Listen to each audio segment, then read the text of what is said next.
Cole suddenly smiled. Principal Wu, I don't suppose I'd have the honor of saying a few words to the students? I'd like to share my story with them. Principal Wu blinked, then her face lit up with joy. Yes, of course. I'll arrange it right now. She immediately understood what he was offering, a chance to give the students a positive motivational speech. It was more than she could have hoped for. She hadn't dared to ask, feeling it would be presumptuous for a school as ordinary as theirs to demand time from a billionaire. If Mr. Chen had been annoyed, it would have put Luna in an awkward position. Luna looked at Cole, her heart aching with a familiar mix of pride and concern. She felt the urge to cry again, but managed to hold it back. At 1 o'clock, an announcement crackled over the school's PA system. Students and teachers, we apologize for interrupting your break. Will all students and teachers please assemble on the athletic field in your morning assembly lines? As the students exchanged confused glances, teachers and class presidents appeared in the doorways of each classroom. Everyone to the field. We're going to hear a billionaire's origin story. It's optional. If you don't want to go, you can stay here and rest. With that, even the sleepiest students were suddenly wide awake. Everyone wanted to go. Within 5 minutes, the field was filled with neatly assembled rows of students, a testament to the school's usual high standards. Near one of the classroom buildings, a man and a woman were setting up a professional camera. They were a cameraman and a reporter from the county news station. Their faces were flushed with excitement. The state news crew had already left, which meant this was their exclusive. Under the watchful eyes of hundreds of students, Cole walked onto the small flag-raising platform and picked up a corded microphone. There were no formal introductions, no calls for a welcoming round of applause. None was needed. Cole swept his gaze over the crowd, a calm smile on his face.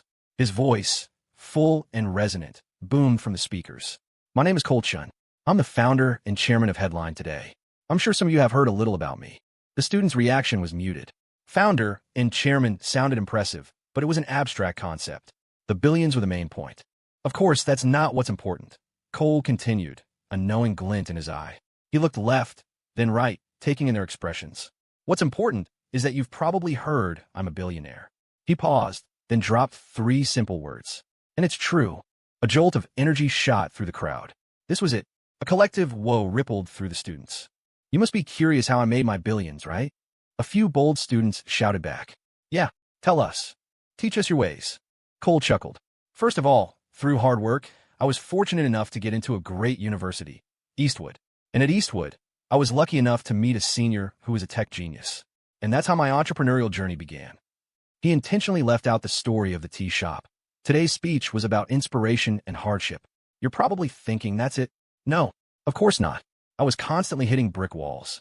I even faced absolute ruin. Cole looked up at the sky and let out a soft sigh, as if recalling the immense difficulties of the past. I was just a freshman then. I had no knowledge, no experience, and no funding. Clients wouldn't give me the time of day. The students' expressions shifted to genuine interest. His last line even drew a few laughs. Right, that sounded more like it.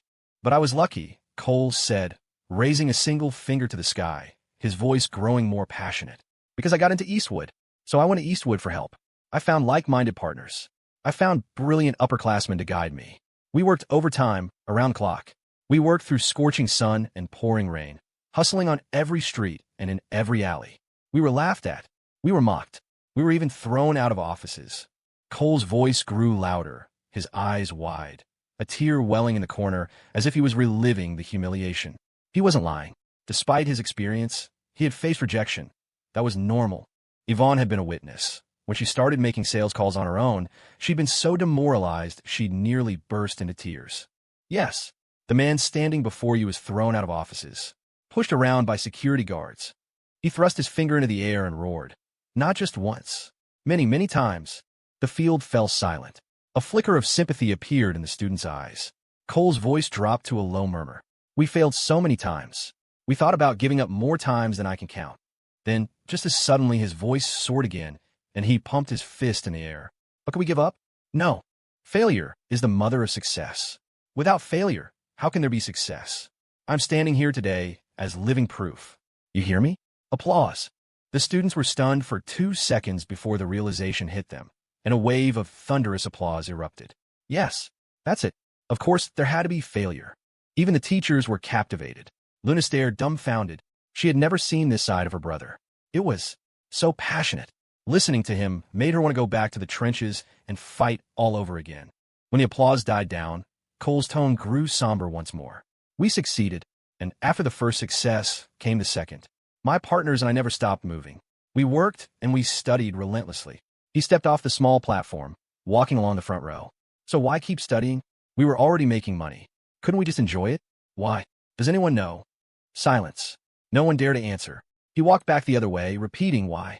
Still, no one knew what to say. He gave a self-deprecating smile, returned to the platform, and looked out at the students. Then, his voice exploded in a roar. Because if you don't learn, you fall behind. And when you fall behind, you get beaten. You get surpassed. You lose your competitive edge, and you fail all over again. Can we afford not to fight? Can I let down the partners who put their faith in me? Can I? No. Nothing in life is free. You hear me? Applause. This time, the students reacted instantly. The applause was deafening, their eyes shining with inspiration. Principal Wu was clapping enthusiastically. She understood exactly what Mr. Shen was doing.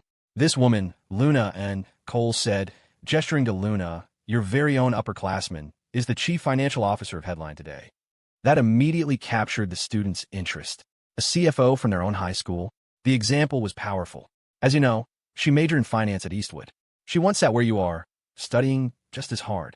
Her position as CFO didn't just fall out of the sky. Some of you might be thinking, oh, she's beautiful. Well, let me ask you, there are plenty of beautiful women in the world.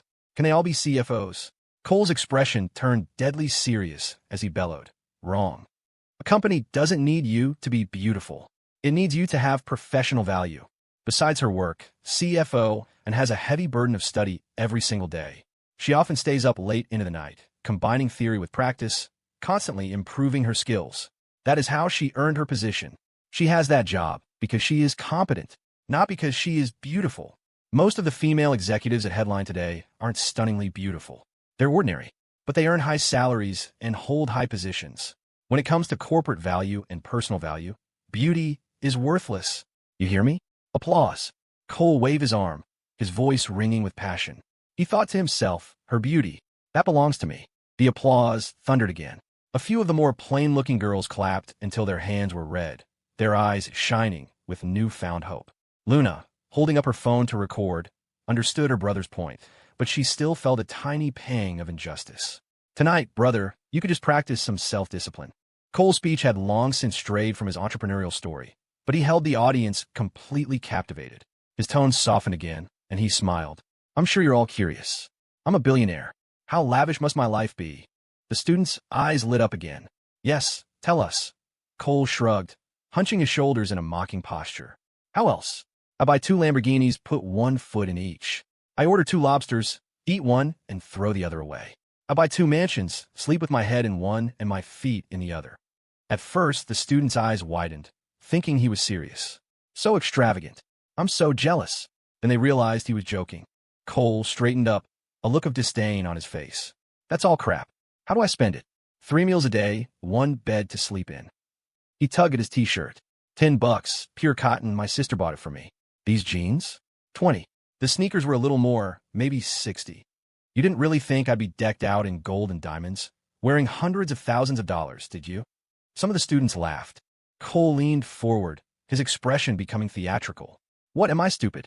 Paying that much for clothes is just a stupid tax. If I wear a $10 shirt, am I not Cole Chin anymore? If I were something from a flea market, am I no longer the chairman of Headline today? He stood tall again, his expression returning to normal. Of course, when your financial situation improves, you can better the lives of yourself and your family. That's our responsibility. I'm no exception. I spend money where it's needed, but I never spend it on things that are pointless. Some people say I'm cheap. I just smile and tell them, I like wearing cheap clothes. What's it to you? Tomorrow I'm wearing $10 flip-flops. Mind your own business. The crowd roared with good-natured laughter. Some people say I have no taste. I just shake my head and smile. Taste isn't in your clothes. So, where is it? Can anyone tell me where? Naturally, no one answered. They all wanted to hear what Cole had to say. For the second time in a year, Cole pounded his chest. It's in here, in your own heart, in your own beliefs. I'm not swayed by the opinions of others. I do what I believe is right. I studied hard to get into a good university and worked hard to build a business for myself and for my family. Not so other people could define me. I think, therefore I am. I act, therefore I succeed. You hear me? Applause. Clap, clap, clap. The students' faces were flushed, their spirits soaring. No one felt tired anymore. Individuality. That's what it is. When the applause faded and silence fell once more, Cole's expression turned solemn. Headline today is indeed worth billions. Maybe even tens of billions. But it doesn't belong to me, Cole Chun alone. The students looked confused. How's it not yours? You're the boss, right? You call the shots. Even the teachers were puzzled. Cole's gaze was sharp as he scanned the crowd, gesturing broadly. It also belongs to Headline today. It belongs to every single one of our hard-working employees. It belongs to our entire society. 10 billion, 30 billion, it's just a number. It's just fulfilling its monetary function. I, along with all the employees and shareholders of our companies, are just using it to add fuel to the fire of society. In that process, we showcase the knowledge we worked so hard to gain. We achieve our ambitions. We realize our personal and societal value. And at the same time, we receive our own financial rewards. When I look at those billions, I don't see the money itself. I see the process of our struggle. I see those fearless partners who charge forward with me. I see us fighting for what's right. I see us shouting, cheering ourselves on. Cole paused, then straightened up and pointed to the distance. His voice boomed. I see a new high school. It has a huge soccer field. It has basketball courts. It has bright classrooms and spacious dormitories. I see future students who won't have to cram 20 people into a single room. Money is vulgar, but we can make its results noble. Money is powerful, but can it stop me from doing what I believe is right? Can't. No, we will never be slaves to money. Through our struggle, we will earn it, we will master it, and we will do what we want to do. We will protect the people we want to protect. His amplified voice shook the school grounds. Students and teachers alike were fired up, their blood pumping. It was as if Cole had sprouted angel's wings, a halo glowing above his head. Cole took a deep breath, his tone becoming steady and calm. Chasing wealth is human nature, but my soul has its own North Star. You hear me? Applause. Clap, clap, clap, clap, clap. The applause was like thunder. The students were completely lost in the moment, having long forgotten about the origin of his billions. Their hearts pounded with passion, their minds filled with dreams of getting into a good university, of fighting for their futures, of mastering money, of realizing their own value. The cameraman standing under the covered walkway was flushed, wanting to drop his camera and join the struggle himself. Kings and generals, are they destined for greatness from birth? Cole raised his hands, and the applause immediately ceased. Headline today has many executives from ordinary families. They can now buy their own cars and houses, travel the world. Their starting point was the same as yours. Cole stopped short of saying their starting point was the same as his, not wanting to set the bar impossibly high. Do you remember what I said at the very beginning? What was the first of all? A boy in the crowd shouted, getting into a good university. Cole pointed at him. That's right. This student remembers perfectly. Maybe that isn't the absolute standard for everyone, but it will definitely give you more opportunities. So let me ask again, when I encountered difficulties, what did I do? A slim, dark-skinned girl in the front row raised her hand. You asked the university for help and found like-minded partners. Exactly. Cole pointed to her with an appreciative look. This student put it perfectly. You need partners on the road to success. And after that, it's about studying hard and fighting for it, fearing neither hardship nor ridicule. The rest, you leave to time. I believe I've made my success story quite clear, and I trust you're all starting to form your own ideas. So, I'll end it here. Thank you all for spending your precious break time with me. Cole bowed. The applause was long and sustained. Principal Wu and Ms. Pan clapped, their faces beaming. Luna's eyes shone with a love that had grown tenfold. Tonight, I won't make him practice self-discipline after all. I'll give him a nice, close massage. I wonder if the room has any oil. Cole, that was very thoughtful of you, Principal Wu said, shaking his hand and calling him by his first name for the first time. It was my fault for being too ostentatious, Cole said with a sheepish grin. Brother, it's my fault. I should have come alone, Luna said, unable to bear hearing him blame himself. Lou, it's the same either way. You coming is the same as me coming, Cole said, gently stroking her dark hair. He did feel a little guilty, but not much. It was also a form of promotion, after all. The reporter was here, and Luna had surely recorded it. Free publicity is free publicity. When the class bell rang, Cole and Luna said their goodbyes and left. That night, Luna couldn't find any massage oil, but she had one of the bodyguards buy a bottle of lotion from downstairs. Brother, lie on your stomach. I'll give you a massage. Huh? Lou, you know how to give massages. Cole was surprised. He'd never heard her mention it. Not really. I'm just trying. Luna's face turned an inexplicable shade of red. The idea had come to her from their shared bath the previous night. How smooth everything felt, and the look of pure bliss on his face. Cole, shirtless, eagerly lay down on his stomach. Meanwhile, the county TV station's exclusive video was requested by the state news agency. The state agency's footage, in turn, was requested by the governor's office. The cameraman logged into his small YouTube channel and uploaded the video, cross-posting it to Slice Video and another platform. He posted on Twitter. Headline today's Cole Chun gives passionate high school speech. The name Cole Chun always attracted attention, especially in political and business circles. Economists who studied him, partners, and competitors all took notice. Overnight, countless bloggers reposted and shared the video. It spread across the internet like wildfire. Tech industry titans were watching. David and Helen Shin got the news and were watching. Governor Fan was watching. The He family was watching. Even some high-level government officials, prompted by their secretaries, made a point to watch the video before bed. The man who wears a $10 t-shirt donates $20 million for a school. The billions belong to all the employees of Headline Today, and to society. Money is vulgar, but we can make its results noble. That strange catchphrase, you hear me? Applause, created an inexplicable urge to clap along. In a 5-star hotel in Tokyo, Japan. Incredibly charismatic. Even I felt my blood pumping. Art Miller, the legendary founder of Apex, mused, rubbing his chin with a faint smile. He was in town to meet with a shareholder and longtime friend. He planned to step down as CEO soon and recommend a trusted subordinate to take his place. His assistant had sent him the video. He'd given specific instructions to be notified of any news about Cole Chun. His emotional appeal is very strong, and his choice of words is perfect for that audience. Students eat that stuff up. His accompanying vice president, Luke Zhou, analyzed seriously, then chuckled. It's a shame he isn't a motivational speaker. He'd make a fortune selling courses. He is indeed doing the right thing. Roots that run deep make for a taller tree, Miller said with a small laugh. But his gaze was profound. He also enjoyed public speaking and cultivated a distinct personality, intentionally presenting himself as a mentor figure. It wasn't that he lacked cunning or that he was genuinely a teacher at heart. It was a form of armor. What this young Mr. Chun was doing was remarkably similar, yet it was so open and beyond reproach.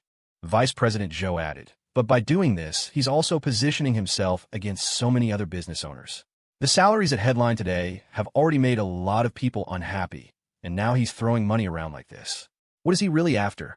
He's forging an indestructible armor, of course, Miller said, leaning back on the sofa and folding his arms, a hint of melancholy in his eyes. There was one thing he didn't have that this young Mr. Chun did: ownership. The shareholding structure of Apex was complex, whereas Cole Chun's was simple and clear. He could do whatever he wanted. In the He family residence in Washington, D.C., he spent that money well, the family patriarch said with a laugh after watching the video. When you make money, you can't forget to give back to society. That's how you build a solid foundation for long-term stability. And he's smart to be open about the good deeds he does. The eldest son commented dryly, "It's just that the you hear me?" Applause. Line is a bit over the top. Something else might have been better. The second son chuckled. He has a deep understanding of psychological suggestion. With that concluding segment, adding that line is like snapping his fingers. It controls the emotional rhythm. It's a good thing he's not running a pyramid scheme, or he'd be a real menace. The old man nodded slightly. He's only 21 and already at this level. He'll be even more formidable in the future. His ideology must remain sound, or it would be easy for him to go astray. Let's hope he can become a positive force, like the Gates family, the eldest son said calmly. Over 1,000 miles away, in Rockford, David and Helen Shin had just moved into the city not long ago. Since Helen had left her job at the school district, she had moved into the state official's residential compound with him. Look at that. How impressive. You used to say going into business wasn't a respectable path. How is this not a respectable path? David Shun, bolstered by his prospective son-in-law, stood a little taller these days. Of course, it might also have been his change in mentality after being appointed to the state's standing committee, a critical step that paved the way for future promotion to deputy secretary. Can't he be a little more low-key? He has to announce it to the whole world, Helen grumbled, unable to find fault with Cole's achievements anymore. It would be a lie to say she wasn't satisfied, but she still wished he were more modest and reserved. This is something Cole can't be low-key about. In fact, he has to be high-profile. Times are changing, and so must our mindsets, David said with a smile. I can't be bothered to think about it. As long as he doesn't crash and burn, Helen said. She no longer wanted anything bad to happen to Cole. Her only dissatisfaction was his womanizing. Otherwise, he was perfect, someone she could truly be proud of. There was always something missing, something that kept her from proudly bragging about him to her old friends and colleagues. The next morning, Eastwood University issued a notice. Congratulations to Cole Chun of the School of Economics and Management's Finance Department for being selected as one of the 10 outstanding students of 2013. The student government and the department's student council launched a promotional campaign, putting up posters in prominent locations. The university's official website featured an article that highlighted the parts of Cole's speech where he praised Eastwood. No student was surprised. He was one of the 10 outstanding youth last year, and one of the 10 outstanding students this year. It seemed perfectly normal.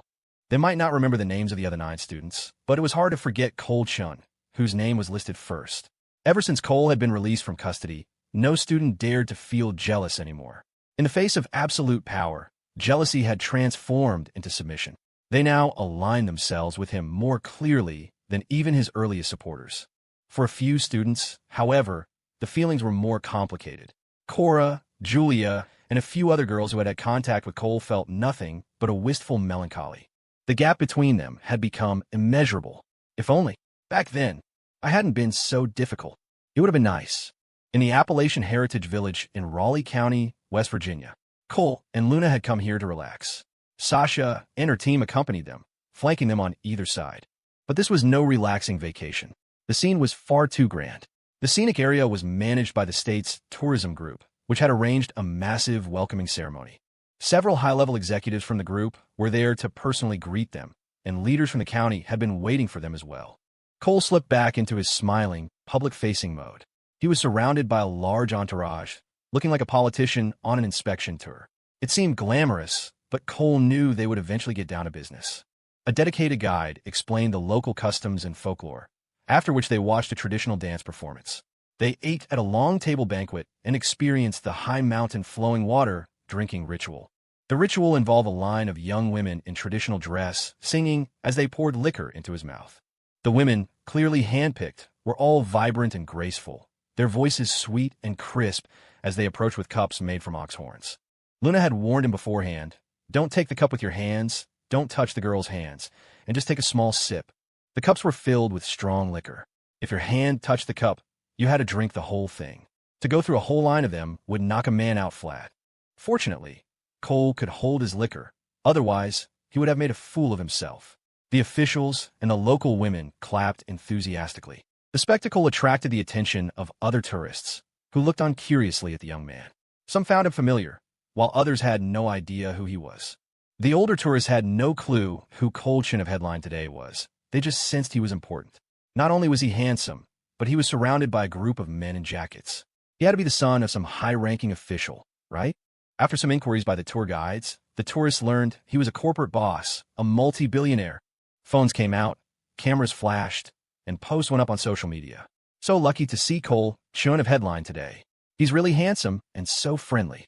After the tour of the village, the two parties sat down for a meeting in the management company's conference room. They signed a cooperative agreement for Beat Drop's traffic support of the Appalachian Heritage Village. A team from the regional Beat Drop office would work with the village to launch promotional activities, inviting some popular Beat Drop influencers to participate.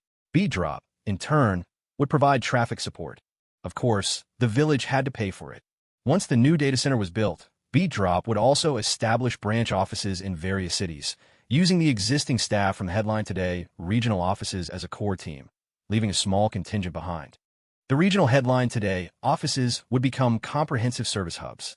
It was inevitable that the core business of the parent company would shift to Beat Drop.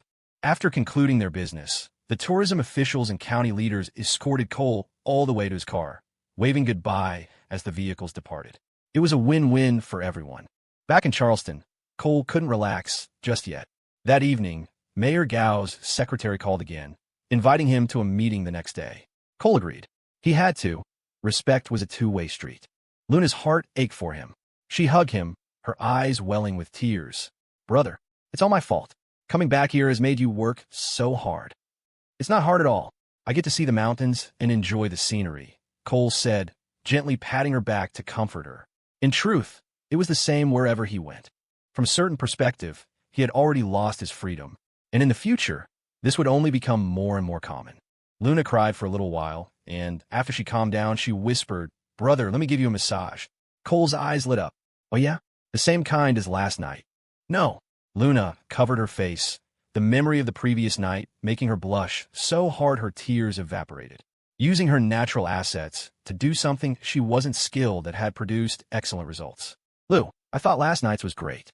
We should keep that up," Cole said with a sly grin, his energy renewed. He leaned in and made a shameless suggestion.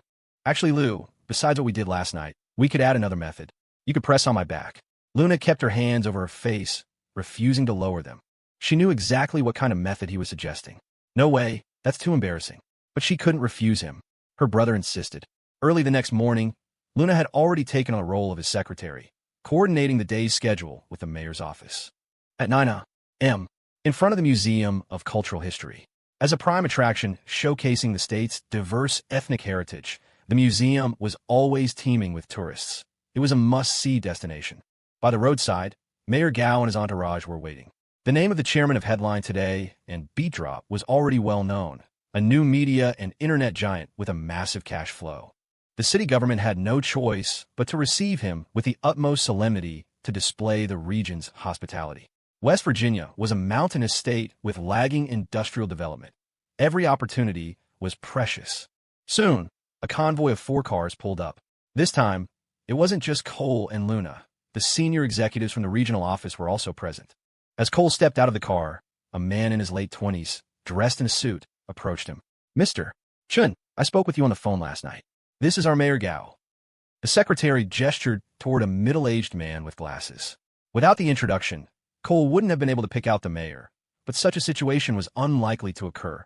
Everything would be arranged. "Mayor Gao, a pleasure to meet you." Cole beamed, striding forward to shake his hand. "Welcome, Mr. Chun, welcome." Mayor Gao also smiled and walked a few steps forward, extending his hand. Both were very enthusiastic, closing the distance between them at an equal pace, erasing any sense of status gap. "Mr. Chun, you're even younger than the legends say. A true hero of our generation," Mayor Gao said with a warm compliment. "You flatter me, Mayor Gao. It is you who are in your prime, dedicated to developing the economy for the people. That is a blessing for all of us. You are the people's hero." When it came to trading pleasantries, Cole was no slouch. Words of praise flowed from him effortlessly, making Mayor Gao's face glow. Mayor Gao then introduced the officials beside him. There were 4 other officials in his entourage, primarily the heads of the culture, tourism, economic, and public security departments. Cole greeted each of them with a warm, enthusiastic smile and a firm handshake, his words filled with praise and respect. Camera flashes went off continuously. Reporters from television stations and newspapers had been waiting for some time. A meeting between the mayor and a major corporation was big news. Laura, the CEO of the regional office, had dealt with the city government before and was no stranger. She followed behind Cole, shaking hands. As for Luna, she was attending in her capacity as Cole's secretary and didn't need to participate in this formality. The directors from the branch office didn't have the standing to shake hands and could only follow behind Laura. At this point, Sasha and her team waited in the museum plaza. They didn't need to go inside. Countless tourists in line turned to look, assuming some high-ranking official had arrived for an inspection. A young man on a delivery scooter drove past on the street. The commotion caught his attention, and he glanced over. He slammed on his brakes, his scooter skidding to a halt. He stared, transfixed, at the elegant, fairy-like figure of Luna and in the crowd. From a distance, Sasha saw him and instantly recognized who he was, but she remained silent, watching him with a vigilant gaze. The delivery driver's expression was a mix of complex emotions. He opened his mouth, but no sound came out. He looked at Cole and the men who looked like officials, and a flicker of fear and shame crossed his face. After hesitating for a moment, he let out a soft sigh, twisted the throttle, and drove away. He couldn't help but glance back one last time, his eyes filled with a desolate sadness. Sasha's gaze followed the scooter until it disappeared. That was Ms. N's biological brother. She hadn't expected to see him here, making deliveries, and just happening to pass by. Cole and Mayor Gao walked side by side, followed by a large group, and entered the museum through a separate entrance. The museum director had arranged for a staff member to act as a guide, leading the way.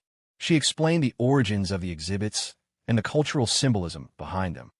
The other tourists were baffled by the incredibly young man mingling with a group of middle-aged and older men. The ones in jackets were obviously officials. Why were so many of them fawning over this young man? What was his story? Cole maintained a pleasant smile. As he viewed the exhibits, he would occasionally nod at the guide and ask questions to show his interest, behaving like a seasoned official himself. He had to be interested, he had to listen attentively, and he had to remember the gist of it. It was a sign of respect for their culture. It might come in handy during the subsequent meetings and interviews. During breaks in the guide's explanation, Mayor Gao would interject with a comment or two. Cole would then take the mayor's point and expand on it, elevating the mayor's presence. The highest good is like water. Some people elevate this to a moral plane, explaining it as the virtue of the kindest person being like water. Cole didn't see it that way. To him, that was nonsense. In his view, good was just a placeholder. It was multifaceted. In this moment, for instance, it was simply emotional intelligence. To be calm and soft like water, to be considerate of every detail, leaving no room for awkward gaps. Mayor Gao, a man in his 40s, had a look of admiration in his eyes. It was no wonder the young man before him had built such a massive enterprise. His social skills alone were beyond what most people could ever achieve. Rumor had it that Cole Chun was impulsive and arrogant, looking down on everyone. The mayor had initially worried about being put in an awkward position, but now he saw that was an overreaction. The rumors online were truly baseless. After touring the museum, the group set off for the city's cultural industry park. They didn't visit the headquarters of a certain powerful local conglomerate. In this era, that company was a king in its own right and wouldn't have paid any mind to the city government, let alone a billionaire like Cole Chun. After the industry park, the two parties held a meeting at the city hall. The attendees were the same officials who had accompanied them all day. Following a friendly discussion, they signed a strategic cooperation agreement on cultural tourism. B-Drop would provide promotional support for cultural tourism initiatives. Cole also had pleasant conversations with several local business owners, reaching some tentative cooperative intentions. They were just intentions. Whether they would materialize was another matter. After the meeting, there was a reception dinner. Only then did Cole's party take their leave, with Mayor Gao personally seeing them off. After a busy day, Cole was still in good spirits, but Luna was visibly tired. At 7:50 p.m., the local news began on both the city and state television channels. Headline today, Chairman Cole Chun visited the Museum of Cultural History, personally accompanied by Mayor Gao Kongwen. Cole Chun stated, "The ethnic culture here is rich and profound. I hope to have the chance to experience it again next time." Cole Chun, Mayor Gao, and relevant officials engaged in a spirited discussion on the cooperation of the cultural tourism industry in new media. This news subsequently appeared on Twitter. Late that night, 8,000 miles away on Long Island, New York, it was 9:30 in the morning. The sun shone brightly on the Gold Coast, the sea and sky a brilliant blue. On the second floor of a heavily secured estate, a young man wearing only swim trunks and a beaded bracelet stepped onto the balcony and stretched. On the bed inside, two naked, blonde women were still sound asleep. The head of security emerged downstairs and called up to the young man, "Mister, there's a video on YouTube. I think you'll be interested." "Oh, let me see." Mr. Wen turned and went downstairs. He settled onto a lounge chair in the courtyard and took the tablet that was handed to him. The video was already queued up. A Filipina maid brought a freshly clipped cigar to his lips and lit it for him. It was a video edited by an international student, a profile on Headline Today's founder, Cole Chun. It started with clips from his recent speech. Then, it detailed everything Cole had accomplished in the nearly 3 years since his company's founding, including his valuation year by year.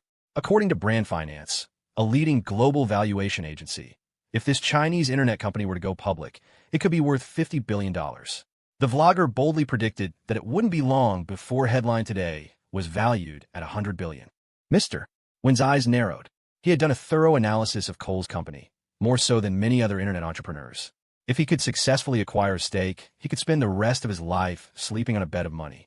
He could establish a massive family trust overseas. That was why he had finally made his move. Unfortunately, it had been a complete failure. Thinking of it, he began to resent how useless his people had been. If only that kid would travel abroad. Agitated Mr. Wen stood up, tossed the tablet back to his security chief, and gazed at the distant beach. "Still no one taking the contract?" "Not yet," the security chief replied. "Damn it. No one wants $1 million? Is the market that good? Mr. When exhaled a frustrated cloud of smoke. A month ago, he had posted a job on the dark web. Investigate every private detail of Cole Chen's life, or, alternatively, permanently disable him, but don't kill him. But strangely, a week went by and no one took it. Now, a month later, the offer was still hanging there. This was $1 million. Were those underground scumbags too good for it? Had the sun risen in the west? The security chief tried to console him. Perhaps the environment in his home country is too restrictive. They don't dare to go in. If the foreign ones won't do it, don't they have any local rats? Do they not have internet over there? Mr. One, normally calm to the point of coldness, was growing impatient. Maybe if we wait a little longer. After all, the target is a major figure now. It's normal for the rats to be a bit hesitant. The security chief offered a plausible excuse, which seemed to soothe Mr. When slightly. He pondered for a long while, his emotions settling, and his usual composed, strategic demeanor returned. Have old Joan come see me? Yes, sir. Half an hour later, a middle-aged Asian man in a short-sleeved shirt and slacks arrived at the estate. Mr. When your orders? Mr. When said coolly, tell that short video company started by Chinese expats that I'm pulling my investment. Use any means necessary. Don't let them secure funding or sell the company. You mean to? The middle-aged man was clearly confused. Find someone to hint to them that Headline Today might be interested. Then find a well-known person in their country to act as a middleman. Introduce them to Cole Chen and invite him here to inspect the company. A faint smile played on Mr. Wen's lips. This short video company was part of his long-term plan, meant to expand his overseas market after he had secured his stake in Headline Today. But now he had no choice but to sacrifice it to lure his target out. Understood, Mr. One. I'll see to it at once. The middle-aged man understood immediately and turned to leave. Mr. One took a drag from his cigar, his eyes gleaming like a hawk's. Will you take the bait? He was certain Cole would be interested. To break into the foreign market, there was no faster way than to acquire an existing short video company. A ready-made framework, an existing user base. If Cole wanted to expand overseas, he couldn't possibly pass it up. With that thought, his mood improved. He gestured toward the pool with his chin. When will the pool be fixed? The pool's water circulation system had broken a few days ago, forcing him to cancel his party. We've already contacted the maintenance company. They should be here soon. They're not very efficient, the security chief answered. Just as he finished speaking, someone announced that the maintenance company had arrived. Mr. One waved a dismissive hand and returned to the second floor, planning to eat breakfast while watching the repairs. 3 people walked into the courtyard. 2 men in work uniforms carrying tool bags. 1 middle-aged, 1 young, and a young woman. The woman wore a sun hat and had an excellent figure. The bodyguards stopped the trio, inspected their tool bags, and frisked them. The woman held her hands up and patted her denim shorts, indicating she couldn't hide anything. She kicked off her high heels to show they were empty, then put them back on. As she struggled with the heel, she bent over to adjust it with her hand. From the second-floor balcony, the view of her perfectly round, pert backside was unobstructed. As she bent over, her hat fell to the ground, and her pinned-up brown hair cascaded down like a waterfall, smooth and radiant. The girl picked up her hat, stood up, and expertly repinned her thick hair. Without the hat, her face was fully visible, a face that could rival any Hollywood star. On the second floor, Mr. Wen's eyes lit up, his attention completely captured. This was a top-tier beauty, 10 times better than the 2 lazy women on his bed. Why was she with a maintenance company? Why wasn't she a celebrity? The 2 men began digging up the ground where the equipment was housed. The bodyguards exchanged glances, and finally, one of them walked over with a resigned smile to monitor the workers. The girl, with nothing to do, looked up and saw Mr. One. She flashed a brilliant smile, revealing a set of pearly white teeth. Even the surrounding bodyguards couldn't help but stare. A few minutes later, Mr. One came down from the second floor, exuding the air of a wealthy heir. He said with feigned humor, "Hi, does such a beautiful lady also repair equipment?" "No, I don't. This is my father, and this is my brother. I'm just here to watch," the brown-haired girl said, pointing nervously at the 2 men. Mr. One feigned understanding. So, she was just tagging along with her family. He had really struck gold this time. He charmed her with witty remarks, making her laugh incessantly. The repair took over 2 hours. The bodyguard assigned to watch them was so tired he wanted to be relieved. Mr. One and the brown-haired girl were now sitting under a large sun umbrella nearby, drinking coffee. "All right, let's fill it and test it," the middle-aged man said, wiping sweat from his brow. He turned on a switch and checked the water quality at the inlet to ensure the filtration system was working. The younger man went to check the drain, casting a worried glance at his sister, then a fearful one at the bodyguards, as if he wanted to say something but was too afraid. Another hour passed, and the pool was filled. The two men refilled the dirt, repaired the lawn, and then presented an invoice for a signature. The brown-haired girl said her goodbyes to Mr. One. They had chatted like old friends, and she had left him her number. Mr. was in high spirits. Tonight was party night. He woke the two blonde from his bed and brought them down to the pool to play and have a drink. Summoned by their benefactor, the two women had no choice but to comply. There was no longer a strange smell in the pool. Mr. One happily swam a couple laps. At that moment, in the back of the courtyard, the bodyguard who had been monitoring the repair crew walked into a restroom and pulled a small device from his pocket. His expression was complicated but resolute as he pressed a button. A green light flashed. A muffled thud came from where the water circulation equipment was housed, followed by a sharp, high-pitched whine. In the pool, the man and two women, who had been leisurely enjoying their wine, suddenly trembled. Wine glasses fell, and they slumped into the water, their bodies twitching. The security chief immediately knew something was wrong. Mr. One. Mr. One. He was about to jump in, but he caught himself, grabbed a nearby bodyguard by the shoulder, and shoved him into the pool. The man splashed around but was unharmed. Only then did the security chief jump in beside Mr. One. He turned him over and saw that his face was blackened, his eyes bulging. With a trembling hand, he checked for a pulse. He was dead, deader than dead. Shit, it's over. His experience told him Mr. One had died from a massive electrical shock. It didn't take a genius to figure out that the maintenance crew had hidden some kind of special device in the equipment. There was likely an inside man, too. Otherwise, how could they have known exactly when Mr. One would get in the pool? He scanned the security personnel gathering around, looking at their panicked faces. They stared at the dead Mr. One and then at him. The security chief instantly abandoned the idea of finding the culprit. It didn't matter anymore. Mr. One was dead. If he and his men went back to the One family, they would be buried alive. Failure to protect was as good as betrayal. At least they still had time to escape. They could go to Southeast Asia, to Africa, anywhere but here. After a few seconds of silence, his face grim, he said calmly, "Take whatever's valuable in the house." Dozens of bodyguards swarmed into the mansion, grabbing paintings, bags, and watches in a frenzy. But 5 men remained by the pool, unmoving. They were the security chief's own men.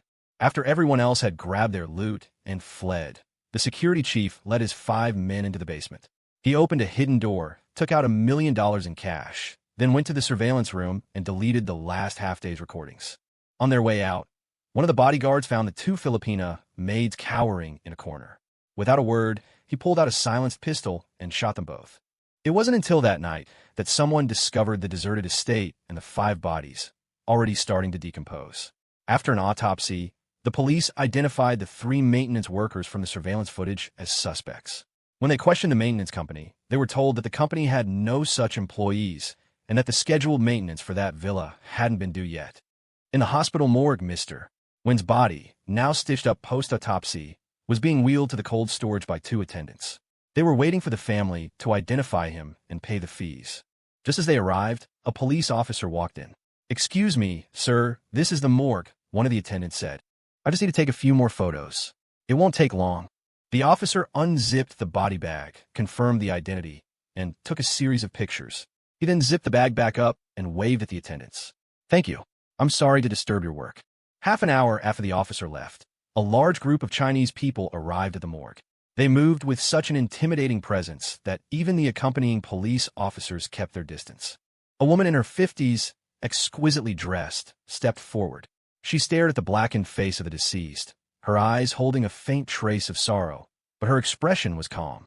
The people behind her stood in silent, oppressive stillness.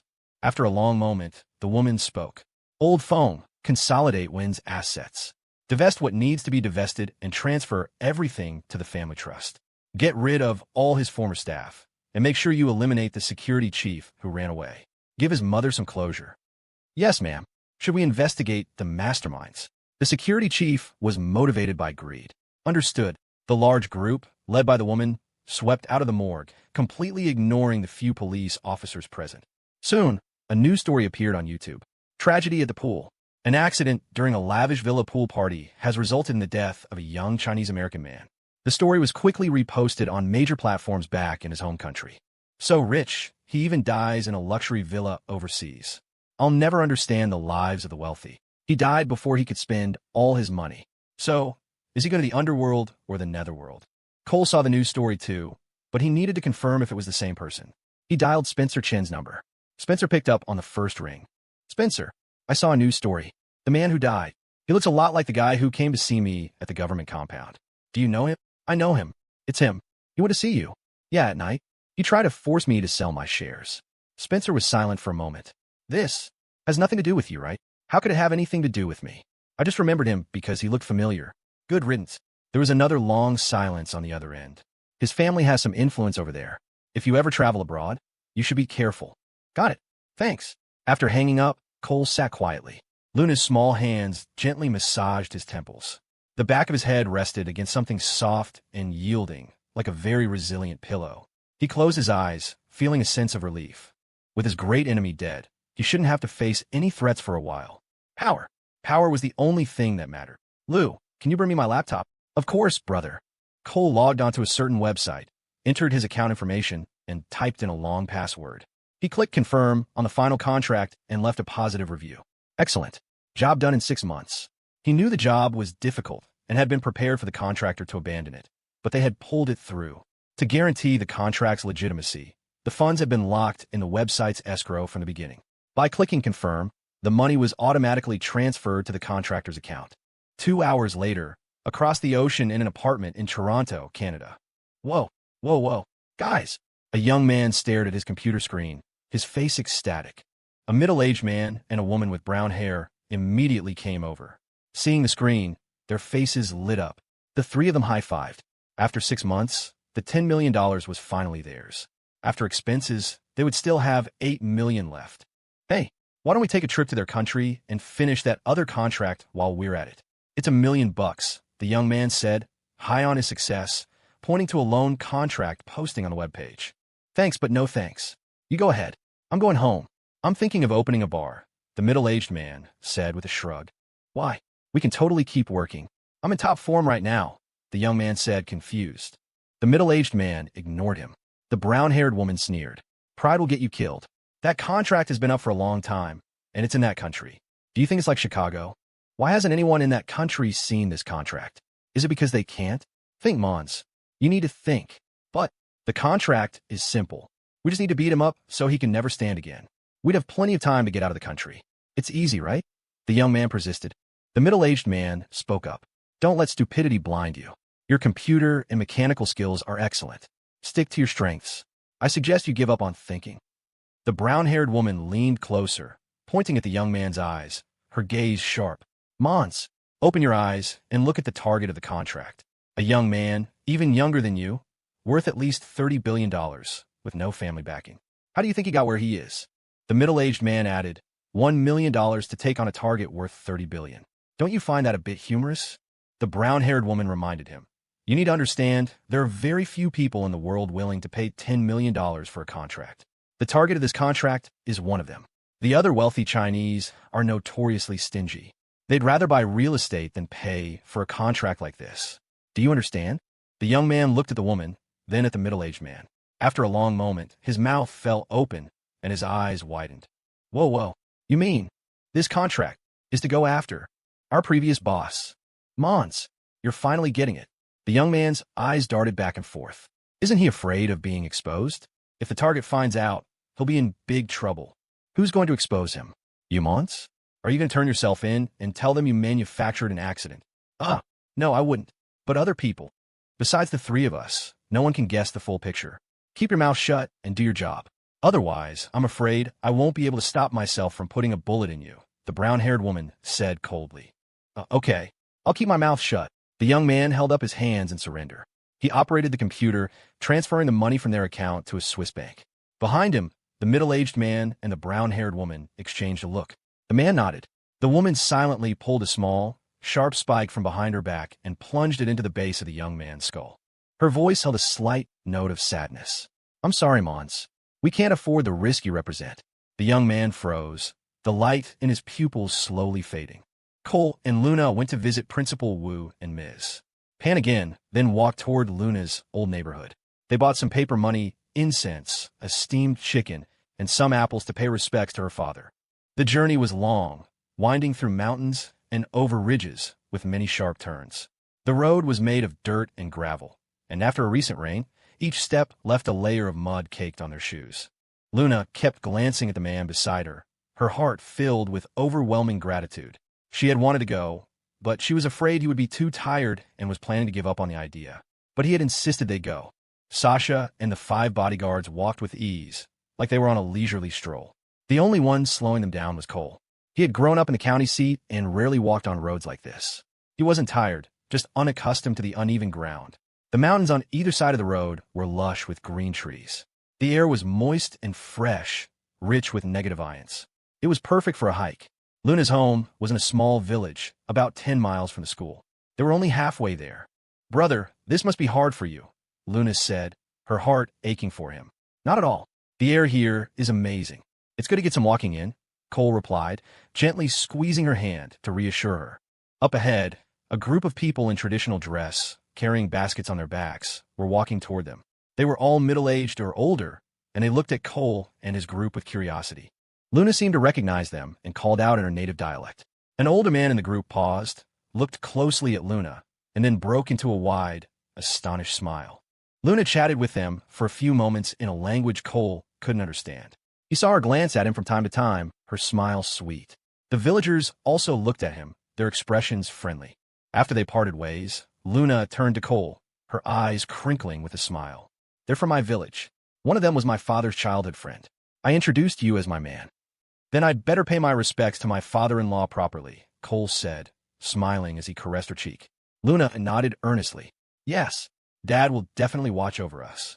An hour later, Cole, his pant legs now caked in mud, finally saw the village. It was nestled halfway up a hill, a collection of distinctive stilled houses. The arrival of a group of outsiders was quite conspicuous, but when the villagers saw Luna, they became warm and welcoming. Luna was no longer the shy young girl she once was. She greeted the people they passed with confidence, constantly introducing Cole. There were very few young people around. Most had likely left for work elsewhere. The villagers' gazes lingered on Cole, but they didn't seem particularly surprised, perhaps because they had already heard about Luna's situation. Luna soon saw her 2 uncles.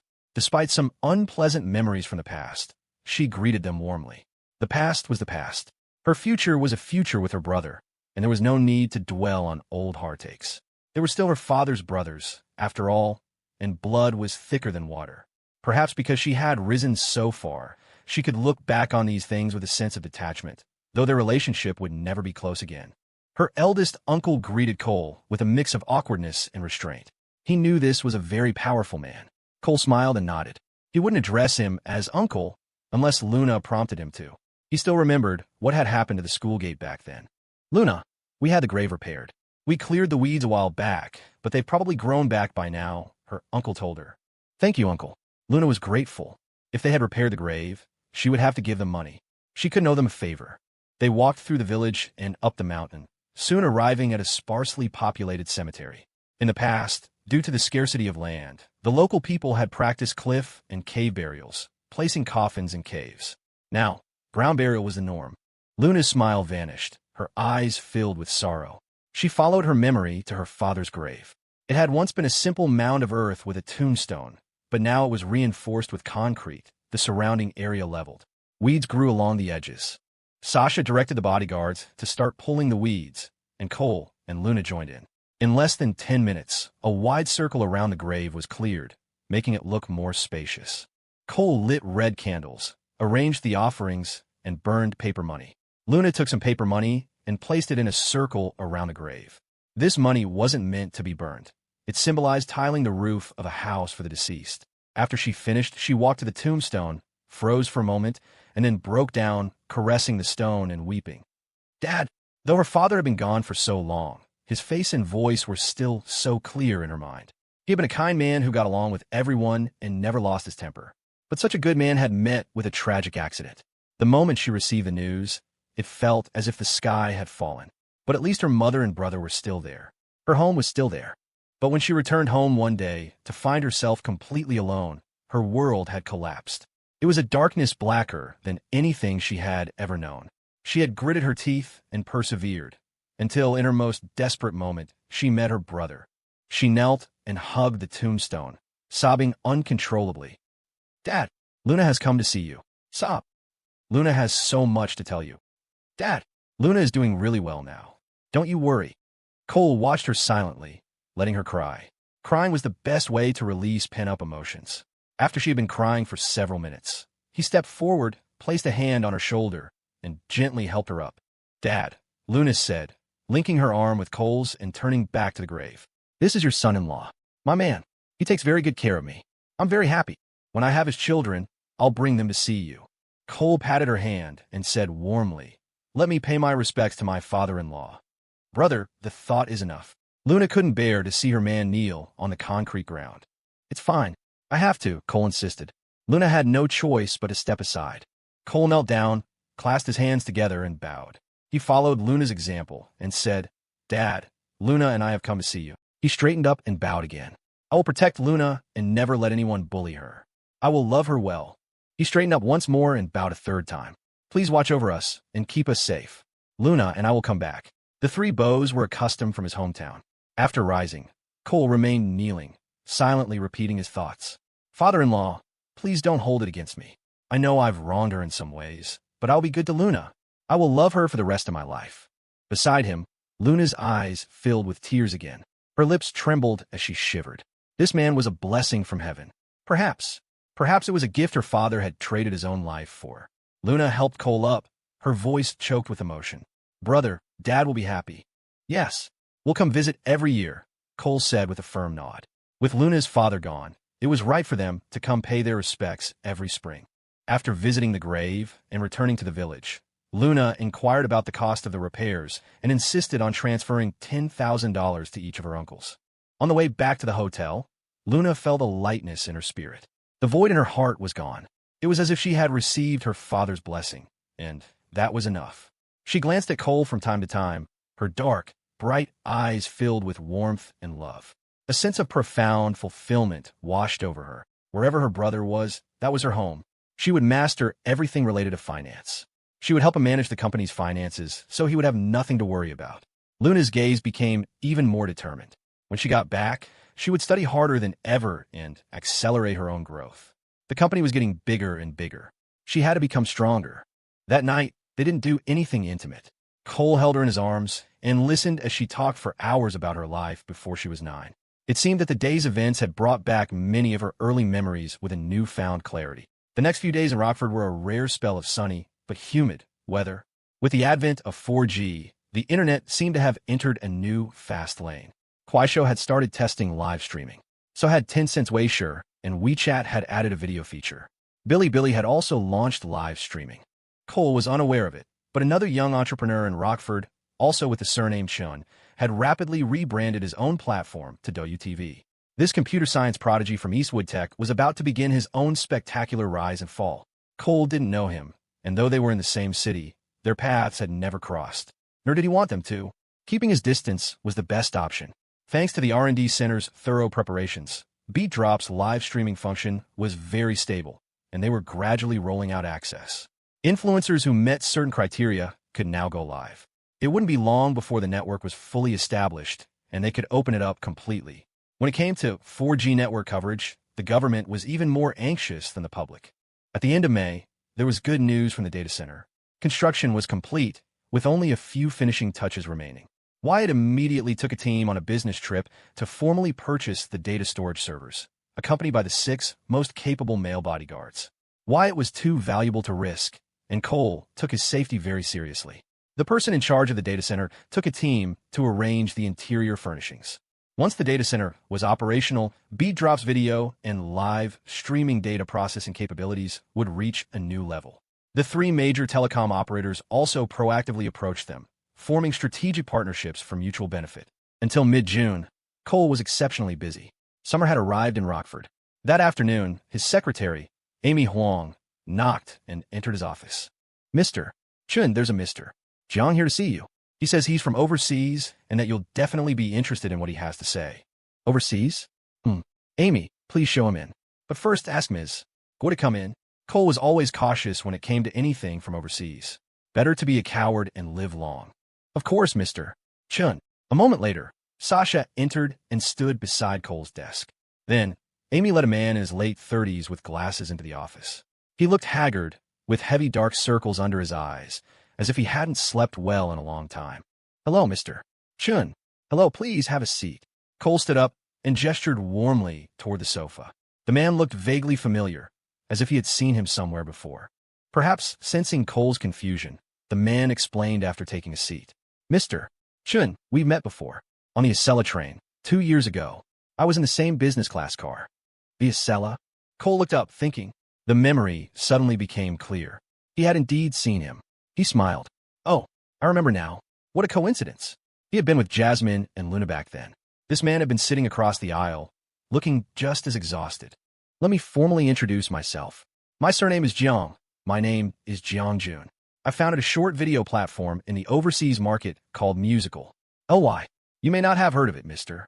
Chun, Jiang Jun said with a hint of shame, his smile a bit wan. I've heard of it. One of the 2 major video platforms founded by Chinese entrepreneurs overseas. Of course I've heard of it, Cole said with a smile. Internally, he was surprised. Musical. LY was the predecessor to TikTok.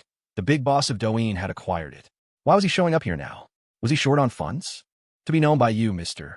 Chun, is a great honor, Jiang Jun said with a bitter smile. To be honest, Mr.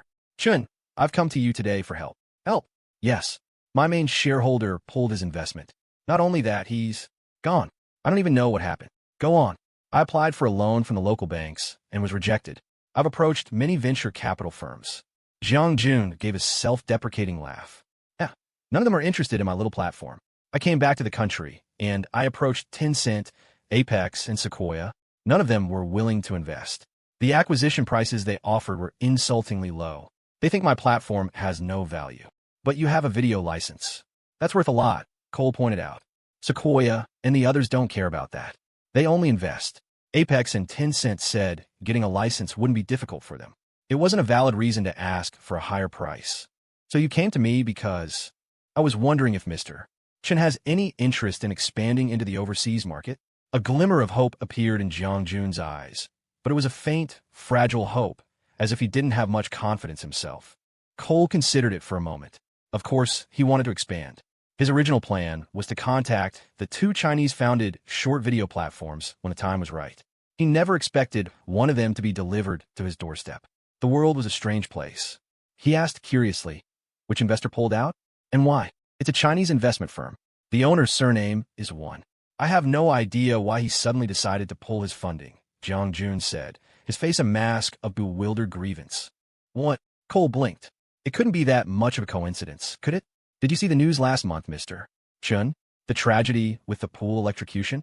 He was one of the victims. Oh, right. I saw that. Cole's face was a picture of dawning realization, but inside, he was marveling at the strangeness of it all. It really was a small world. Could it be that in the original timeline, it was this Mr. One who had operated the company for a while before selling it to the Douyin boss? Very likely. Mr.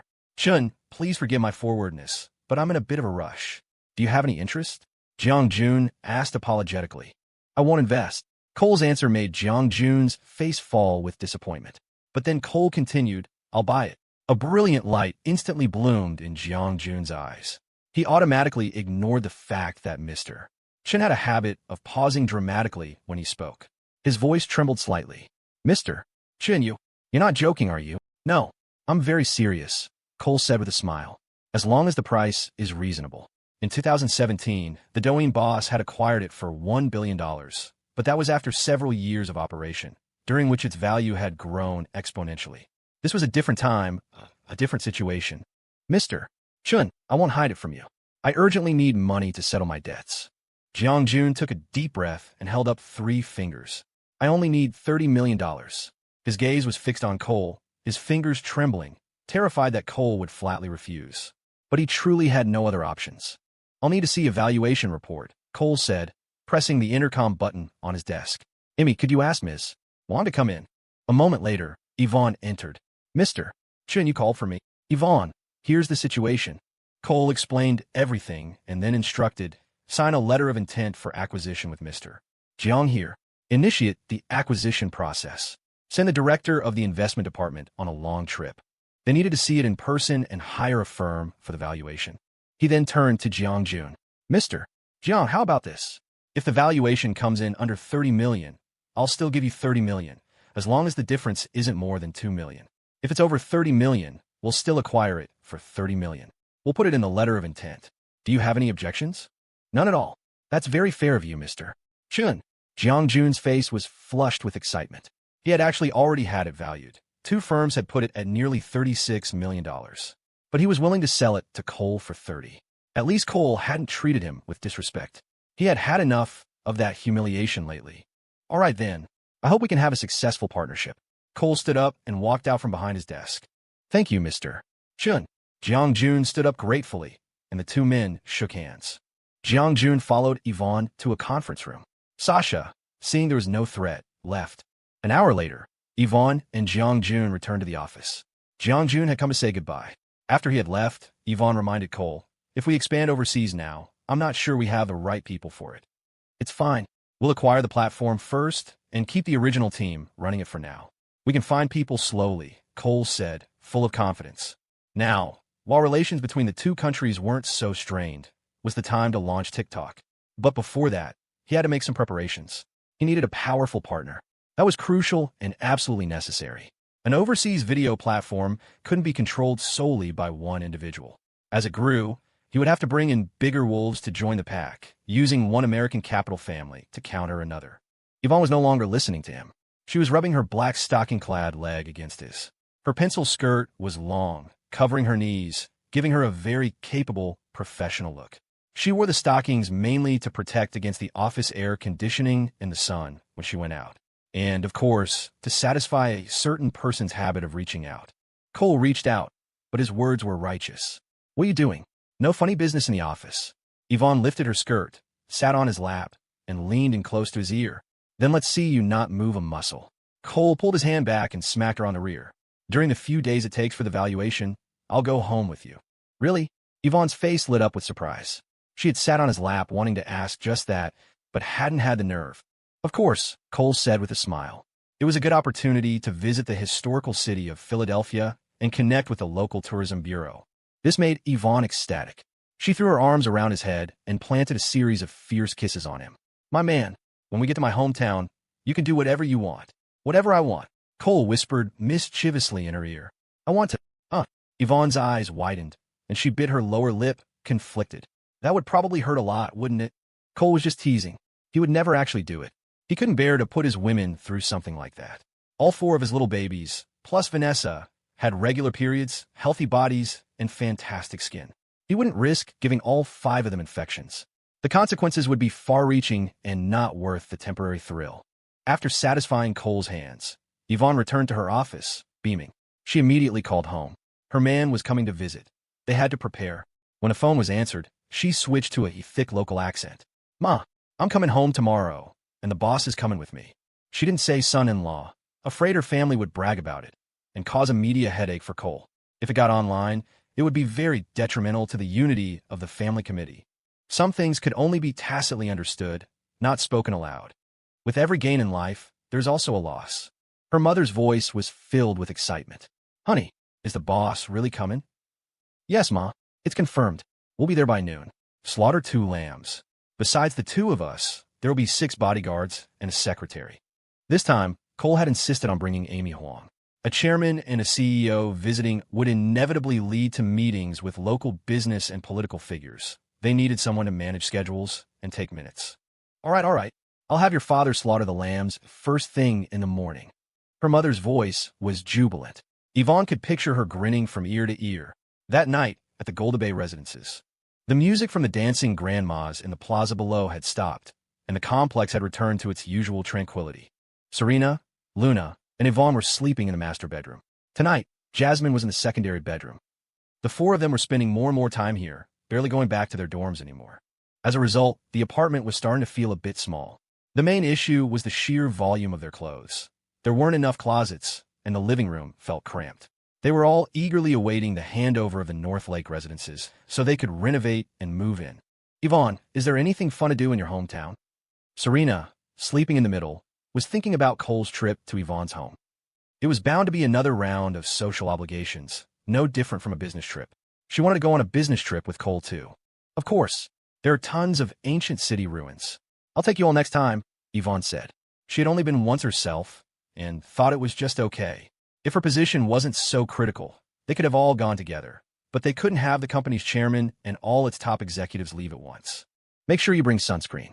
Brother will probably have to tour things with officials again, and he'll be standing for hours. It was like that in West Virginia. Luckily, it wasn't too sunny then, Luna said, her heart aching at the thought. As for the officials who would also be standing, well, what did that have to do with her? I'll buy some more when I get there. I still have a bottle left. Don't you worry, I'll take good care of him, Yvonne said, her confident tone laced with a hint of guilt. She felt a little bad about having Cole all to herself in the secondary bedroom. Cole, the organizational structure for Beat Drop is all set. Do you have anything to add? Jasmine, wearing a silk nightgown, snuggled in Cole's arms, her fingertips idly tracing patterns on his chest. I'm planning to merge the operations of Headline Today and Beat Drop with Beat Drop as the core. We need to concentrate our resources.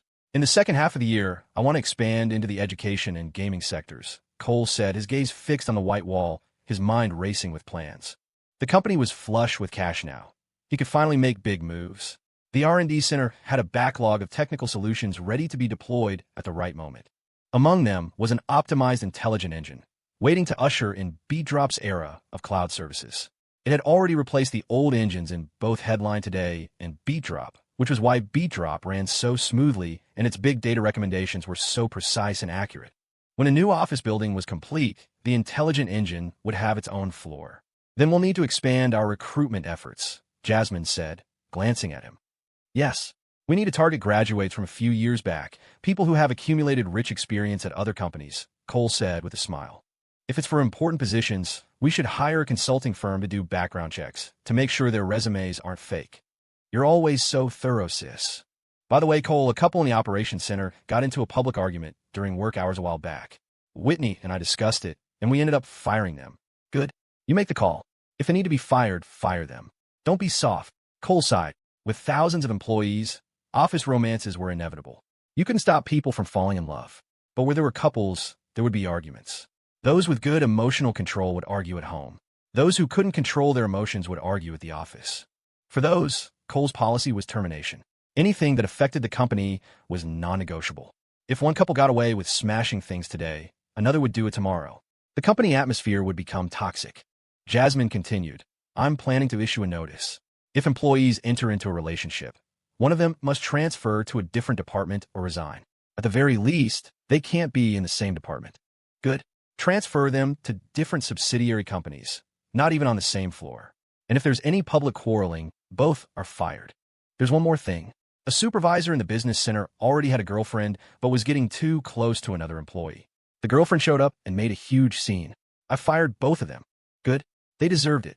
Cole's expression didn't change. If it affected the company, there was no room for discussion. I'm going to call Yvonne over.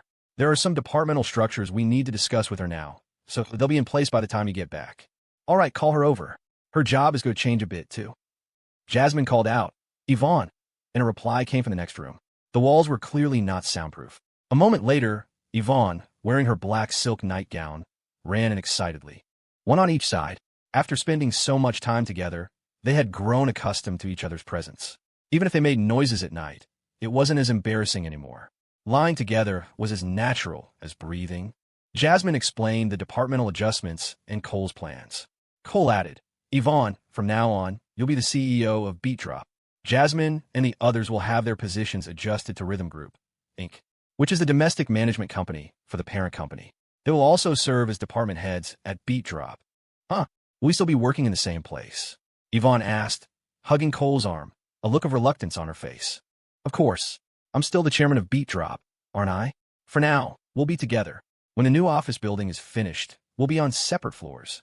Cole knew what his top executive was thinking. He added reassuringly, I'm going to transfer Amy to be your VP. You'll train her, and eventually you'll take over my role as CEO of Rhythm Group. The company was growing fast and talent was scarce, But for important positions, he had to groom his own people. Amy was growing quickly and had a thorough understanding of team management, content operations, and advertising. She just lacked experience at the corporate level. After some time with Yvonne, he was confident she would quickly bridge that gap. "You scared me." Yvonne let out a long breath.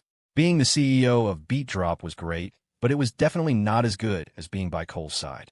Jasmine interjected, "Yvonne, I've selected 3 candidates for your new secretary. You can choose one when you get back." Yvonne's previous assistant was due for a promotion. Keeping her in that role would be a waste of talent. "Thank you, Jasmine." Yvonne was genuinely grateful. She always had the best office, with fresh flowers delivered daily and the best snacks and drinks provided. The First Lady treated her incredibly well.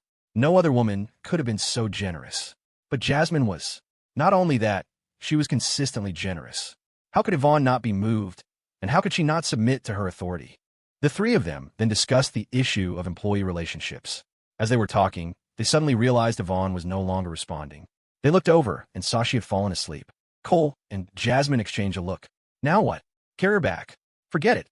Just let her sleep here," Jasmine said magnanimously. Although tonight was supposed to be hers, Yvonne was already asleep. There was no point in waking her. She reached over and turned off the bedside lamp. The room went dark, leaving only the glowing indicator light of the air conditioner. The chatting from the next room had also stopped. They were probably asleep too. Cole wrapped his arms around Jasmine's perfect body, inhaling the scent of her hair. His hands began to wander again. "Go to sleep," Jasmine said, slapping his hand away. If it had been Luna next to them, she wouldn't have minded. But with Yvonne here, she still wasn't used to it. "Fine," Cole said, reluctantly settling down. They lay there for a while, neither of them able to sleep. "Sis, MMM." Cole's desire got the better of him. He found Jasmine's lips in the dark. Thanks to her period, it had been a week since they had been together, and he was desperate. He was thinking, and he knew she was thinking it too. As for anything else, they could worry about it later. The next morning, Cole was still fast asleep. In the living room, Jasmine and Yvonne were already stretching. Their expressions were normal, as if nothing had happened. Serena emerged from the master bedroom, rubbing her eyes and yawning. She glanced at Jasmine and Yvonne, then turned and went into the secondary bedroom. She needed a hug for comfort. At 10:30 M. Cole, Yvonne, and their entourage were at the airport. At this time, there was no high-speed train from Rockford to Philadelphia. The drive would take 8 or 9 hours, so flying was much faster. Amy Huang had already booked the tickets. As usual, Sasha and 5 bodyguards accompanied them. The plane took off, and just over an hour later, it landed at Philadelphia International Airport. In the domestic arrivals hall of Terminal C, a large crowd of young women had gathered, holding up signs and large banners. On the banners was a photo of a handsome, fair-skinned young man. Each sign had different words written on it, with one reading "Lucy in the sky." "All right, everyone, listen up. I'm keeping a record here. I'll see who shouts the loudest and who's slacking off," a woman with glasses and a stern face said, weaving through the crowd. The sound of footsteps came from the corner of the exit. The girls held their breath, relaxing their throats. The moment the first figure appeared, they began to chant, "Always with Lucian, his light alone." When they got a clear look at the person who had emerged, the word "shines" got stuck in their throats. Crap, wrong person. It's not Lucian, but it was a genuinely, unbelievably handsome man. Super handsome. The fake fans momentarily forgot their part-time job, all of them staring at the godlike figure walking toward them. The tall young man who appeared before them had a calm and steady presence. His handsome face showed no signs of cosmetic enhancement. It was clearly all natural. His eyes were serene and gentle, yet they held a calm composure that suggested he wouldn't flinch if a mountain collapsed before him. The slight swing of his arms conveyed an air of effortless decisiveness. Each step he took was captivating. In that instant, it was as if a time-stop button had been pressed on all the girls at the arrival gate. They stared, wide-eyed and silent. This was a real-life power CEO, a living, breathing one, right out of a novel. Following him was a stunningly beautiful, capable, and energetic woman whose pretty and confident face made the girls feel an immediate sense of inferiority. Then came a slim girl with glasses, and a woman whose eagle-like gaze scanned the surroundings. Behind them, 5 formidable men and women flanked them on both sides. They were clearly bodyguards. Just then, a commotion erupted behind them. "Make way! Make way!" A group of security guards, holding hands to form a human chain, were protecting someone as they headed for the exit. The guards at the front were rushing, shouting at Sasha and the bodyguards. "Move it, move it!" The 5 bodyguards paid them no mind. The 2 male bodyguards at the rear even glanced back, their eyes cold. The 2 security guards were startled. Their expressions looked like they were about to eat someone. To project a sense of urgency in protecting their celebrity, the security team was moving quickly. Cole and his group, however, were walking at a normal pace. They weren't in a rush to use the restroom. Why walk so fast? This created an awkward situation. With people blocking the way, how could they stage the scene of being mobbed by fans? What's going on? Don't block the middle of the path. Move aside, the security captain at the back shouted, thinking on his feet. He gave a look, signaling his men to push the people in front aside. At this point, the fan group was also in an awkward position. Should they chant or not? If they chanted, the person was still behind them. If they didn't, they could already see him. The man in the middle of the security team, small in stature and wearing sunglasses and a mask, was him.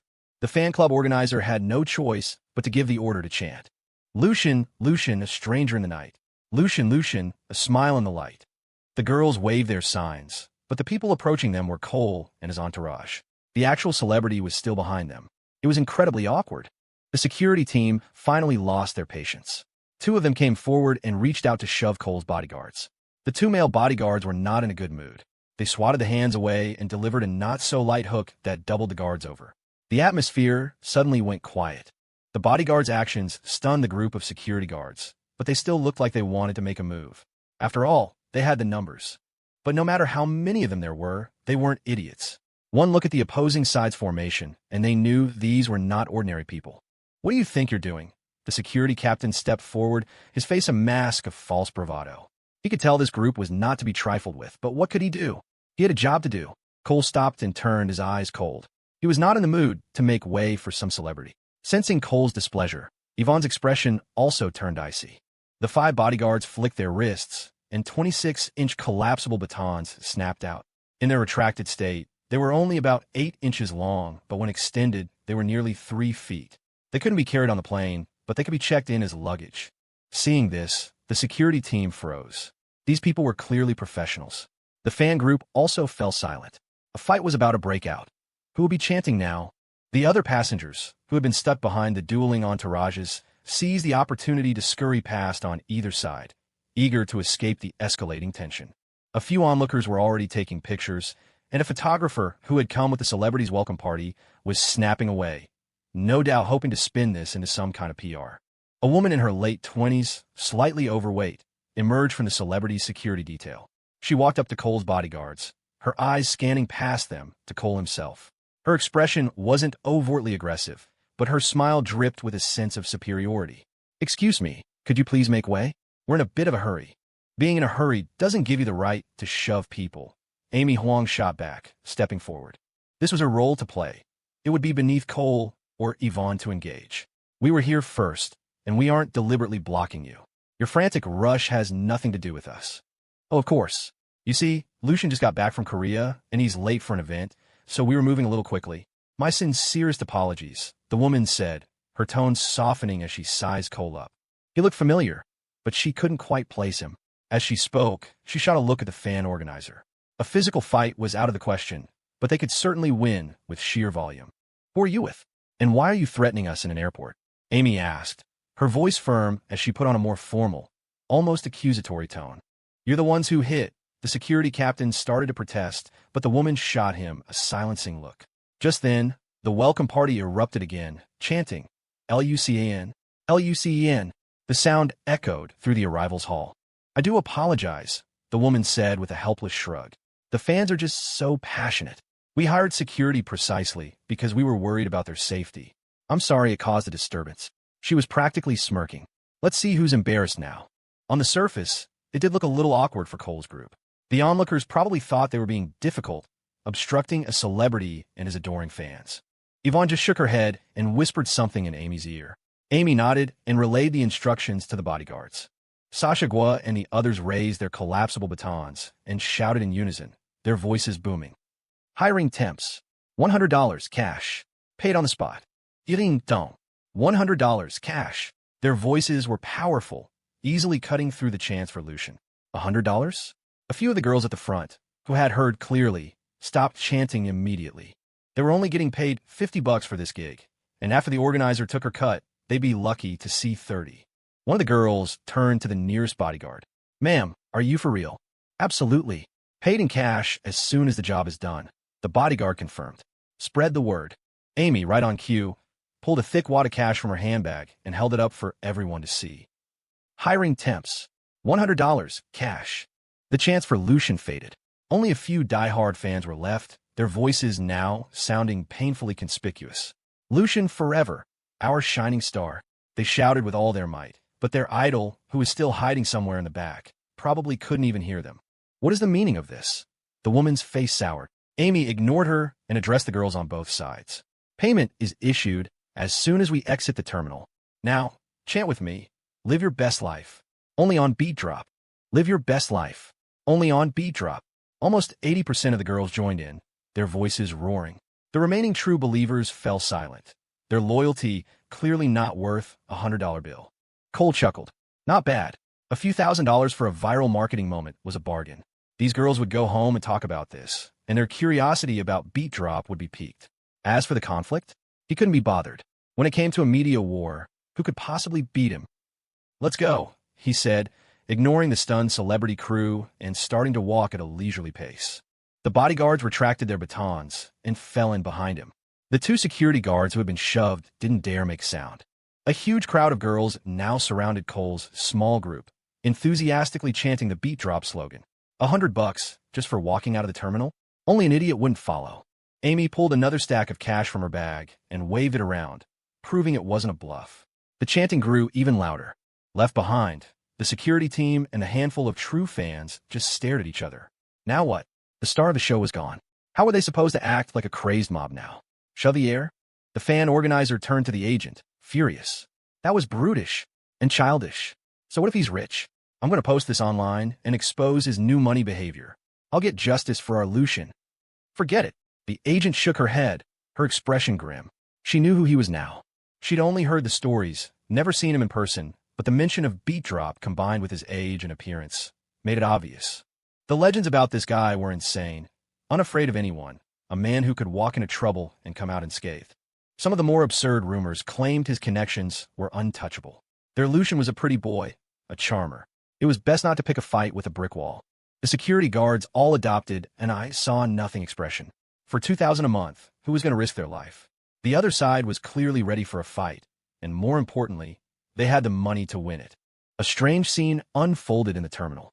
In the distance, a wall of security guards protected a small figure in sunglasses and a hat, moving slowly through a nearly empty space. Up ahead, a throng of screaming girls chased after a handsome man with no sunglasses at all, their passion burning like fire. Passing travelers had no idea what was going on, but it didn't stop them from raising their phones to record it. The girls in the crowd suddenly realized they'd gotten the better end of the deal. The man they were following was the real star.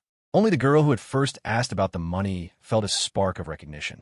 The pieces were clicking into place in her mind, and then a light bulb went off. Oh my God, it can't be him, can it? This was an opportunity she couldn't miss. She started chanting even more excitedly, waiting for her moment. Outside the terminal, a Rolls-Royce Phantom and two black Mercedes sedans were waiting. The team from the Beat Drop Philadelphia office, formerly the Headline Today regional office, was there to greet them. Mr. Chun, Ms. Wong. The local CEO was an Eastwood alum, one of the original pioneers who had set up the first wave of branch offices. He wasn't tall, but his hairline was high, and he had a calm, savvy demeanor, a real go-getter. He was now one of the highest-earning graduates in his class, a bona fide success story. He had no idea what had just happened, but he knew for sure that was his boss walking toward him. Amy raised a hand, and the chanting stopped. All right, time to get paid. Line up one by one. She really started handing out cash. The girls watched as the handsome man was welcomed into the Rolls-Royce, their eyes sparkling. A real-life CEO, not some fake. The one girl, however, didn't get in line for the money. She tried to approach Cole, but was blocked by a bodyguard. Excuse me, Mr. Chun, she called out, her voice urgent. Are you Cole Chun? Cole, who had been talking with the branch CEO, turned around, intrigued. Do I know you? I just found out who you are. Mr. Chun, I'm looking for a job. I'm a communications major, and this is my hometown, but I haven't been able to find anything yet, she said, her voice filled with a bold, desperate courage. Cole smiled. He admired her guts. You want to work here, in your hometown? He asked, humoring her. Yes, she said without hesitation. Cole looked at the branch CEO. Sean, why don't you give her a shot? A proper interview. Of course, Sean Peters agreed instantly. They needed people in operations, and it was just a matter of whether she was a good fit. Cole gestured graciously toward the girl. This is Sean Peters, the CEO of our Beat Drop Philadelphia office. The girl's face lit up. She nodded vigorously at Sean. Hello, Mr. Peters. Sean smiled and handed her a business card. Here, the address is on it. Come in for an interview tomorrow. Thank you, Mr. Peters. Thank you, Mr. Chun. She bowed repeatedly, then wisely backed away to join the queue for her money. Hey, free was free. In the distance, the security team finally emerged, still diligently protecting the celebrity in sunglasses as they hustled him toward a white van. The agent glanced at Cole one last time, a pang of regret in her heart. What a shame. If I'd known earlier, I would have had Lucian go introduce himself. They might have hit it off. No need for dinner, Sean. Ms. Wong's family has a lamb roasting for me, Cole said. Yvonne feigned a pout. What's this, Sean? Are you trying to steal Mr. Chun from me? Ms. Wong, please, just call me Sean, he said, waving his hands frantically. Hearing you call me Mr. Peters is going to give me a heart attack. He had a healthy mix of fear and respect for the woman who had been his direct superior since the early days of the promotions department. All right, we're heading out. Thanks for everything, Sean, Cole said, clapping the loyal employee on the shoulder. My pleasure, Mr. Chun. Please, right this way. Sean eagerly opened the car door, holding a hand over the frame to shield Cole's head. The bodyguards boarded the Mercedes sedans, while Cole, Yvonne, and Amy settled into the Rolls-Royce Phantom. The girl with the business card watched the 3 luxury cars pull away, then looked over at the celebrity van, still surrounded by a jogging security detail. She muttered under her breath, fake fans can suck it. Mill Creek, Pennsylvania. As of last year, it had officially been upgraded from a township to a proper town. The midday sun was scorching, hot enough to make your face slick with sweat. Yvonne's father and mother stood at the gate of their family home, joined by her younger brother and sister, who were home from school, her grandparents, uncles, aunts, and cousins. The town mayor, the council president, and a crowd of neighbors had all gathered, a massive group craning their necks to look down the road. They all knew Yvonne was bringing her boss home today, and they were dying to see him, to see just how old and rich this man really was. For the town officials, his age didn't matter. His wealth, however, mattered a great deal. If he dropped even a crumb of an opportunity their way, it could be their ticket to a county position. They should be here soon, Yvonne's father said, reassuring himself as much as the others. She called when they landed and said they were on their way. What's your hurry, Bill? The mayor chided good-naturedly. Let them drive safely. Safety first. The mayor's right, the council president added. It's no trouble for us to wait. Mr. Chen's safety is what's important. Yes, you're both right. Yvonne's father nodded eagerly. As long as the town's 2 most important men were happy, he could wait all day for his daughter. A few more minutes passed. Finally, the glint of black cars appeared on the road that snaked around the lush green hills. They were still far off, the sunlight reflecting off their roofs. Hey, is that them? Must be. Are there 2 cars or 3? The road was the main artery connecting the town to the surrounding countryside. It was paved with concrete and relatively smooth, allowing the cars to maintain a decent speed as they approached the Wong family home. It's them. That's Yvonne waving. Matt, get the firecrackers ready. You got it. Yvonne's younger brother ran to a long string of firecrackers already laid out by the roadside. This was before the local bans on fireworks, and the family had 2 massive rolls ready to go. The first car was still 100 feet away when the fuse was lit. Crack-a-lack-a-lack. The Rolls-Royce Phantom pulled up alongside the courtyard wall, parking as far as possible from the flying debris of the firecrackers. Yvonne stepped out first, a brilliant smile on her face. Dad, Mom, you must be tired from the drive, sweetie, her mother said, rushing forward, her sun-darkened face glowing with pride. Not at all, Yvonne replied, then glanced toward the other side of the car. The moment Cole stepped out, every eye in the crowd locked onto him. He's not an old man. He's that young, and that handsome, and rich. The neighbors were dumbfounded. Who started the rumor that he was some decrepit old geezer? You couldn't believe a word people said. A complex mix of simple, honest envy and awe rippled through the crowd. Mom, Dad, this is my boss, Yvonne said, looking at Cole with immense pride as she made the introduction. His name is Cole Chun. You could just call him Mr. Chun. Her father hurried forward, his face a mixture of eagerness and anxiety, and extended both hands. Hello, Mr. Chun. Her mother didn't know what to do, so she just stood beside him, smiling.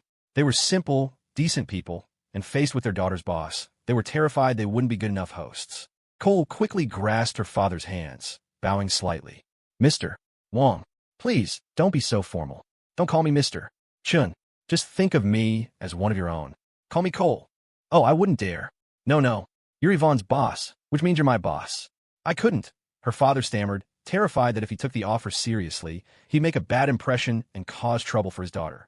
He'd heard that powerful, wealthy men were often condescending, polite to your face, but judging you behind your back. If you took their casual offers literally, they'd dig a pit for you to fall into. Cole saw right through his anxiety. He patted the man's rough hand and smiled. Mr. Wong, you can call me whatever you're comfortable with. You'll get to know me in time. Yes, her father agreed. Cole then turned to her mother, forgoing a handshake for a respectful bow. Hello, ma'am. It's a pleasure to meet you. I brought a few small gifts for you and Mr. Wong. Oh, you just being here is enough. We don't need any gifts, she said, wringing her hands with a flustered but proud smile. Behind them, Amy Huang promptly handed over several elegant gift bags. Cole took them and held them out, making sure the labels were visible. Ma'am, I brought some ginseng and other health supplements for you. And for Mr. Wong, 20 cartons of premium cigarettes and 2 cases of fine whiskey. It's just a small token, really. I was in a hurry. He said it deliberately loud, for the benefit of the onlookers. Sometimes gifts should be given in private, but other times they needed to be presented with a bit of fanfare. As expected, a murmur went through the crowd. 20 cartons of cigarettes and 2 cases of whiskey. Holy cow, how much did that cost? The bodyguard had already unloaded the cases and set them on the ground for all to see. Oh my, we can't possibly accept this. We couldn't, Yvonne's mother said, her hands hovering, not knowing whether to take the gifts, but her face was beaming. She didn't know the exact price, but she knew it was a lot of money. And right now, money wasn't just money, it was respect. Mom, take it. You can't let Mr. Chen hold it all day, Yvonne urged, guiding her mother's hand forward. Yes, of course.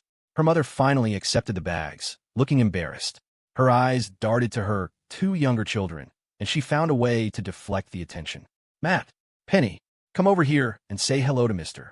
Chun. Yvonne's brother and sister came forward. The boy, Matt, was more reserved, scratching the back of his head and glancing at his sister. Call him brother, Yvonne said, shooting him a look before turning back to Cole. This is my brother, Matt Wong. He's 19, a student at Penn State. Brother, Matt said, ducking his head with a shy smile. He'd been coached beforehand. He knew this was, for all intents and purposes, his brother-in-law. Hey, Matt, Cole said with a warm smile. He took a red envelope from Amy and pressed it into his new brother-in-law's hand. A little something to welcome you to the family. Use it for school. Spend it however you want. The envelope was thick and heavy, square and solid. It clearly wasn't stuffed with $10 bills.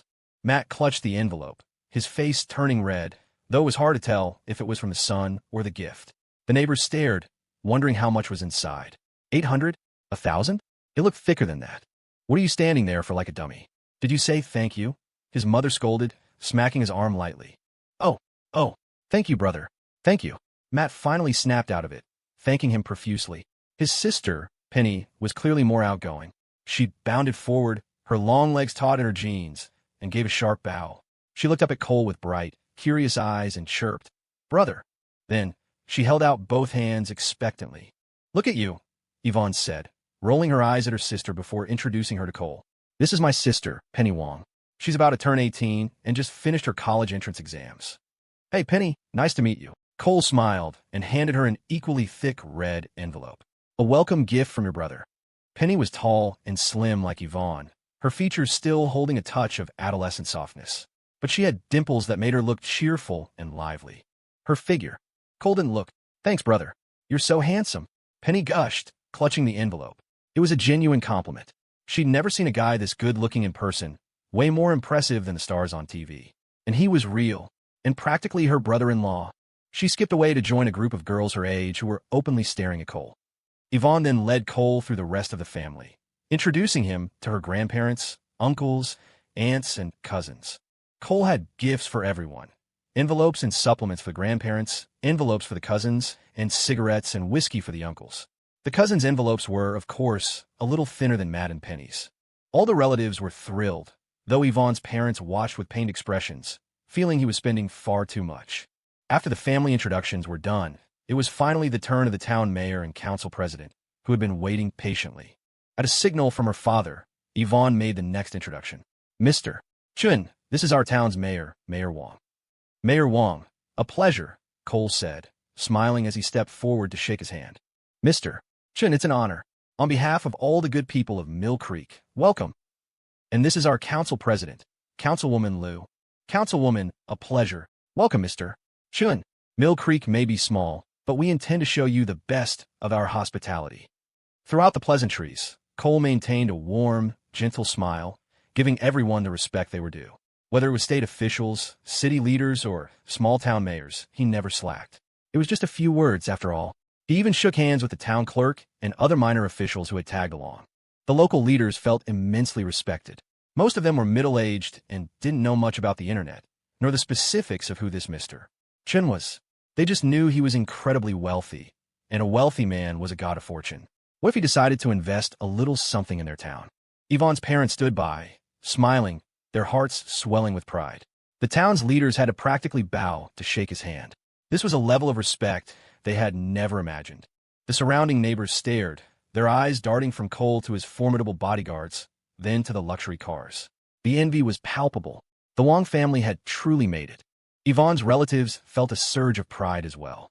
They'd heard the rumors that she was shacking up with some old man, and even if he was rich, it had been a source of shame. Now, they looked like they wanted to tattoo the word triumphant on their foreheads. At the edge of the crowd, the group of girls huddled around Penny. Penny, quick, see how much is in the envelope. Yeah, open it. It's so thick. I bet it's 2,000. Penny had already felt the thickness, but had no idea what denomination the bills were. Under the eager gaze of her friends, she opened the envelope. It was so packed she had trouble pulling a bill out, but the crisp green of $100 bills was unmistakable. Let's see, her friends urged. Penny proudly turned the envelope upside down, showing her friends the contents. When they saw the stack of hundreds, their jaws dropped. Holy cow, $10,000 in one envelope. Oh my God, your brother is amazing. Penny, ask your brother if he needs another wife. Penny's face went pale. He's got a wife. No more room, she stammered. Her friend sighed with theatrical disappointment. A few ants from the outer crowd came over to see what the commotion was about. When they saw the cash, they gasped. The news spread like wildfire. The big boss visiting the Wongs is handing out $10,000 envelopes. In this town, it took months to earn that kind of money, and he was giving it away as a casual gift. From the moment Cole got out of the car, a full 10 minutes had passed before all the greetings were finally done. The town officials, not wanting to overstay their welcome, were about to leave when two more black sedans pulled up. The mayor and council president saw the license plates and immediately jogged over to greet the new arrivals. The county's top two officials had arrived. The bodyguards tensed for a moment, but relaxed when they saw the local leaders rushing forward. The Wong family, who had been about to lead Cole inside, was stuck once more. Welcome, Mr. Chun. A middle-aged man in a sharp suit got out of the first car and strode toward them, his face beaming. Cole smiled and stepped forward to meet him. From the look of him, he was definitely a politician.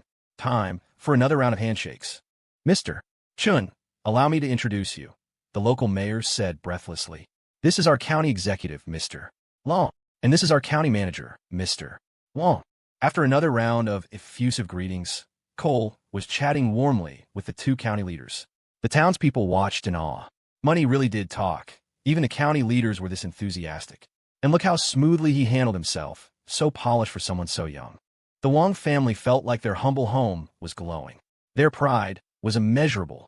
All their complicated feelings could be summed up in one simple thought. This is the greatest honor of our lives. The county officials didn't stay long either. They made their introductions and then departed. Finally, Cole and Yvonne were able to step into the courtyard. Many of the neighbors followed them in, and more were still rushing over, having heard the news and wanting to see the big boss Yvonne had brought home. This kind of simple, unvarnished small-town curiosity was a constant, no matter where you were in the country. The house had been recently renovated, with white walls and a gray tile roof. It was a U-shaped structure with a two-story main building in the center and single-story wings on either side. The courtyard was paved with clean-swept concrete. An old well, now covered with a stone slab, had been converted into a hand pump. The whole place felt spacious and comfortable. Cole was led into the main hall. It was cool inside, a stark contrast to the blinding sun outside. Amy and Sasha came in with them. 5 bodyguards carried in the cases of whiskey and cigarettes, and, guided by Yvonne's uncle, stored them in a room in the right wing. Two of the bodyguards then went back out to park the cars against the wall, making sure not to block the road. Penny brought out tea, handing the first cup to Cole. "Brother, have some tea." "Thanks, Penny. You're welcome." She smiled like a blooming flower, stealing another glance at his handsome face before she left. Back in the shade of the eaves outside, she couldn't help but show off to her friends. "I'm ruined," she complained dramatically. "My standards are now 100 stories high. What am I going to do?" "Poor Jason is going to be heartbroken," one friend said, shaking her head. "And Kyle's probably going to cry." "Haha," another laughed. "What do they have to do with anything? They're just kids," Penny said with a dismissive wave. The two boys had been trying to get her attention for months, but she found them incredibly immature. Thinking about it now, it felt like child's play. Suddenly, she felt a wave of anxiety about her exam scores. With the bar her sister and brother-in-law had set, it would be humiliating if she didn't get into a good school. Her mother's voice called from inside. "Yvonne, Penny, go cut up a watermelon. Your brother is thirsty." "Gotta go, I'm on watermelon duty," Penny said, rushing to the kitchen. She cut up 2 large watermelons, bringing the first plate to her brother-in-law, and was rewarded with another cheerful, "Thanks, Penny." She then took a plate out to the bodyguards. When she returned, one of her friends whispered, "Your brother is so impressive. He has like 5 or 6 personal bodyguards." Another friend asked, "So, what kind of business is he in? How much money does he have?" "I just know it's something called Headline Today, something with the internet. I don't really know the details," Penny said honestly. She had been focused on her senior year, and her family hadn't talked about it, only telling her to study. When her sister came home for the holidays, she was vague, just saying she'd gotten a promotion and was managing some people. Penny still didn't have a smartphone. She'd only get one if she got into a good university. If her scores were average, she might have to repeat the year, and a phone would be out of the question. "What's your brother's name?" one friend asked, pulling out her smartphone. She was the only one in the group who had one. "I think it's Cole Chun." "Maybe." Penny wasn't sure. She'd always heard him called Mr. Chun, and couldn't remember if her family had ever said his full name. "Duh, just search for your sister," another friend pointed out. "Oh, right."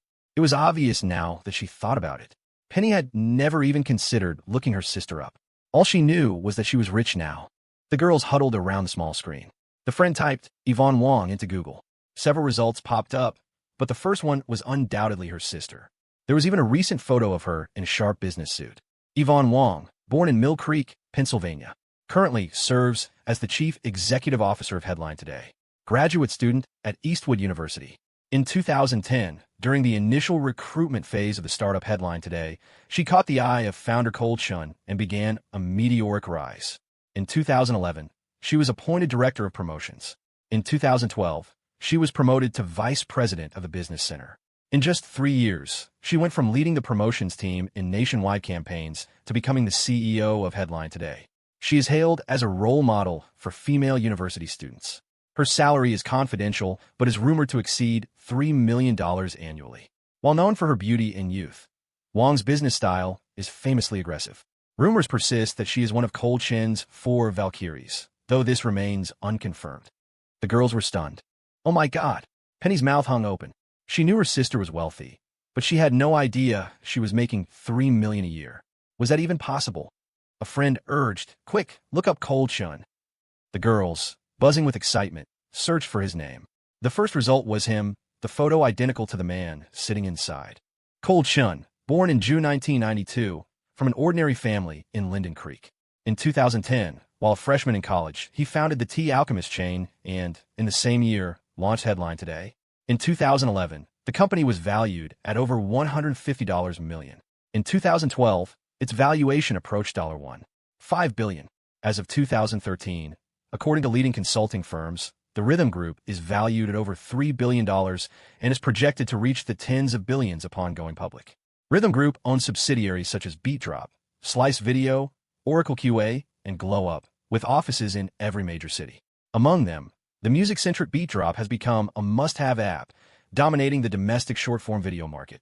It is rumored that Chun, currently 21, is unmarried, but is intimately involved with his 4 top female executives, though this remains unconfirmed. The girls were silent for a long time, their eyes glazed over. 21, only a few years older than them.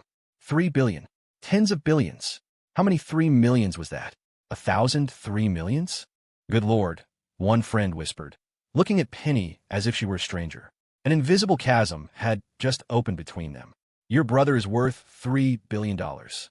I guess so, Penny mumbled, looking down at the phone again to double-check, as if she'd been struck by lightning. It was real. No mistake. A nearby aunt walked over, curious. What's this about 3 billion? Her brother, the friend said, pointing at Penny, then gesturing toward the house. The guy in there. You're kidding. Nope, it's all online. The aunt walked away, looking utterly dumbfounded.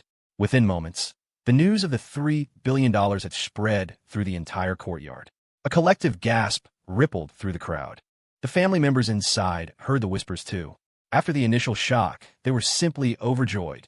Normally, Yvonne would have gone out to scold her sister, but today, she didn't move. Let them talk. She had come back to erase the shame of the past rumors. It was time the county and the town saw the real power of Yvonne Wong and the power of her man. It would put an end to the whispers about her being with some dying old man. Her parents were already busy in the kitchen, helped by a few aunts. As for her brother, Matt, he had disappeared with his friends long ago, going around town to correct everyone who had spread the old man rumor, finally getting his chance to hold his head high. The rich aroma of stewing lamb filled the air. Cole ate a couple of slices of watermelon, but when the scent hit him, his stomach rumbled. Hungry? Yvonne asked, looking at his face with a mix of satisfaction and sympathy. She knew this had been an ordeal for him. A little hunger is good. Means I'll have a bigger appetite later, he chuckled. Mr. Chun, do you all eat spicy food where you're from? Yvonne's uncle asked with concern. It's fine. I can eat anything. However you eat it here, I'll eat it. I'm not picky, Cole assured him. He'd had the local lamb soup before. It was best clear with a sprinkle of scallions. Adding spice ruined it. You could dip the meat in sauce, which gave a unique flavor. That's good. We know you're from out of state, so we were worried you wouldn't be used to our food, her second uncle added. Don't worry about it. I can eat anything, Cole said, looking at this second uncle with a newfound respect. During a late-night talk, Yvonne had mentioned him. He ran a small business in the county, had 2 wives, and 3 kids. A true master. Just as the lamb was halfway cooked, 3 more cars pulled up outside. A few men in striped polo shirts got out. The county executive and manager, who were with them, rushed over. It was clear the city officials had arrived. Cole, sitting in the main hall, saw them and immediately stood up to greet them. The Wong family didn't know who they were, but seeing Cole stand, they all rose to their feet as well. The remaining neighbors in the courtyard stared at the newcomers. The county executive, Mr. Long, hurried to the front, beaming. Mr. Chun, allow me to introduce you. This is the mayor of Philadelphia, Mayor Weaver. Mayor Weaver, a pleasure, Cole said, first acknowledging the county executive before extending both hands to the approaching man, who looked to be in his late 40s. Mr. Chun, the pleasure is all mine. Mayor Weaver had a stern face, but his smile was warm. I apologize for the intrusion. Not all. For you to take time out of your busy schedule to visit, I am truly honored, Cole replied, his expression a perfect blend of humility and respect. You're well worth the visit, and it's only right, the mayor said with sincere finality. Mr. Chun, you've created countless jobs for the people, and many in Philadelphia have benefited. It is my duty to come and pay my respects. You're too kind, Mayor. I'm just doing what little I can. After they released their handshake, the county executive introduced the other key figure. Mr. Chun, this is the president of the Philadelphia City Council, Mr. Bauer. President Bauer, an honor to meet you. Cole's smile never wavered as he shook the council president's hands with the same two-handed warmth, as if they were old friends. Hello, Mr. Chun. President Bauer was slightly younger, with a round, friendly face. He laughed heartily. Meeting you for the first time, I already feel a sense of kinship. The honor is all mine, President Bauer. Thank you for making the trip. Cole made sure his enthusiasm was perfectly balanced between the two men, lest one feel slighted. When he met with officials, the top 2 often came together, likely because they knew his time was limited. Otherwise, they would have scheduled separate meetings. Philadelphia wasn't the state capital, but it was a city with significant weight, a historic landmark, and a major tourist destination. Its leadership carried a lot of clout, so Cole couldn't afford to be careless. Furthermore, it was a city he was seriously considering for a cultural tourism partnership. He had to succeed. He made an inviting gesture with his hand. Mayor, President, please come inside. We have lamb cooking. If you don't mind, I would be honored if you'd join me for a drink. Standing behind him, Yvonne heard him say the word we, and her heart soared. She quickly added, Mayor, President, please come in. We don't have fine tea, but the lamb is absolutely authentic. Mayor Weaver and President Bauer exchanged a glance. The mayor spoke first. You must be the famous Ms. Wong, Philadelphia's own Milan. As impressive as they say. In that case, we'd be delighted to impose. The council president followed smoothly. Excellent. I'd love to try some authentic lamb soup. While a city's top two leaders might have their political disagreements on important matters, they presented a united front. You're too kind, Mayor. Please, right this way. Yvonne smiled modestly and gestured for the county officials to join them, leading the way into the house. She was constantly learning from Cole's masterclass in diplomacy.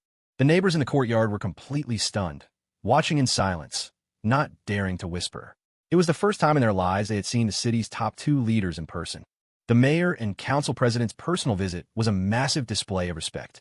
A colossal one. The Wong family uncles stepped aside, not daring to get too close. Yvonne's parents heard who had arrived and didn't even dare to come out of the kitchen.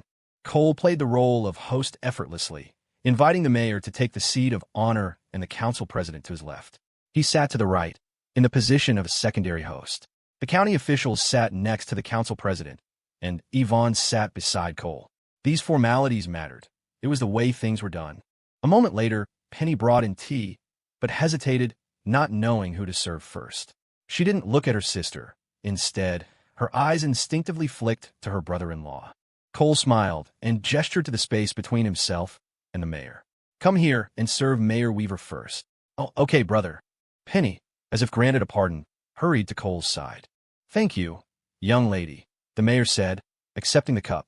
This wasn't a restaurant, after all. You're welcome. Now serve President Bauer, Cole prompted. Okay, brother. Then came the county officials, and finally Cole and Yvonne. Penny felt like she had just completed a monumental task. As she left the room, she wiped a bead of sweat from her brow. The neighbors in the courtyard gradually dispersed. They had no choice. The officials' aides were politely asking them to go home and get out of the sun. The news that the city's top leaders had come to visit spread rapidly. The Wong family relatives moved to a separate room to set up their own table for dinner.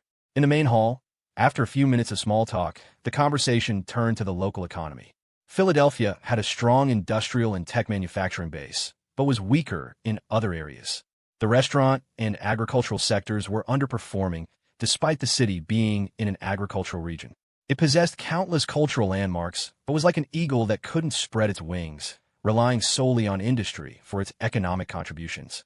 But industry could only provide so many jobs, mostly for skilled professionals. What about everyone else? President Bauer sighed. It's only thanks to Beat Drop that some people have been able to earn a little extra income by making videos. But it's a drop in the bucket. We still haven't been able to leverage our greatest strengths. Mayor Weaver nodded. Mr. Bauer has hit on the key point. That's why we came to visit you today, Mr.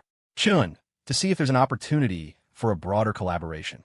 Mayor, President, you've read my mind, Cole said, his face full of admiration. I came here with the intention of discussing this very matter with you both. I just never expected that your concern for the people's livelihood would bring you here first. Mr. Chun, to be honest with you, President Bauer confessed, we're considering a promotional campaign for Philadelphia's historic district to see if we can increase tourism. We've even invited a few popular celebrities and are looking to select one as a spokesperson. The state's culture and tourism department was already discussing it, but they had no idea how effective it would be. If tourism took off, it would boost the restaurant and hotel industries, bringing outside money into the city. Only then would they have the funds to pursue other projects. Mayor Weaver looked at Cole and asked with a smile, Mr. Chun, you're an expert in new media. Could you give us some advice? What's the cost-benefit of hiring a celebrity spokesperson? The proposal had already been approved by them. Otherwise, the funding wouldn't have been released. Mayor, President, forgive me for asking, but what kind of endorsement fees are they asking for? Cole remembered the masked celebrity at the airport. Could he have been here to discuss this? The two leaders exchanged another look. President Bauer spoke. We have 3 options. 2 are TV stars from domestic entertainment companies, asking for $5 and $8 million, depending on their fame. The third is from Korea, though he's ethnically Chinese, but he's extremely popular. He's a trainee from a group called EXO-6. Cole knew exactly who he was talking about. The pretty boy idol who would go on to star in that disastrous sci-fi blockbuster. Of course, that was still in the future. President Bauer continued. His company is asking for $15 million. It's a Korean media company that specializes in creating popular idol groups. $15 million for a K-pop star? Cole's brow twitched. If this deal went through, it was only a matter of time before they started claiming Philadelphia's history as their own. It was a strange country. The K-pop wave had cultivated a bizarre sense of cultural pride. It was one thing to claim kimchi, but soon they'd be saying that without them, there would be no Liberty Bell. He recalled that in 2015, the National Tourism Board had appointed a Korean actor as a promotional ambassador for the Visit America year. He never understood the logic behind that decision. Cole smiled at the two leaders. Mayor, President, I'm sure you're both aware of Beat Drop's track record. From our earliest collaborations with local attractions around Eastwood, to driving the success of places like Stone Buffalo Ridge, and later partnering with scenic spots across the country, we've achieved incredible results. A celebrity endorsement is fine, but all that money goes straight into their pockets and their company's pockets. Not a single cent of it stays in Philadelphia. The mayor and council president nodded. That was precisely the issue. To pay millions for someone to shoot a commercial, say a line or two, and strike a pose, only for them to take the money and leave. It was a bitter pill to swallow. Cole's voice grew serious. You'd be better off using that $15 million to invest directly in the district's infrastructure and development, and let us promote it ourselves. For example, the city could establish a management company to partner with Beat Drop. The city provides the foundation, and Beat Drop provides the promotional strategy and publicity. We create cultural events. Philadelphia is a city rich with history from multiple eras. Its cultural depth is immense. If we just dig a little, combine it with mainstream modern culture, and create a true city of culture where past and present collide, I guarantee you, the visual impact of that collision will capture the attention of the entire nation. As he spoke of forming a company, the two leaders leaned in, captivated. They had considered such an idea before, but always hit a wall when it came to promotion. Hearing Cole's description, they were sold. What couldn't they do with $15 million? Cole grew more passionate, his eyes burning with a vision. Everyone in Philadelphia can be a spokesperson for the historic district. They can showcase its charm on Beat Drop. Even the two of you and myself, and the leaders of the culture and tourism departments. We can all be champions for the city. He stood up, unable to contain his energy, and gestured emphatically with his arms. When that happens, the countless students who have left Philadelphia for college will eagerly lend their voices to support their hometown. We don't need to rely on one star, because some vapid celebrity can't possibly comprehend the depth of our city's heritage. We will rely on ourselves, on the people. We are more than capable of proudly presenting a beautiful, historic Philadelphia to the world. The room fell silent. Mayor Weaver and President Bauer blinked, as if wondering where the calm, composed Mr. Chun from a moment ago had gone. Mayor Weaver broke the silence by applauding. Excellent. Spoken like a true leader, Mr. Chun. The same orator who can inspire an entire high school with a single speech. You got my blood pumping. President Bauer smiled. We've shown videos of your speeches in our city's high schools, Mr. Chun. Seeing you in person today, I can say the legend is real. They had heard many speeches. Cole's words were simple, but they were packed with an infectious emotion and a power to unite. Listening to his tone and passion, you'd almost believe he was a Philadelphian native himself. Cole smiled sheepishly. You're too kind. As you both know, what Beat Drop does best is take culture and spread it far and wide in a way that's accessible to everyone. The mystery and splendor of thousands of years of history. That's what truly moves people, what creates a real connection. President Bauer looked at the mayor. He's right. I think this is the way to go. Giving that $15 million to that celebrity would be like throwing money down the drain. Mayor Weaver nodded in agreement. Yes, whether it's $5 million or 15, that money could be put to much better use. Yvonne, who had been silent the whole time, gazed at her man with stars in her eyes. Her legs, hidden under the table, instinctively pressed closer together. You're amazing. So powerful. She made up her mind then and there. Tonight, she was sleeping in the same bed as him. She didn't care who tried to stop her. Custom dictated that even a new son-in-law slept in a separate room on his first visit. But she couldn't bear it. They had to sleep together. Her heart felt like a raging sea, the winds of love whipping up massive waves. She had to let this man dive in and swim, just to calm the storm inside her. At the doorway, Penny sat in a daze, her eyes fixed on her sister and brother-in-law, her mind a chaotic jumble. The events of the day had been overwhelming.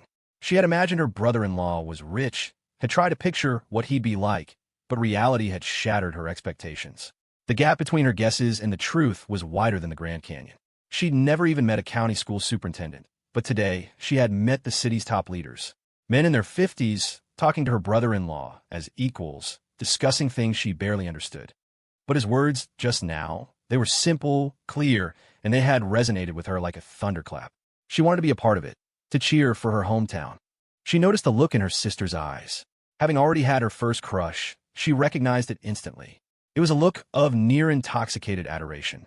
It made her believe in the soap operas after all, where the heroines looked at the male lead with that exact expression. But the CEOs in those shows were so fake, all posturing and no substance. Her brother-in-law was the real deal. No, wait. He was a real-life CEO. No, that wasn't right either. He was the chairman.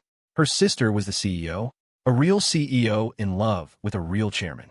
Yes, a perfect match. Bored, Penny's gaze drifted onto the table. Her sister's leg was pressed tightly against her brother-in-law's. What were they doing? Was her independent, formidable sister really this clingy? How strange. Then she reconsidered. Of course she was clingy. Any girl would be. At that moment, she desperately wanted to text her friends and tell them everything. But she didn't even have a phone. She thought about her exam scores again and clasped her hands together. Please let them be high. Nowadays, you got your scores before you apply to colleges. If she could get into the same school as her sister, that would mean she'd be at the same school as her brother-in-law. With them looking out for her, she wouldn't have to worry about being alone, and she could even go over for free meals. Huh, perfect. Laughing to herself, Penny's eyes returned to her brother-in-law's face. So handsome, so manly. The man she married had to be just like him. Cole and the two leaders were still talking, the topic having shifted to the broader economic climate. Time passed, and the lamb was ready. Yvonne's father brought in a large pot, the aroma filling the room. After a round of polite refusals, they poured the whiskey and began to eat. Delicious. So fresh. Mayor, President, and our two county leaders, I'd like to propose a toast. Cole raised his glass. I'll drink this one down. You all can drink as you please. Far away, in a five-star hotel in Philadelphia, a certain pop star couldn't stop sneezing. A sudden, inexplicable emptiness bloomed in his chest, as if a piece of his heart had been scooped out. Lucian, what's wrong? His agent, Tanya, asked with concern. Nothing. It's just, for a second there, my heart hurt so much I couldn't breathe. Yvonne's parents and aunts were a whirlwind of activity, preparing several side dishes. Besides the relatives' table, there was a table for the bodyguards and another for the city and county aides. The women themselves ate quickly in the kitchen. At the main table in the hall, Cole shared his thoughts on the city's history and the appeal of blending traditional culture with modern trends. He emphasized that this clash of old and new would be the explosive element that attracted tourists, not a celebrity endorsement. Tourists need to see something tangible, something vivid and performative. We need to create an atmosphere that immerses them in the culture, letting them feel like they've instantly stepped back in time. The mayor and council president, who had been listening intently, nodded again. Mayor Weaver remarked, hearing you describe it, Mr. Chun, I feel an urgent desire to experience it myself. President Bauer's eyes shone. Step back in time. Well said. That's exactly the feeling. Tourists love novelty. They crave an immersive experience. We need to let them participate to become a part of the city's history. Cole continued, his mind racing. After they've explored the historic district and are still hungry for more, the benefits will spill over to the surrounding areas, like the beautiful scenery here in the county, enriching the entire tourist circuit. Mayor Weaver picked up the thread, and these tourists will spontaneously promote their experiences on Beat Drop, spreading the word far and wide. Exactly, Mayor. You've hit on the key point. Cole exclaimed, giving him a thumbs up. We provide a service for the people, and in return, we get promotion by the people. That saves a fortune in advertising costs. President Bauer added admiringly, we'd be shifting from a passive to an active approach, aligning with what the people want. That's right, President. We would be proactively giving the tourists exactly what they're looking for, Cole said, clapping his hands with a touch of excitement. Mayor Weaver smiled. We made the right choice coming here. It should have been the tourism department inviting you for a formal discussion, but we were impatient. And thank goodness we were. It feels like a fog has lifted. He truly was impatient. The entire city lacked a core competitive edge and couldn't retain its young people. Without youth, there was no vitality. While a few state-owned manufacturing plants propped up the economy for now, what about the future? And at his age, if he didn't make a bold move soon, his career would stall, and he'd likely retire in his current position. President Bauer was in the same boat. At their level, they had access to more inside information, which was why they had never treated Cole like a young man from the start. Mayor Weaver looked at his colleague. Bauer, I say we skip the rest of the meal. Let's go back and call a meeting immediately. We need to get this management company established as quickly as possible. Time is of the essence. You're right, Weaver. I feel like a fire has been lit under me. President Bauer agreed. The existing manufacturing plants were holdovers from a previous era. They desperately needed a victory they could call their own. The two leaders immediately announced their departure, clearly eager to get the ball rolling. Cole didn't offer any polite protests. He also wanted to see this project move forward quickly. There were still many details to work out, like attracting vendors, setting market prices, managing food services, costumes, professional actors, and event planning. Of course, Beat Drop would only offer suggestions. But if the historic district became a massive success, Beat Drop's influence would reach a new level.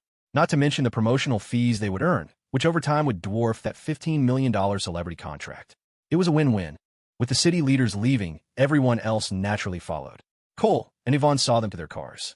Back at the table, Cole invited Yvonne's parents and the other relatives to join them.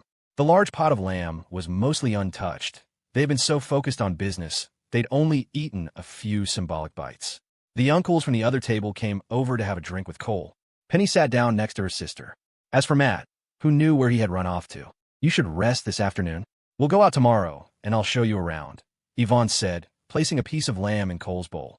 "The city will probably want to meet with me again, either tomorrow or the day after." "I'll definitely have to go to the historic district," Cole said. He took a sip of the lamb broth, then a bite of meat, and let out a sigh of pure satisfaction. The dipping sauce was only mildly spicy to his Linden Creek palate, but the freshness of the free-range lamb more than made up for it. Yvonne's parents and the other elders were hesitant to speak, unsure of what to say. Her mother put a piece of lamb in his bowl. "Mister, shouldn't eat more." "Ma'am, if you call me Mister Chin again, you'll be kicking me out," Cole said with a playful smile. His words sent her into a panic. No, of course not. How can we ever kick you out? If you call me Cole, it means you don't see me as a stranger, and then I can stay with a clear conscience." Yvonne's mother glanced at her daughter, who gave her an encouraging look that steadied her nerves. "Well, then, I'll call you Cole," she ventured. "Yes, that's perfect," Cole responded happily, raising his glass. "Mr. Wong, and all the elders, I toast you all. Please just call me Cole. If you respect me, that's what you'll do." "Oh my, Cole, you're too much," Yvonne's uncle said, quickly raising his own glass. "I'm an old man, so I'll take the liberty of calling you Cole." Good, Yvonne's father said, his hand trembling slightly as he lifted his glass. After her second uncle also raised his glass, the men drained their cups in one go. But her father immediately refilled his and stood up. "See, Cole, thank you for taking care of my Yvonne. I'll drink another one to you." He downed it in one gulp, then started to pour another, his eyes welling up with tears. A daughter far from home is a father's greatest worry. He used to hear about her running all over the place for part-time jobs, and it broke his heart, but the family situation was what it was. The night she transferred money home and said she was doing well, he had cried. Last year, when the rumors spread that she was with a man in his 70s, he had cried several more times, blaming himself for being useless. Now, everything was all right. He was an old man. He was young and successful, and he was good to his daughter. That was enough. Everything else could go to hell. The uncles at the table didn't try to stop him. "When you're happy, you should drink." Yvonne's mother wiped away a tear. Yvonne's lips trembled for a moment before she composed herself. "Yvonne has earned her position through her own professional abilities," Cole said, his voice sincere and full of affirmation. "Her contributions to the company are immense. I'm the one who relies on her." It was the truth. Yvonne hadn't gotten ahead with her looks. It was 100% talent and hard work. Yvonne smiled softly. In front of her whole family, she took out a napkin and gently wiped Cole's mouth. It was a completely natural gesture, and Cole accepted it just as calmly. The family watched, their hearts filled with relief and contentment. This is how it should be. It was proof of a harmonious relationship. The son-in-law respected the daughter's abilities, and the daughter cared for the son-in-law's well-being. Only now, at this very moment, did the Wong family finally, truly, accept him as their son-in-law. "Brother, if you go to the historic district tomorrow, can you take me with you?" Penny asked, her eyes wide with hope. "You're just a kid. What would you do there?" her mother scolded. "Sure, you can come," Cole nodded. "You're about to start college. Listening to us discuss the development of the historic district would be a great way to broaden your horizons." Since her future son-in-law had spoken, the family was happy to agree. Her mother shot her a warning look. "You can go, but don't cause any trouble for your brother." "I know." With the formalities out of the way, the meal became much more pleasant. Afterwards, they sat in the cool shade of the eaves, drinking tea. Some of the neighbors who had left earlier returned, now that the officials were gone. "Go ahead and smoke if you want," Cole said, raising his teacup. I'm used to the smell from meetings. It feels strange when I don't smell it. You smoke, I'll drink tea. That way we can all be comfortable, right? All right then, Cole. I was really jonesing for a cigarette. Yvonne's uncle laughed, pulling out a pack and passing it around. The other middle-aged and older men breathed a sigh of relief, accepting the cigarettes and lighting up, exhaling clouds of smoke. They hadn't wanted to smoke in front of Cole if he didn't, so they had all been holding back. Their opinion of him rose even higher. Rich, but without any airs. He was incredibly easy to be around. Yvonne, wanting to avoid the secondhand smoke, moved her chair up onto the porch steps. Seeing her sister move, Penny immediately followed, tugging on her arm. Sis, can I play with your phone? Here. If I get any it mentions, tell me immediately, Yvonne said, tossing her phone to her sister. Got it. Penny was ecstatic. Second uncle, what kind of business are you in these days? Cole asked, raising a topic everyone was interested in. I have a wholesale business for grain, oil, and groceries, her uncle sighed. Business is tough right now. My lease is up, and the landlord doesn't plan to renew. I'm worried about finding a new location. The landlord wanted to take over the business himself, though he hadn't said so outright. Competition was fierce, and without that prime location, he was afraid he wouldn't be able to make it. He was sick with worry. The other men perked up. Who wouldn't want a little help? It would be great to secure an opportunity for their own kids. A good location is crucial, and they're hard to find, Cole said, not pursuing the topic further. He turned to her other uncle. What about you, uncle? Me. Same as your father. I farm, sell some vegetables, and do a bit of masonry work on the side, he said with a wry smile, the lines on his sun-beaten face deepening. Cole nodded. That was life in the countryside. The lucky few might start a business. Since they were Yvonne's family, he would certainly help them out, but now wasn't the time to say so. It would depend on a partnership with the city. The men started chatting about the current market and its difficulties. When Cole didn't make any promises, they didn't press him. The simple wisdom of their years told them that he wouldn't abandon the Wong family. That much was obvious. Matt didn't return until dinner time. He was still a bit shy around Cole, but Cole started talking to him about school and video games, the universal language of teenage boys, and he finally relaxed. By 8 o'clock that evening, the world had fallen silent, save for the endless chirping of crickets. People in the countryside went to bed early. Yvonne's parents and Matt went to sleep at her uncle's house. The left wing was given to Amy and Sasha, while 2 bodyguards stayed in the right wing. The other 3 drove to a hotel in town. The 2 rooms on the second floor of the main house were left for Cole and Yvonne. As for the custom of a new son-in-law sleeping separately, no one mentioned it. If anyone asked, they were sleeping in 2 different rooms. In her room on the first floor, Penny couldn't sleep. She wasn't on Messenger, but was gleefully scrolling through her sister's work group chats, fascinated. Looking through the 20-odd different management groups, she finally began to grasp what being a CEO meant. So many people. Some groups were for casual chat, others strictly for work. Reading the conversations, Penny felt like she was living in another world. A message from a group called the Family Committee suddenly popped up, shooting to the top of her list. Penny curiously tapped on it. Jasmine Young at Cold Shun. Honey, I spoke with Amy. She's willing to join Beat Drop as Yvonne's assistant. She's handing her studio over to her old assistant. Cold Shun, great, sis. Give her a VP level title. If things go well here, I have another important task for her. Penny, lying in bed, propped her legs up. Sis, does he have another sister? Serena Shun. Cole, are you having fun there? Cold Shun, prize piglet, I haven't gone out yet. We'll probably visit the historic district tomorrow. Serena Shun, oh, okay. I want to go on a trip too. Jumping emoji Cold Shun. I'll take you out next time, prize piglet. And you too, sis. Sis, where do you want to go? Jasmine Yang. Anywhere is fine with me. Serena Shun. I haven't decided yet. I need to think about it. Kiss emoji Luna and brother. The bitcoins have all been moved to the new exchange. The price is going up. Cold Shun, good job, Lou. Just let them sit. They'll be worth more later when we need them. Luna and I know, brother. Serena Shun. You know what? Let's all just go on a trip together in the fall. I can't think of anywhere I want to go right now. Penny was getting confused. Prize piglet? Brother? This is so complicated. A light bulb went on in her head. She opened the browser and searched for the names. The search results made everything horribly clear. The 4 Valkyries. Her own sister was one of them, and they were all in this family committee group chat. Jasmine Yang was the group admin. My brother-in-law is a massive player. Penny's face fell. He's not perfect. Wah! Then, just as quickly, her mournful expression vanished. She swung her feet idly. Well, with great power comes great labor, right? Her brother-in-law was a god-tier man. For Valkyries seemed about right. She tapped on the other 3 girls' profiles. Wow, they're all so beautiful. No wonder they were called Valkyries. It wasn't an exaggeration at all. Penny started to worry. She hoped no more would show up and threaten her sister's position.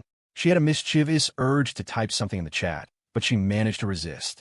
The family committee chatted for a few more minutes, telling Cole to be safe, and then went quiet. Penny's attention returned to the work chats, excitedly looking at everyone's titles and roles. Half an hour later, a private message popped up. Investment Department. Alex Liu at Yvonne Wong is. Wong, today's work report. I have engaged an appraisal firm to assess the current market value of musical. LY. We expect the results in 3 business days. Penny remembered her sister's instructions. She quickly got out of bed and went upstairs. The second floor had a small sitting area with a room on either side. The room on the right was supposed to be Penny's, but she wasn't allowed to sleep there tonight. She still didn't understand why. They could just say her brother and sister were sleeping in separate rooms. No one would know. She turned on the light in the sitting area and walked toward her sister's room. After a few steps, she froze. There were noises coming from inside. It didn't sound right. It sounded like they were fighting, but when she listened closer, it didn't sound like that either. She didn't dare go any further. After a long moment, her eyes widened. She clamped a hand over her mouth and slowly backed away. When she reached the doorway of the sitting area, she turned and fled. She had been wrong. Her brother wasn't bullying her sister. No, wait. He was bullying her sister. She dove in her bed on the first floor and buried her face in the pillow, her cheeks burning, her heart pounding. Why was her sister talking like that? She had really thought they were fighting. The sound seemed to echo in her ears. She flipped the pillow over and pressed it hard against her head. That was better, but the woven mat on the bed was hard and uncomfortable. Meanwhile, in downtown Philadelphia, the city lights still blazed. In a luxury suite at the Rittenhouse Hotel, a storm was brewing. What is with the city government? We had a deal, and suddenly they just back out? Tanya, the agent, was furious. Their afternoon trip to the tourism department had been a disaster. The director, who had been all smiles before, was still smiling, but the contract was gone. They had been rejected. At first, they assumed the city had gone with one of the other 2 TV stars, but a quick inquiry revealed that they had been rejected too. Tanya, what do we do now? Lucian asked, his voice calm, but laced with helplessness. Don't worry. We'll find out the truth when the call comes.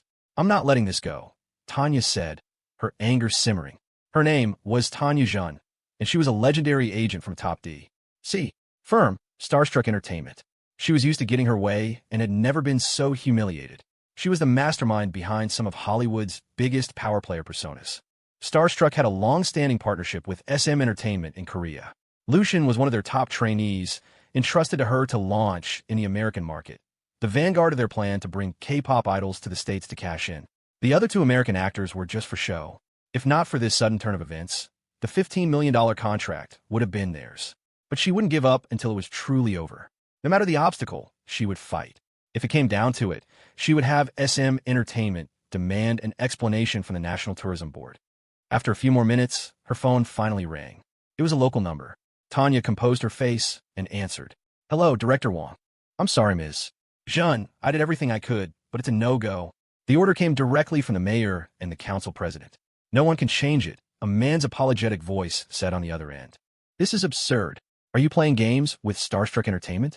Lucian is a top member of SM Entertainment's group, XO6. Do you have any idea how much money he loses for every minute he's delayed? We came here with nothing but goodwill for your city. And this is the unjust treatment we receive? Don't you think you owe us an explanation? Tanya raised her voice, leveraging the weight of SM Entertainment to apply pressure. She was a kingmaker in the entertainment world and had no respect for some small-time city official. But this time, the man on the other end didn't back down. He roared back. An explanation? What explanation do you want? I didn't invite you here. You came to compete for this contract, and you had the nerve to ask for $15 million. Why don't you just rob a bank? If you want justice, go talk to Cole Chun from Beat Drop. He hung up. You. Tanya's face darkened, her chest tight with a fury she couldn't unleash. She never expected him to talk back to her, to just hang up like that. Cole Chun from Beat Drop? What did that mean? She had been about to smash her phone, but stopped herself. She took a deep breath, forcing herself to calm down. Was Beat Drop involved in this? Tanya, what's wrong? Lucian asked meekly. Tanya held up a hand, silencing him so she could think. No wonder we ran into him at the airport. He was here to steal the contract, and it looked like he had succeeded. She walked to the floor-to-ceiling window and gazed out at the city, her mind racing. Cole Chun was powerful, yes, but she wasn't without her own resources. Beat Drop had already earned the ire of the entertainment industry. A bunch of nobodies and online influencers were stealing advertising deals that rightfully belonged to celebrities. Endorsements were a major source of income for stars. To block someone's path to wealth was like committing murder. Cole Chun had a lot of enemies. They just hadn't united yet. A single voice couldn't touch him. After careful consideration, she made a decision. She would ask the company for backup. They had to go through higher channels to pressure the man who had stolen their prize and make him spit it back out. If that didn't work, she would have the company join forces with SM Entertainment and other domestic firms to create a massive public outcry and demand justice from the national media regulators. She would make sure her precious Lucian walked away with that $15 million check. She turned to Lucian, her expression softening. Lucian, you should get some rest. Sleeping late is bad for your skin. Okay, Tanya. The next day, Cole received a call early in the morning from the city manager's office. Hello, Mr. Chun. This is Tom Zung from the city manager's office. We met yesterday. Hello, Mr. Zung. What can I do for you? Mayor Weaver and President Bauer would like to invite you to tour the historic district this morning, followed by a luncheon in your honor. They insist you attend. Of course. Thank you, Mr. Zung. Please pass on my thanks to the mayor and the council president. I'll be heading out shortly. Oh, and Mr. Chun, there is one small matter that might require your assistance. Please go on, Cole said. He had been through this enough times to know what was coming.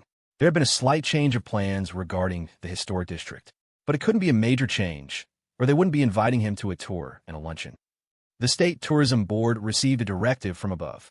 They've asked that the city give the member of SM Entertainment's XO6 a chance to showcase his talents. Fearing a misunderstanding, Mr. Zing quickly added, it's just a formality. Regardless of his performance, the city has already decided to partner with Beat Drop. The message was clear. It was a reassurance. I understand, Cole said. The mayor and the president want Beat Drop to present something as well, to show that the selection process was fair. He knew what had happened. The other side had pulled some strings, someone had pressured the State Tourism Board, and the city had come up with this solution. He didn't mind. He had already laid out the pros and cons.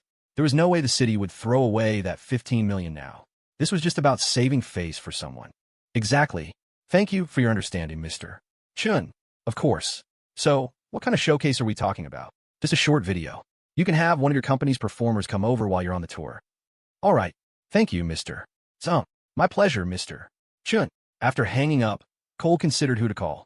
Amy was out. Once the project was launched, she would be in charge of the whole thing. No need to waste her time. In his hotel room, Lucian sat on the sofa, looking innocent and reading a book, playing the part of a quiet, beautiful boy. Tanya was fuming into her phone. We want a contract, not a showcase. What is there to showcase? Lucian is naturally gorgeous. Does he need to prove it? The man on the other end sounded helpless. They said they can't just hand over the contract. The city has the final say. This was the best SM could negotiate. Lucian's image and charisma are top-notch. Put him online and let his rich fan clubs do the work. Fine. I guess this is the only way, Tanya sighed, releasing a breath of frustration. After the call, she immediately instructed her assistant to notify the leaders of several fan clubs. It was time to prepare for war. She herself was in a fan group with several thousand members, lurking under an anonymous account. A moment later, the group's admin posted a message. A great humiliation. Someone has insulted our Lucian. Sisters, will you stand for this? The group's top benefactor, a wealthy fan whose screen name was Road to Lucian, replied instantly. What happened? What's wrong with Lucian? The admin explained the situation with a heavy dose of embellishment, making sure to mention the incident at the airport. Road to Lucian exploded with rage. Take down that Chun from Beat Drop. We will protect our Lucian at all costs. Sisters, get ready. We have to help Lucian win this endorsement. The group erupted. Who does that Chun think he is? I never use Beat Drop. I only use Twitter, passing through. Beat Drop is trash.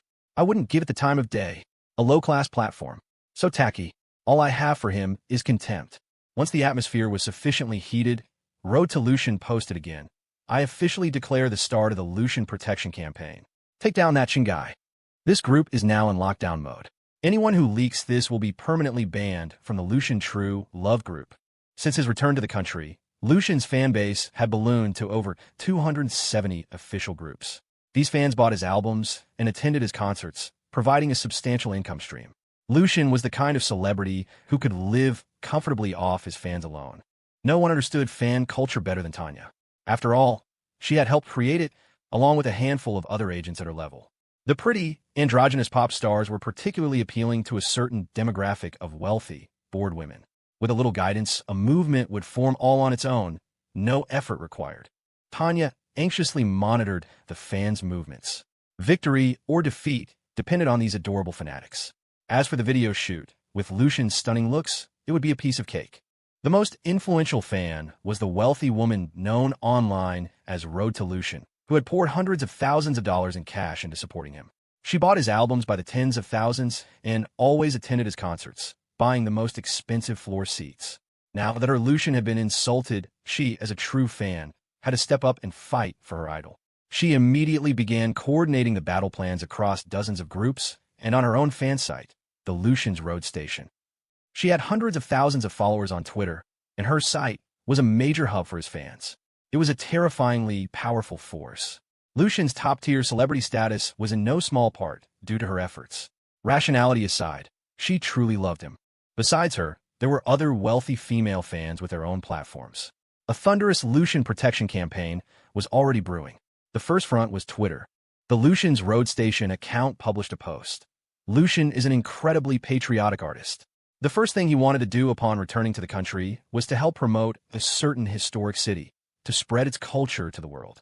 But regrettably, a certain evil man from a certain app, for his own selfish gain, used his wealth to steal the contract that rightfully belonged to Lucian. Lucian is a pure and kind soul, not one to fight or squabble. But can we, as loving fans, stand for this? Can we allow this villain to bully our Lucian? Absolutely not. The entire Lucian's Road Station officially declares war on the evil Mr. Chun, your actions are disgusting. Go back to your hole and hug your money. We may not have as much money as you, but we will gather all our strength to fight for and protect Lucian. Sisters, be brave. Another wealthy fan also posted on Twitter, I am officially declaring war on the foul Mr. Chun from a certain app. A man who unscrupulously steals the fruits of another's labor deserves only our contempt and scorn. Boycott the app, starting with me. Every one of Lucian's fans has a responsibility to do so. As a true fan, I stand with Lucian. At the same time, on Lucian's fan forums, the battle cries were rapidly multiplying. The fans were overcome with passion, endlessly praising Lucian and tearing down the evil Mr. Chun. Sarcasm, mockery, and insults flew freely, as if they were the only sane people left in a world gone mad.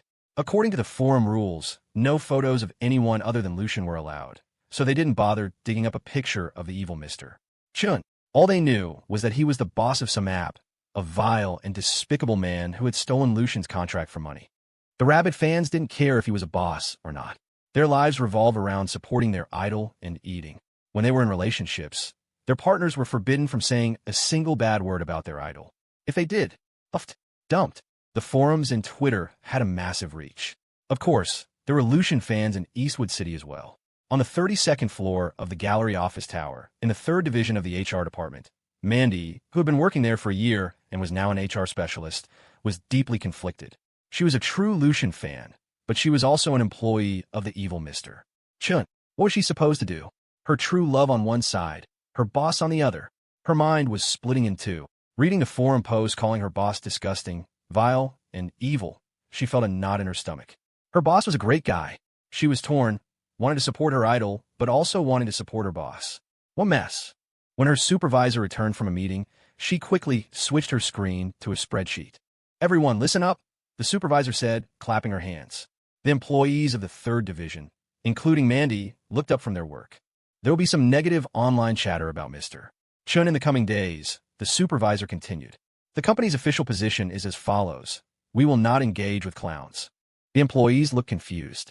Only Mandy understood instantly. Second, if any of you are taking Mr. Chen's generous salary and then secretly bad-mouthing him online for some outsider, the company will not tolerate it. Ms. Yang Ms. Chun and Ms. And will certainly not tolerate it. You can see yourself out and don't even think about a severance package. Mandy felt her supervisor's gaze, subtle but pointed, land on her. Her face went pale. That's all. Get back to work, the supervisor said and left. The other employees were curious. What was this about? A quick search online brought up the Twitter posts. In the next moment, all eyes turned to Mandy. She was the only one in the office who was a fan of that particular idol. Her colleague next to her whispered, "Mandy, don't do anything stupid. You haven't been, have you?" "No, no, not a word," Mandy said, sweat beading on her forehead. "Good. Don't forget about the R&D center. Tracking an IP address is as easy as drinking water for them," her colleague reminded her kindly. Mandy's mind reeled as if struck by lightning. Oh my God, she was so lucky she hadn't joined in on bashing her boss. She forced her expression to remain neutral. "Really, I haven't. I just follow him casually. I'm not even a real fan." "Okay, good." As soon as her colleague turned away, Mandy quickly closed the forum tab. Then she silently unfollowed the Lucian's road station and left the fan group. A clean break. A moment later, a message came from the group admin. "At Mandy S. Road, why did you leave the group?" Mandy didn't reply. She blocked the user and immediately changed her screen name to Mandy. Being a fan or having a job, the choice wasn't actually that hard, especially when the job was this good. Within 5 minutes, employees in multiple departments across the Rhythm Group had changed their online screen names. The world was big, but nothing was bigger than your paycheck. In a van parked below the hotel in Philadelphia, Tanya was coaching her client. "Lucian, you need to release a statement. Keep the tone neutral and positive." "Okay, Tanya," he nodded. All he had to do was nod. His assistant would post to Twitter. He had no say in the matter. At Tanya's command, the assistant logged into Lucian's Twitter account and began typing. A moment later, a new post appeared. "If the city will not come to me, then I will go to the city. Promoting our shared culture is the responsibility of every citizen." In just 1 minute, the comments section exploded, with tens of thousands of replies flooding in. "I support my Lucian. My Lucian has such a big heart, so meaningful, such a sense of responsibility, not like a certain Mr. Chun from a certain app, hiding in the shadows, who only knows how to steal endorsements. Lucian is the light. Only my Lucian." The post was retweeted thousands of times and was still rapidly gaining traction. The terrifying power of a top-tier, manufactured celebrity. Less than 10 minutes later, while Cole was still on his way to the historic district, the hashtag Justice for Lucian was already the #1 trending topic on Twitter. Pushed by his management company, Starstruck Entertainment, and their Korean partners at SM Entertainment, it was spreading like wildfire. June was a competitive month for online buzz, with several major movies vying for attention. The Avengers, The Dark Knight Rises, The Amazing Spider-Man. They were all running their own promotional campaigns on Twitter. But the moment the Justice for Lucian hashtag went live, it bulldozed everything else off the trending list, attracting a massive wave of public attention. An entertainment blogger reposted the topic, adding a lengthy post.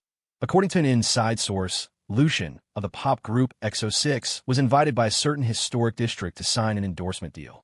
But out of nowhere, Cole Chin swooped in to steal it. To promote the city's culture, Lucian had agreed to cut his usual fee by 70%, never expecting the city to play him like this.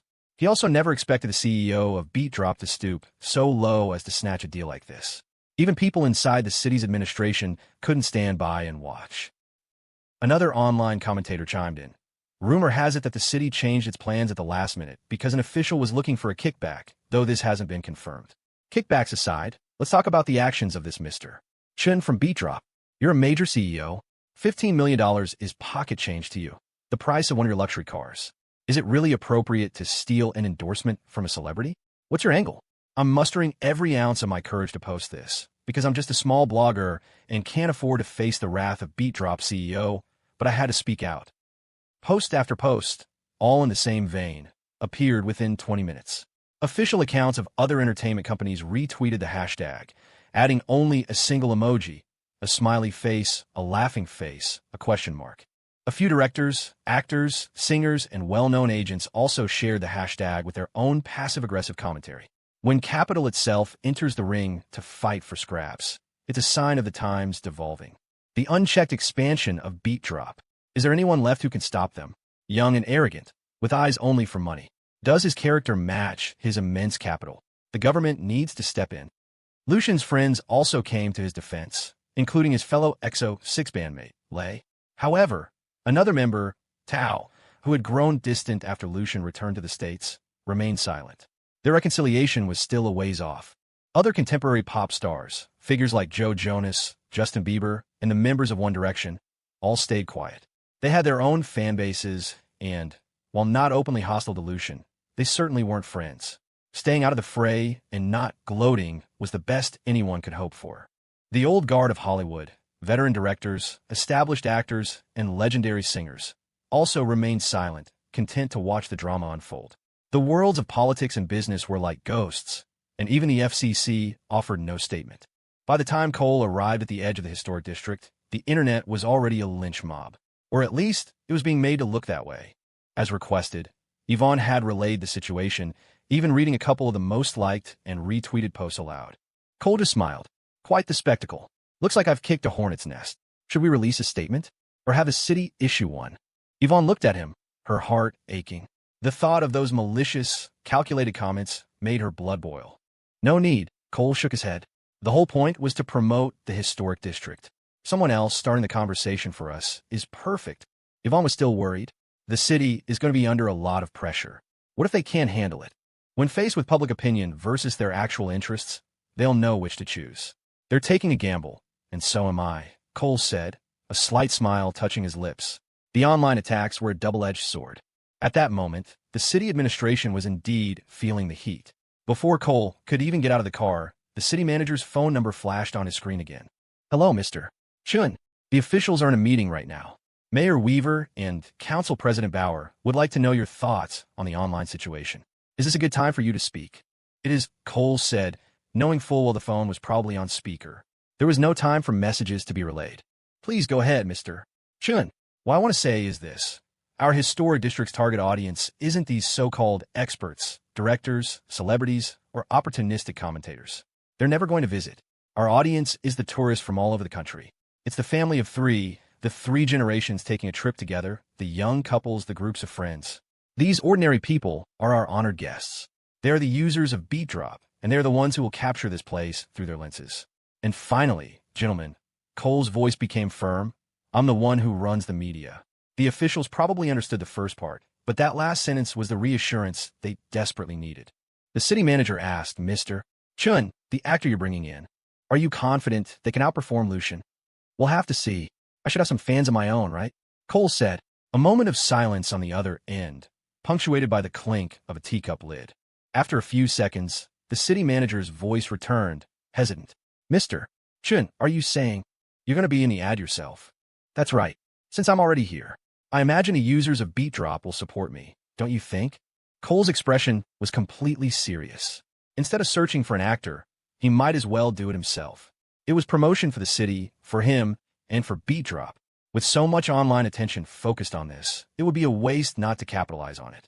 The other end of the line went silent again. After a long moment, the city manager asked, Mr. Chun, what do you need from us? During the shoot, I might need some help with security to keep the area clear. I'll handle the costumes, props, and extras myself. Another pause, then a firm reply. Mr. Chun, let me know when you plan to shoot. I will make the arrangements immediately. I'm bringing in a lot of people, so let his team shoot first. Understood, Mr. Chun. After hanging up, Yvonne looked at him with an apologetic expression. This is too much for you. You came all this way and haven't even had a chance to rest. Haha, don't worry. This is rest. Besides, I've always wanted to know what it's like to be a star, Cole said with a reassuring smile. Yvonne grabbed his arm, resting her head on his shoulder. I wish I could grow up faster so I could handle more of these things for you. Go at your own pace. Don't overthink it.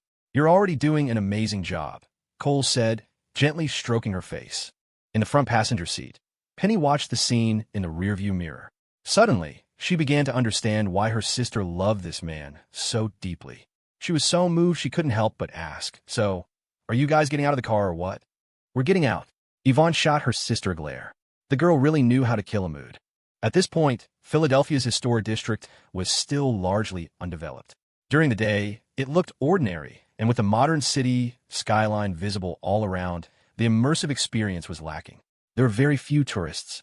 A few girls in red and white colonial-style dresses walked down the street, their expressions clearly unimpressed.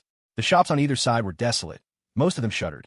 The historic district was compact and refined, but its cultural depth was undeniable, spanning multiple eras of American history. With the right atmosphere, winning over tourists wouldn't be difficult. That, however, would require a meticulous planning team. All Cole could do was provide the direction. The rest would depend on the management company and the vision of the city's leadership. As he walked into Old City with his bodyguards, he immediately drew stares. The group exuded an air of importance.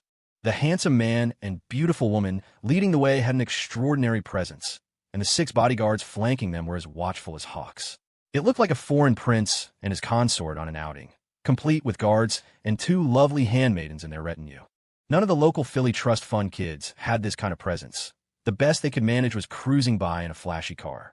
Shopkeepers who glanced over quickly averted their eyes, lest they be mistaken for assassins. Cole surveyed the rough-around-the-edges environment, thinking that the promotional task ahead was a heavy one. The city would need to invest a significant amount of money to improve the atmosphere. Even in the future, the area's daytime appeal was limited, though it was slightly better at night. Major redevelopment wouldn't even begin until 2017, with a total investment of over $1 billion, all without an entrance fee. Cole and Yvonne discussed their thoughts while Amy Huang took simple notes. By 10 in the morning, after Yvonne had reapplied sunscreen to Cole's face, the city officials arrived. The 2 groups merged into one large delegation, touring the historic district. Cole walked beside Mayor Weaver on the mayor's right, with Council President Bauer on the left. It was proper etiquette. Standing in the center would have been inappropriate for the cameras. The city's cultural department had arranged for a professional guide to provide commentary, all for the benefit of a news cruise. Seeing this lineup, the few tourists and shop owners in the area grew intensely curious. Who was this handsome young man? Cole was not yet a household name. He was known primarily among entrepreneurs, politicians, business leaders, and college students. Many regular beat drop users probably wouldn't recognize his name. Most people just didn't pay attention to that sort of thing. It was only when prompted that they might have a moment of recognition. Oh, so that's the guy who owns Headline today? A few shopkeepers on site filmed the procession and uploaded the videos to Beat Drop.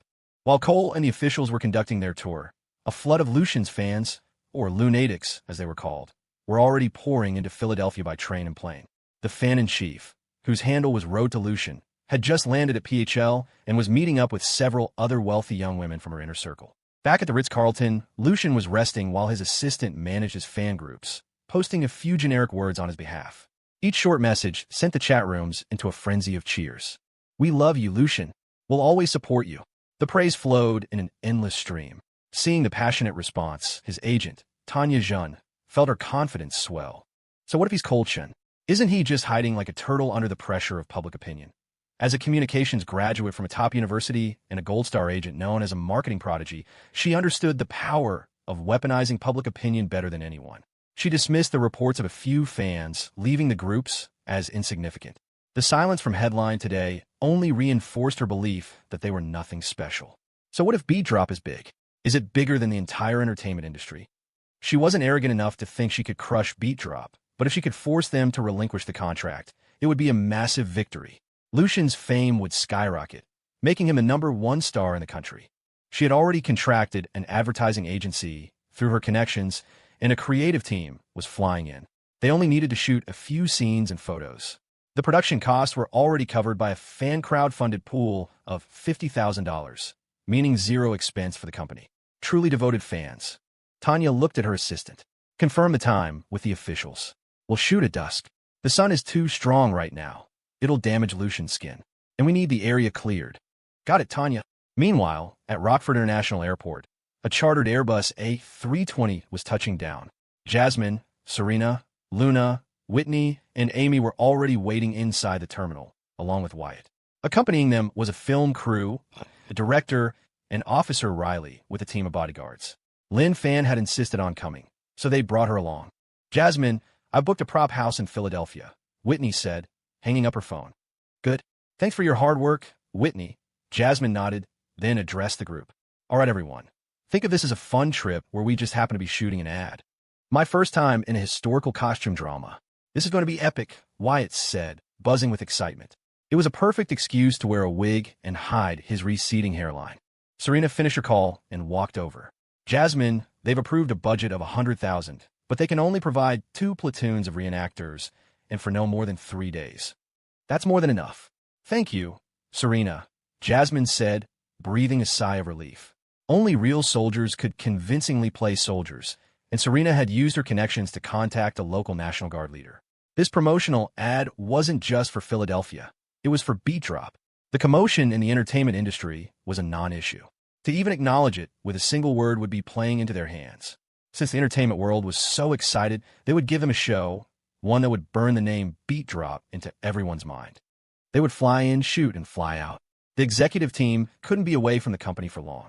Before boarding, Luna opened her laptop and paid the final installment for the charter flight.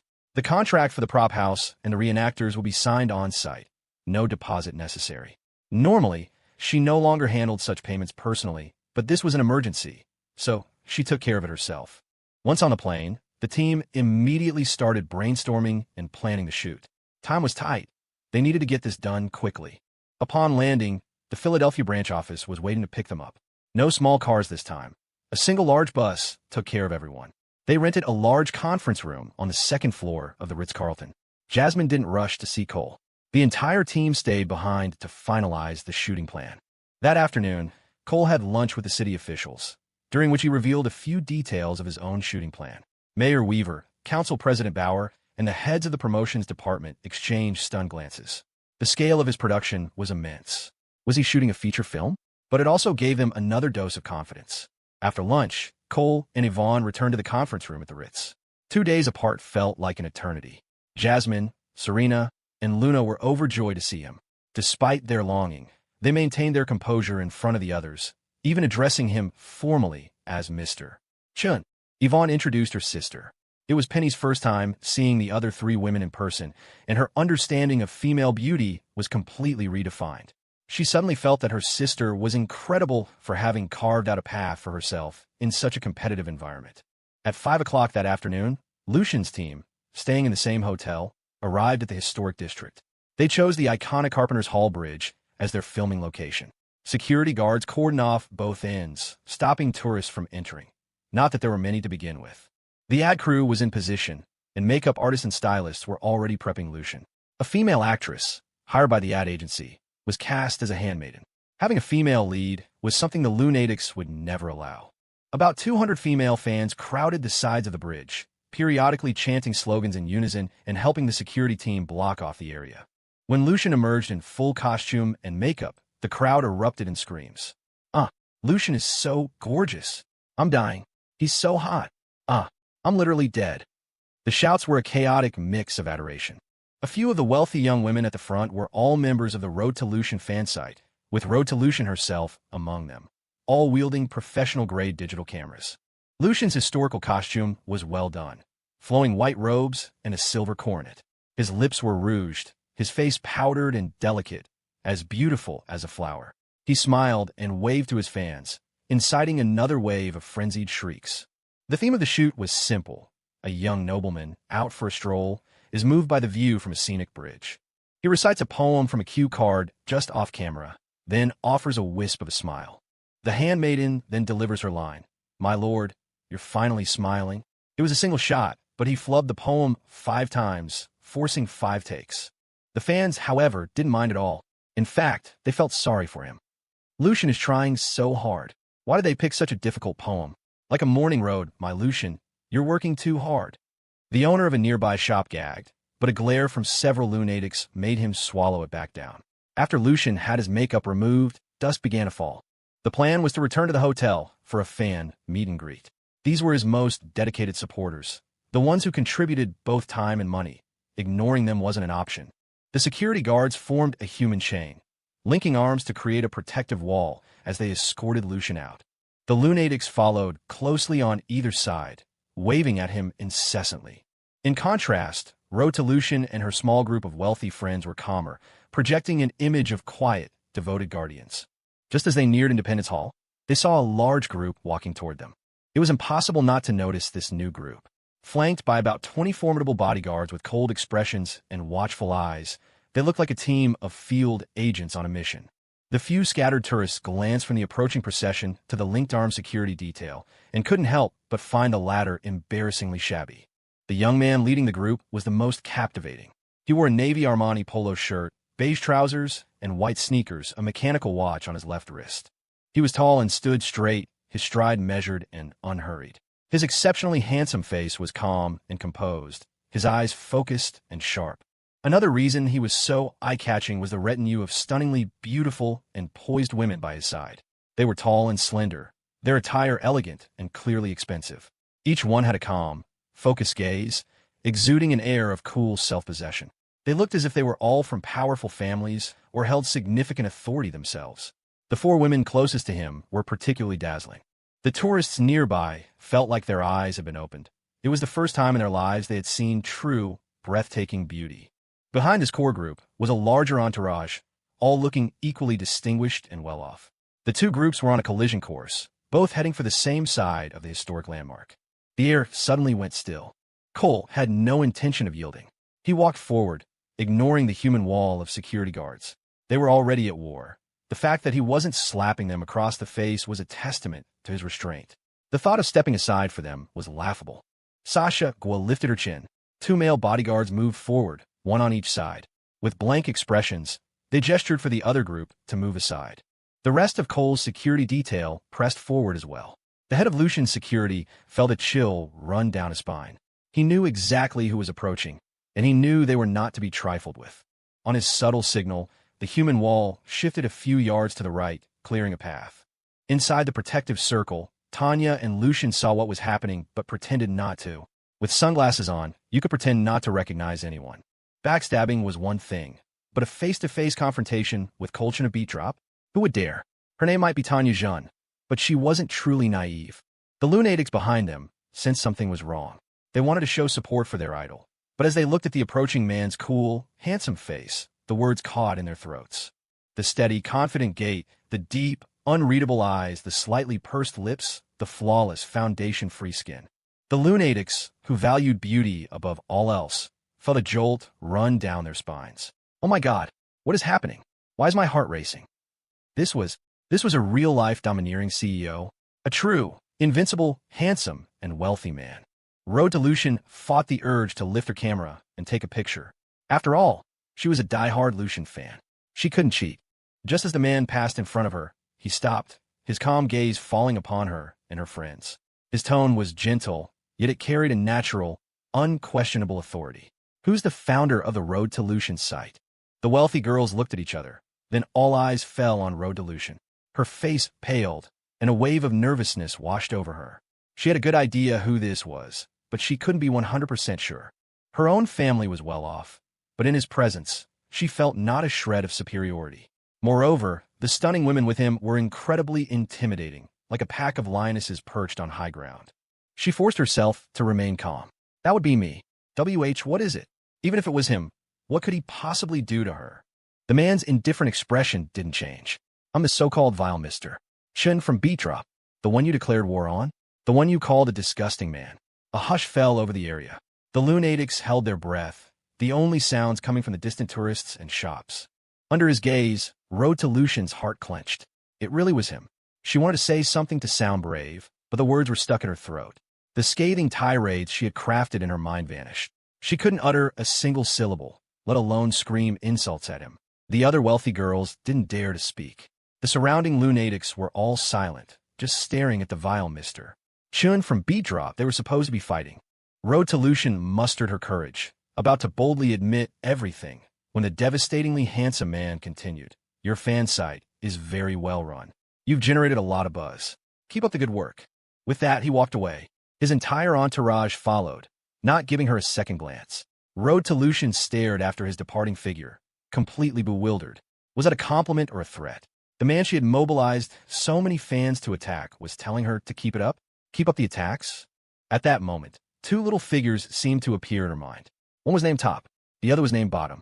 Her friends were just as confused, their eyes following the man as he disappeared into the distance. The rest of the lunatics were in a similar state, but their minds were reeling. Holy crap, so that's the vile mister. Chen from Beat Drop, but he's nothing like I imagined. How could someone be that handsome? Sigh. Life is so confusing. The expressions on many of the lunatics' faces became strange. Low murmurs spread through the crowd. He's seriously so hot. Yeah, and that's his real face, no makeup. And he's rich. Oh my God. A voice from the front of their group called out. Everyone, keep moving. Lucian will be taking photos with us soon. Road to Lucian snapped back to reality and composed herself. Let's go. Don't keep Lucian waiting. The lunatics started moving again, heading toward Lucian, but an unseen shift in sentiment was spreading through the crowd. Road to Lucian looked at the human wall of security up ahead, at the barely visible figure of Lucian inside it, and a sudden, inexplicable guilt washed over her. It felt as if she had just told her boyfriend she loved him, only to turn around and see a god who had smiled just for her. She fought to suppress the feeling, to maintain her loyalty, but the impulse to switch sides, to climb over that wall, kept clawing at her heart. This is terrifying. This is awful. This is so exciting. No, I can't betray Lucian. The human wall protecting Tanya's team finally made it out of the historic district. The security guards were certainly dedicated. Even when no one was around, they kept their arms linked, scuttling sideways like crabs. Just then, several panel trucks pulled up to the curb. Emblazoned on the side of each was the logo, Battle Flag Film and Prop Technologies. 2 or 3 men hopped out of each truck and began unloading props onto the sidewalk. Pieces of armor, weapons, and the like. There were also 7 or 8 exquisite garment bags, each decorated with illustrations of ornate, Tang Dynasty-style gowns. Tanya was momentarily confused. Were they shooting a movie here? She hadn't heard anything. Or were these for him? It was possible. The lunatics, who had followed them out, also looked on with curiosity at the trucks. Just as Lucian was about to get into his car, 5 military-style transport trucks rumbled down the road. Everyone turned to look. From the back of the trucks, soldiers in summer dress uniforms, unarmed, jumped down and formed ranks on the side of the road. Passers-by and tourists looked on, wondering what was going on. Why were soldiers here? And unarmed? It didn't look like they were on a mission. Under an officer's command, the soldiers turned and marched into the historic district in plain view of everyone. The 5 trucks then continued down the road, made a U-turn at the intersection, and headed back. Tanya's expression finally changed. She had guessed it.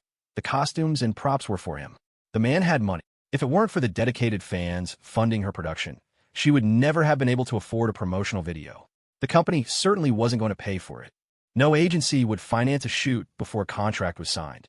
The $50,000 from the fans was enough for filming, but not for promotion. She'd have to get Lucian to sweet-talk his most devoted followers into contributing a little more of their love. Tanya began to worry. What was he planning to film? And who would be the star? Those beautiful women? No matter who he used, they couldn't compete with Lucian's massive online following. But a deep sense of unease still settled in her heart. Surely he wouldn't. Star in it himself? No way, right? He's such a major CEO. Would he really stoop to that? If he did star in himself, Lucian would be in real danger. From her professional perspective as an agent, if that man were an entertainer, with his charisma, a little marketing would attract an unimaginable number of female fans. If she could set aside their rivalry, she would much rather be his agent. But alas, the man was already a titan of industry. Inside the historic district, the prop company was hauling equipment into the city. Nearby shopkeepers noticed several more trucks arrive, this time unloading horses. This was going to be a major production. The military trucks that had left earlier also returned, dropping off another batch of soldiers who then marched into the city. Many locals, out for an evening stroll, followed them in to see the spectacle. Inside, Cole and his team were still finalizing the shooting plan, having selected several historical moments to depict. Jasmine looked at the group, then at Cole. First up is the defense of Philadelphia during the siege of Fort Mifflin. All in favor. There was little debate on this choice. Everyone raised their hands, Cole included. To showcase the city's deep history, they couldn't just focus on the glory of the revolution. The siege, where a small garrison of 500 men held off a British force of 8,000, was highly symbolic. The story's hero, a man named Shinjin in the original tale, was a compelling figure, the son of a disgraced official fighting to clear his family's name. He had successfully defended the city against an initial attack, but his commanding officer, using low supplies as an excuse, had fled, leaving him with only 500 soldiers. The British Army, led by General Howe, laid siege with tens of thousands of men. The 500 soldiers, along with 1,000 local militiamen, held out for 3 months before finally being defeated. I wish to die a worthy death, and today my wish is granted. The British general had admired his adversary's courage, but a subordinate warned that sparing him would be a future liability, and so he was executed. The story was recorded in British military histories and later immortalized in American chronicles of heroism. Amy Huang took notes as Jasmine continued. Second, we have 2 options: Washington crossing the Delaware or the Grand Ball at City Tavern. We can only choose one, as we're focusing on 2 different eras. Here, the group hesitated. The first option was heroic and would highlight Cole's handsome features. The second represented a moment of triumph for Philadelphia, a time when the city was the heart of a new nation, and Washington hosted a grand celebration for his officers. Both would be difficult to shoot, and the short-form video director was already wiping sweat from his brow. "I vote for the grand ball," Whitney spoke up, raising her hand. "We already have a battle scene. We should show some splendor afterward." "I agree," Lynn Fan added, also raising her hand. "If we shoot another battle scene, I won't even get a part in Washington's Crossing." "Anyone else?" Jasmine scanned the room, her gaze finally landing on Cole. If he wanted to play the heroic general, that was also an option. Seeing the hesitation, Cole made the decision. "Let's go with the grand ball. Whitney's right. We need to show some splendor afterward. That's the ultimate highlight." His mind was already set on the ball scene, but he wanted to give everyone a chance to weigh in. The scene would be different from historical dramas, with a focus on dance. They had already hired a professional dance troupe from a local university, who would be arriving tomorrow. "All right then, it's settled. Tonight, we'll shoot the first part of the Fort Mifflin scenes." Jasmine clapped her hands, taking on the air of a seasoned producer. "Director, don't be nervous," Cole said with a laugh, looking at the short-form video director. The man, a former upperclassman from his university, had since graduated and made a small name for himself in television, mostly as the subject of ridicule. In the snobbish world of traditional media, short-form video was still considered lowbrow. "How can I not be nervous, Mr. Chun? This is my first time shooting something like this," the director said with a pained expression. "You learn by doing. Everything has a first time. I'll give my all. Just don't blame me if it's slow, Mr. Chun." "No blame, no blame. It's my first time acting, too," Cole said shamelessly. "Right? Your first time?" Jasmine shot him a look. This man was a seasoned actor in his own right. Cole just chuckled. Serena and Luna had already drafted the contracts and were signing them with the officer from the reenactment unit. Luna immediately transferred the payment.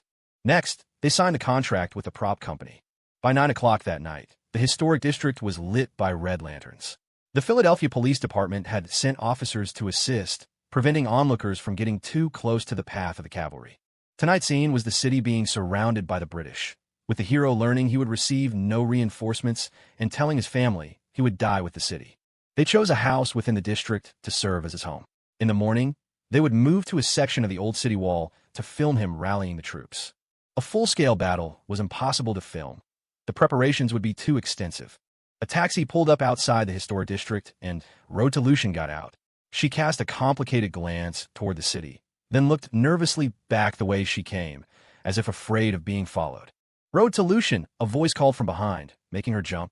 She turned to see another taxi had just pulled up. One of the wealthy girls from her fan site was waving at her from the back seat. "What are you doing here?" Road to Lucian asked, her voice tinged with suspicion. "Just checking out the historic scenery." "You?" the slightly chubby girl replied with a wink. Me too. Well, shall we go together?" "Sure." They had barely started walking when a few more girls caught up to them, and soon, more and more joined. The excuse was always the same. Since they were already here, it would be a waste not to see the historic district. Half an hour later, inside the city, Cole was already in costume. For now, he was dressed as a scholar. His character was a civilian administrator who would only don armor in battle. The house was actually a shop that sold calligraphy supplies, its retro decor making it a suitable stand-in. The entire headline today, teams stared at Cole in amazement. It was a true shame he wasn't a historical drama star. The black robe with white trim, a classic scholar's crane cloak, fit him perfectly. He wore a tall cap, his expression serene, his gaze steady and resolute. He looked as if he was prepared for anything, possessing both a scholar's grace and a warrior's unyielding spirit. It perfectly matched the image of a man who, knowing he was in a hopeless situation, faced it with calm resolve. He might be much younger than the historical figure, but that wasn't the point. The short-form video team's costume designer looked on with admiration. Most actors couldn't pull off such an outfit. The wide-sleeve robe was the epitome of scholarly elegance, but black was a difficult color to wear, requiring a powerful presence. Only veteran actors dared to wear it. On a young man, it usually looked out of place. Most opted for white to appear ethereal and mask their lack of gravitas. "Well, sis, how do I look?" Cole spread his hands and did a little spin. "Perfect. I think you could play two different kings," Jasmine said, a smile on her lips, her eyes filled with appreciation. "I agree." Whitney nodded seriously. One king who unified a nation, another who ushered in a golden age. Cole had the presence for both, though he would never actually play them. "Really, sis?" Praised by Jasmine, Cole couldn't help but feel a little smug. He flicked his sleeves and took a few steps with his hands behind his back. Really? Jasmine said with a doting smile. She curtsied, giving him a rare, flirtatious glance in front of everyone. Your Majesty is well. Ha. Cole reacted instantly, making a gesture to raise her up. My dear. Subject, you may rise. He caught himself just in time, changing the word concubine at the last second. Jasmine stood up and shot him another look. Look at you, Cole. You really look like you're from ancient times. Serena's eyes were shining, her rosy face full of surprise and longing. She mimicked Jasmine, curtsying and cooing, Your Majesty. My dear subject, please rise. Cole was even more smug now. Serena's call sent a shiver down his spine, leaving him half paralyzed with delight. The headline today, employees who didn't know Serena well stared in wide-eyed disbelief. Their usually cool and distant President Shun was not like this at all. Lin Fan, however, was used to it, having seen it many times during their vacation in Hawaii. Too bad her own mother wasn't here. Or she could have played a part too. Penny was secretly speechless. She had thought this woman was incredibly aloof, but who knew she could be so sweet? The relationships between them were so harmonious. Luna watched quietly, a smile playing on her lips. Her brother looked good in anything. She wanted to curtsy too, but felt too shy and awkward. As a founding pioneer, Yvonne already worshipped Cole. Her heart had been itching for a chance like this. She also curtsied. Your Majesty is well. My dear subject, you may rise. Cole was at the height of his satisfaction, getting a little too into the role. Mr. Chun, can you please go rest? We still have to change, Whitney urged impatiently. All right, go ahead and change. I'll step outside. Cole finally calmed down, not forgetting to flick his sleeves as he walked out. Outside the house, the reenactors emerged from another building, all now clad in armor. Sasha Guo was chatting with one of the reenactment unit's officers. They seemed to know each other. A few specially hired extras who could ride were bonding with the horses. About 20 or 30 yards away, a large crowd of onlookers had gathered, their camera flashes going off intermittently. Cole didn't pay them any mind. This wasn't a real film set. There were no secrets to leak. He wandered around with his hands behind his back, his mind already drifting to the issue of TikTok and where to find suitable investors. In the crowd, Road to Lucian held up her high-powered camera, snapping several photos. Road to Lucian, a friend beside her whispered. She turned. What? Are we still going to fight him? The friend's eyes were filled with confusion. The other core fans also looked to Road to Lucian. She was the one who started this, the organizer of so many of their support activities. Road to Lucian didn't answer. She was also feeling lost. The passionate campaign she had launched now felt shrouded in fog. While waiting, she had Googled Cole Chun. Setting aside his youth and good looks, the man was a legend. In 3 years, he had gone from nothing to a titan of industry. His journey was clear and well documented. He had been investigated and emerged unscathed. He had created so many jobs and even donated $20 million for a school. Listening to his old high school speech, she had felt a surge of inspiration.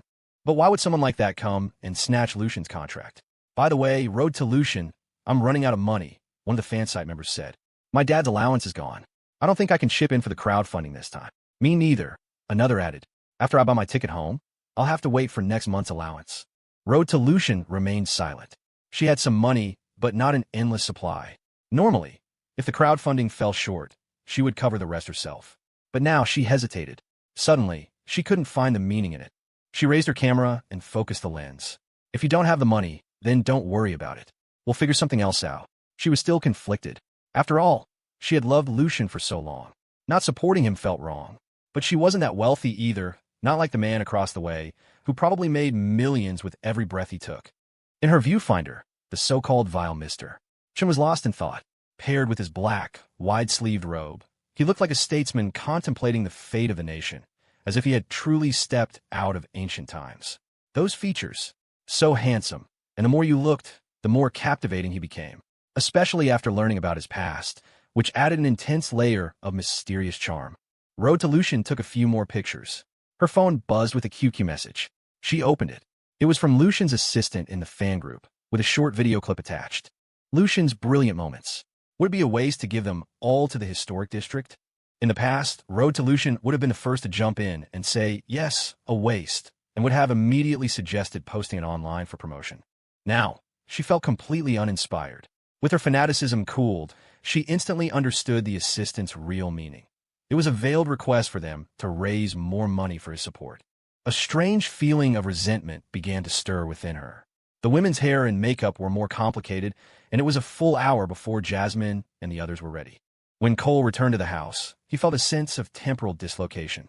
The four core women were dressed in similar styles, distinguished only by the color of their gowns and the ornaments in their elaborate hairstyles.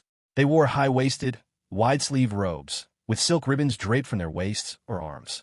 Their hair was piled high, adorned with various pins and combs.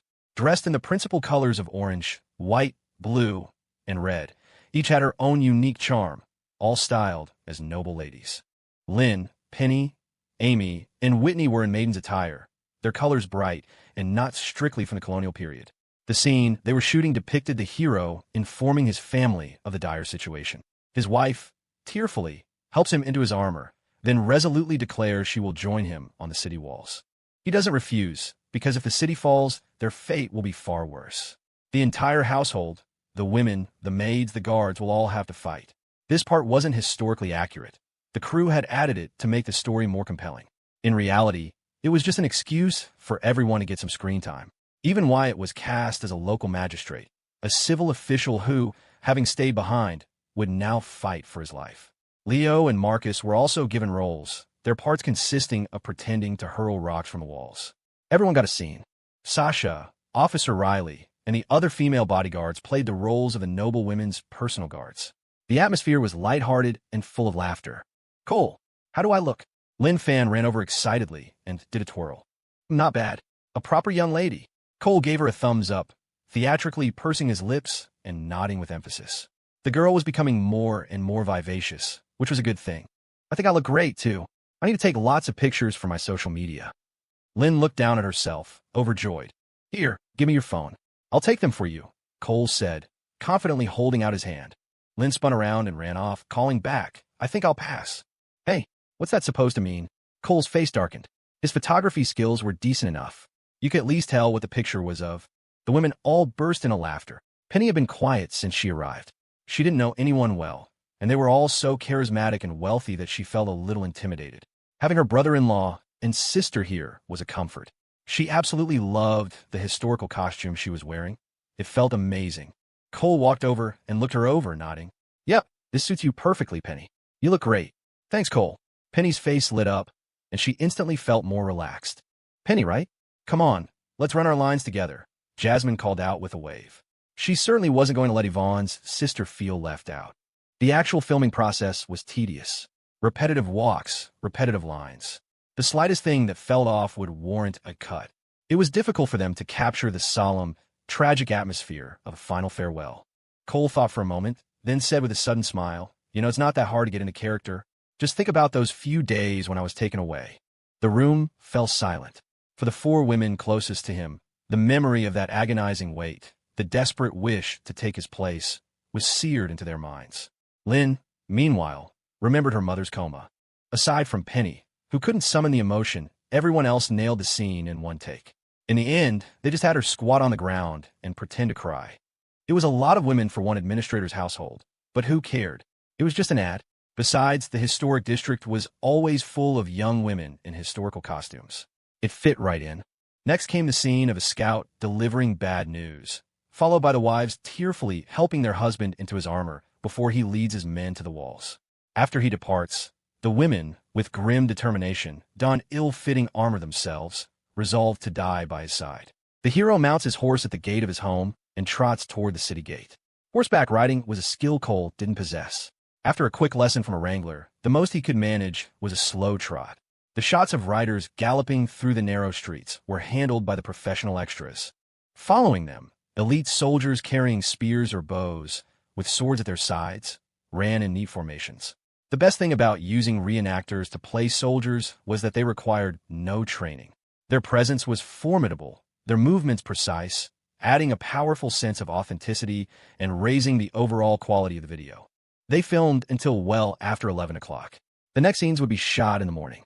The two platoons of reenactors declined the offer of a late-night snack and were driven back to their base, to return in the morning. Cole and his team headed back to the hotel. Despite the long hours, everyone was buzzing with excitement.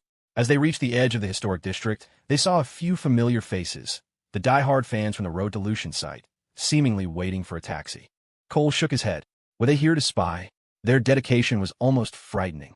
It was no wonder they were so easily manipulated into creating fan club cultures.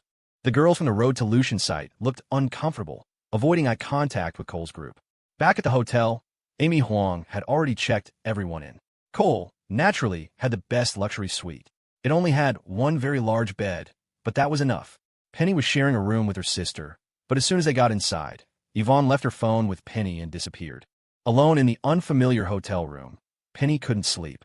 She looked at the silent family committee group chat on her sister's phone and found it strange. Weren't they going to discuss the shoot? Her sister didn't come back, even late into the night. She began to suspect an alarming truth. Oh, my God. In another suite in the same hotel, Tanya Zhun's team was also awake, discussing their next steps. The ad agency is already editing the video. It should be ready by tomorrow, an assistant reported. Good. Their team is still filming, so they definitely won't be as fast as us. As soon as it's done, send it to the city officials, Tanya instructed. She thought for a moment, then asked, any word from Road to Lucian? The assistant knew what she meant. No, she's been silent in the group chat. I haven't met her. Okay, let's wait a little longer. She might be busy with something else. Tanya felt a pang of unease, though she couldn't pinpoint why. She glanced at the beautiful, quiet young man on the sofa and felt a bit more reassured. As long as she had Lucian, those dedicated fans would eventually come around. Now that the video was shot, it couldn't just be for winning the city contract. They had to use it for promotion to attract more endorsements and drive up his fee. That would require hiring well-known bloggers and paying for a bot army, which would cost a lot of money. The company certainly wouldn't be happy to pay for it, as they weren't a film production house. Since Tanya had shares in Starstruck Entertainment, she was even less willing to foot the bill. But Lucian's fame was a source of pride for his fans, wasn't it? Tanya contacted the company and a few friends to check on the online sentiment. It was still in their favor. The Headline Today group remained completely silent, offering no response or clarification. This was both good and bad.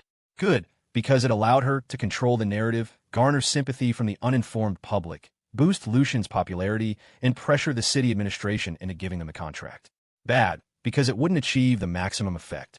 If Headline Today had tried to issue a clarification, she could have muddied the waters completely, elevating Lucian's fame to a whole new level. The beauty of public opinion was that it could take an unknown person and make them a household name overnight, even internationally. And Lucian was already famous. A final narrative of Lucian bravely stands up to corporate power would transform his public image, attract even more fans, and generate even more fan-based revenue. Tanya Zhun was anything but naive. The K-pop wave was at its peak, and her company was about to launch a series of Korean-style male idols to capture the mainland market. Plus, she had backers. She wouldn't dare touch high-level government departments or top officials, but she was willing to pick a fight with anyone else. If she won, the payout was huge. If she lost, at worst she'd have to issue a statement and an apology, which could still win her sympathy points. Gullible netizens would inevitably conclude that Lucian was no match for corporate power and had been forced to swallow his pride. With a little more hype, Lucian's fame and value would soar regardless. Even if he lost this $15 million contract, it was still a net win. It was like a child stepping on an adult's foot. Would the adult have the nerve to stomp back? They wouldn't, and they wouldn't dare. If they did, they'd be drowned in a sea of public condemnation. That he's just a kid defense could be applied to anything. Tanya, a master of media manipulation, hadn't acted on impulse. Her decision to pick a fight with Kolchin of Beat Drop was a calculated move, planned with several of her friends. She was betting that he wouldn't risk a massive boycott of his platform. She was betting that he considered it beneath him to engage. And even if he did get angry, she could use her high-level connections to negotiate, forcing him to take the loss in silence. It wasn't like it would cost him anything, right? He'd still be the big corporate titan. Tanya had no intention of telling Lucian any of this. His job was to be the quiet, beautiful face that made the company money. Upstairs, in another suite, the lights were out. The heavy curtains blocked out all light, plunging the room into darkness. Cole, you've got a real talent for acting. Jasmine, lying on his right, reached out and gently pinched his waist, her meaning clear. You think so, sis? I don't know. It was my first time, Cole denied shamelessly. Acting, for him, wasn't particularly difficult. In his past life, he had become a master of his craft, able to summon any expression or emotion on command. If a woman tried to get clingy, he put on a show of true love, asking where she'd been, what she'd eaten, if she was cheating on him. Within a week, she'd think she had him wrapped around her finger, grow arrogant, and become reckless. Then, he'd use a minor argument as a pretext to despairingly block her. Acting was like Schrodinger's cat. When you believed you were in a certain state, the quantum superposition collapsed, and you became that state. This belief had to be firm and natural, a form of advanced self-hypnosis. All competent veteran actors possessed this ability. Cole was currently lying like the character forward, his arms pinned, his legs way down. As for why, Cole, I really don't like that celebrities team. I feel like they're doing this on purpose. Serena, lying on his left, murmured, her cheek resting in his palm. They are, Cole chuckled in the darkness. In this era, talent agencies were ruthless. They would manufacture any kind of scandal against their rivals and, when they got desperate, even against their own clients. That chubby agent, Tanya, was no ordinary person. In the future, she would be one of the first to pivot to managing online influencers. When she sensed a shift in policy, she decisively abandoned celebrity management and launched an influencer and live streaming agency, going on to star in several reality shows herself and thriving. Among her peers from that time, she did exceptionally well. Her foresight was truly impressive. Then we have to make them pay. No one gets to take a bite and walk away, Serena said indignantly. Of course. Not only will we make her pay, we'll make her pay us, Cole said, stroking Serena's cheek, his fingers brushing against her lips. He felt a gentle tightening around his index finger. What if she refuses? Yvonne asked from the inside, her hands otherwise occupied. Then she'll find out what a real villain looks like, Cole said, gently touching the lips of the little girl who had snuggled up beside him. They chatted for a while longer about the upcoming shoot. They had to be up early tomorrow, so he had to suppress his urges for the night. The next morning, Cole stood atop the old city wall, clad in armor. The section of the wall was somewhat dilapidated and in need of repair, but it was usable for their purposes. A crowd of onlookers had gathered in the distance, with several members of the Road to Lucian site hidden among them. Tanya, wearing a hat and sunglasses, was also hiding on the other side. The rented camera equipment was already rolling. The women, also in armor, stood behind Cole. As long as they were on camera, it would add to the spectacle. The civil official costumed Wyatt and the others stood with blank expressions, staring down at the city below. A blank expression was the most they could muster to convey their grim resolve. Around them stood the elite soldiers, straight as spears. Magistrate Wyatt stepped forward. Sir, the enemy is many and we are few. Give me 200-foot soldiers to lure them into a trap. This was Wyatt's line. It took him 3 takes. A way out? There is no way out. We can only fight to the death. A faint, resolute smile appeared on Cole's face. He glanced at his wives, his eyes full of guilt, but he saw them smile back at him, their understanding unspoken. The next scene was the assault on the city. With their limited resources, a true siege was impossible to film, so they just created the impression of one. The camera gave Wyatt and the others a few close-ups as they hurled foam rocks from the walls before being struck down by arrows. Leo, playing a fallen soldier, ruined one take because he scratched his butt. The final shot was of the British Army entering the city. The 500 elite soldiers have all been killed. The hero, an arrow in his leg, stumbles and struggles to stand. He looks at the bodies of his wives, who have fallen before him, his eyes filled with pain. The British general, played by the reenactment unit's officer, offers him a chance to surrender. Another officer, playing a subordinate, advises against it. If we spare him now, he will surely be a threat to us in the future. The general considers for a moment, then waves his hand. Several spears pierce the hero from front and back. Coughing up blood, he gives a laugh of release. I sought to die a worthy death, and today my wish is granted. My only regret is for my wife and children. Good. Cut. That was a wrap for the hero's story. The final video wouldn't be a continuous narrative, but a montage, a promotional trailer. The scenes would be intercut, much like a modern movie trailer, with music and text overlays to emphasize Philadelphia's presence. By noon, the professional dance troupe from the university had arrived. Amy Huang went to arrange a lavish welcome lunch for them. That evening, they would film the grand ball scene at City Tavern, for which the city had granted them special permission to use. Cole had only one shot, to sit on a throne-like chair without any consorts by his side, while the courtiers sat in rows below. After that, he was not allowed inside. Jasmine wouldn't permit it, and the other 3 women agreed. He had no choice but to comply. Cole took off the regal costume and wandered around the area, Sasha and her team following him. Hello, a woman's voice called out. He turned around. To his surprise, it was Road to Lucian, along with several other lunatics he recognized. Behind them, A whole crowd of fans was rushing to catch up. HM? Were you all? Cole was confused. What was the point of following him? He chuckled. There's nothing to see here. You won't get any useful footage because the outcome won't change. Go back to running your fan site. I'm not angry. Say whatever you want. He assumed they were trying to catch him in a compromising position to use as fodder for their campaign. He had no intention of engaging with their childish antics. The more he reacted, the crazier they would get. He had no intention of engaging with their childish antics. The more he reacted, the crazier they would get. We're here to film you, a girl with glasses said, her eyes shining. I know you're here to film me. What I'm saying is it's useless. You can't hurt me with it. It's just a waste of your time, understand? Cole shook his head. Dealing with these fanatics would be too easy. He could just go after their parents. It wasn't even a fair fight. He decided to add a word of advice. You all should calm down. It's normal to be a fan, but don't get too fanatical. Go back to your normal lives. Getting involved in this won't do you any good. Fearing the girls wouldn't take him seriously, his gaze hardened, sweeping over them, including Road to Lucian. Don't make me get serious. Otherwise, your fathers and uncles are going to have a very bad day. He looked at their young faces, expecting to see fear, dread, or disgust. He was even prepared for them to start cursing him out. That would be fine.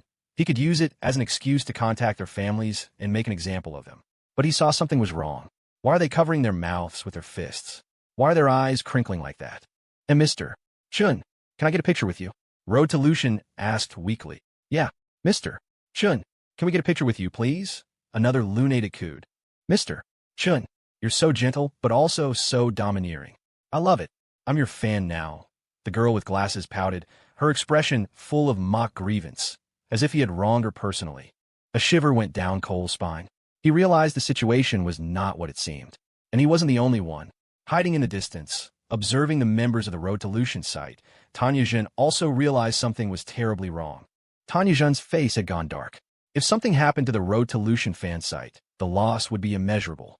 Road to Lucian held significant sway within Lucian's fanbase. She and her team managed numerous fan groups and were the de facto leaders. For every one of Lucian's albums, Road to Lucian would launch a purchasing campaign. For every concert, she would rally countless fans to attend. They were a powerful engine of emotion, channeling their passion for stardom into something akin to romantic love. They wouldn't buy gifts for their boyfriends, but they would for Lucian. Or they would take the gifts their boyfriends gave them and trade them for a Lucian album. But now, the leader of this fan army was fawning over another man. What was she to do? She couldn't afford to lose these die-hard fans. Seeing the risk of Lucian being dumped, Tanya was frantic, but she couldn't just go over and intervene. She quickly pulled out her phone and called her assistant. A moment later, a post appeared on Lucian's official Twitter account. You've all worked so hard for me these past few days. Before I head back to Korea in July, I'll be holding one more fan meet and greet in New York. I'll have some signed albums ready for you all. The tweet was immediately discovered by a fan and shared across all the fan groups, setting off a silent explosion of virtual screams. But strangely, many of the group admins remained silent.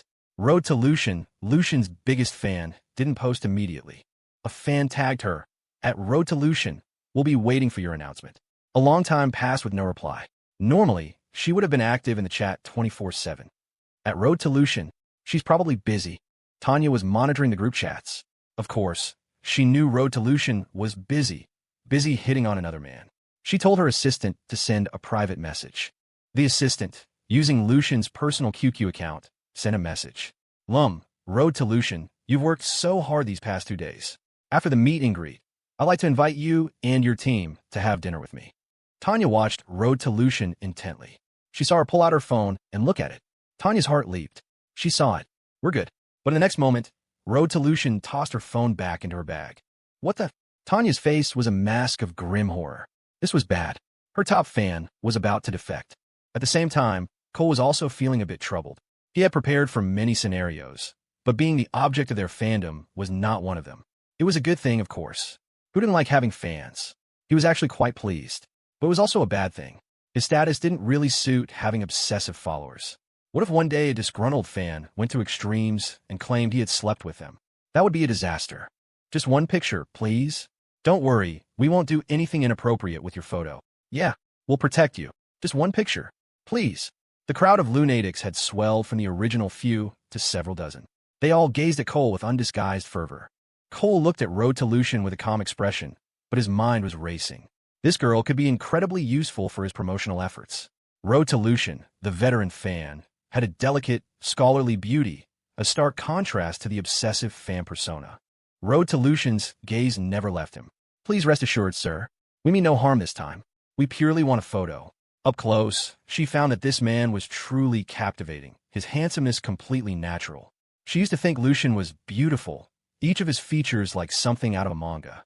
But when you looked closely, something always felt a little off. She knew what it was, but she had been unwilling to admit it. This man was different. His features were harmonious, his gaze incredibly deep, as if he could see right through you. Yet it was so gentle it put you at ease.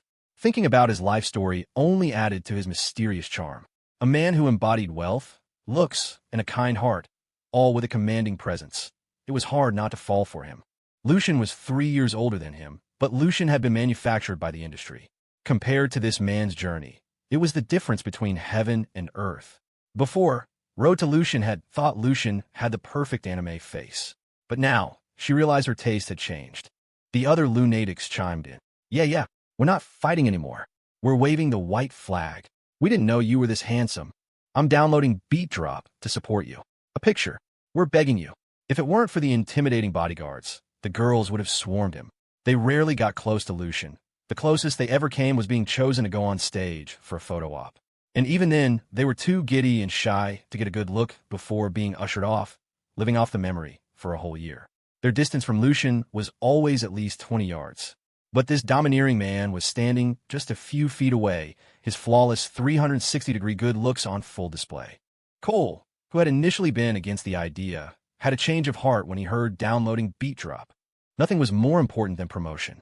If all of Lucian's fans downloaded Beat Drop, or even just talked about it, that could mean hundreds of thousands of new users, maybe even millions.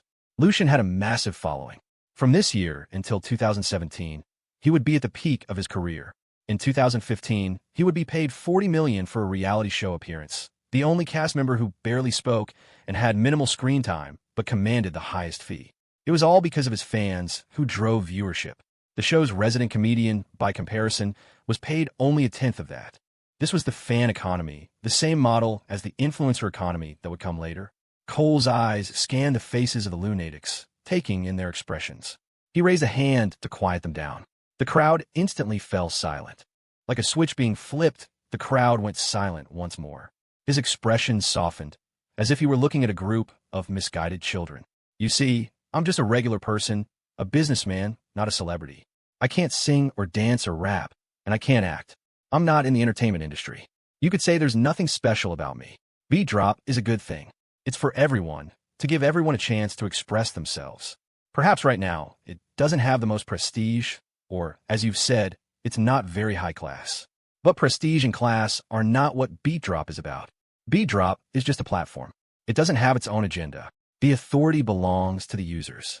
For example, Road to Lucian and the rest of you, Cole said with a smile, looking at the main members of the fan site. You have influence among Lucian's fans. That influence wasn't given to you by Twitter. You earned it yourselves.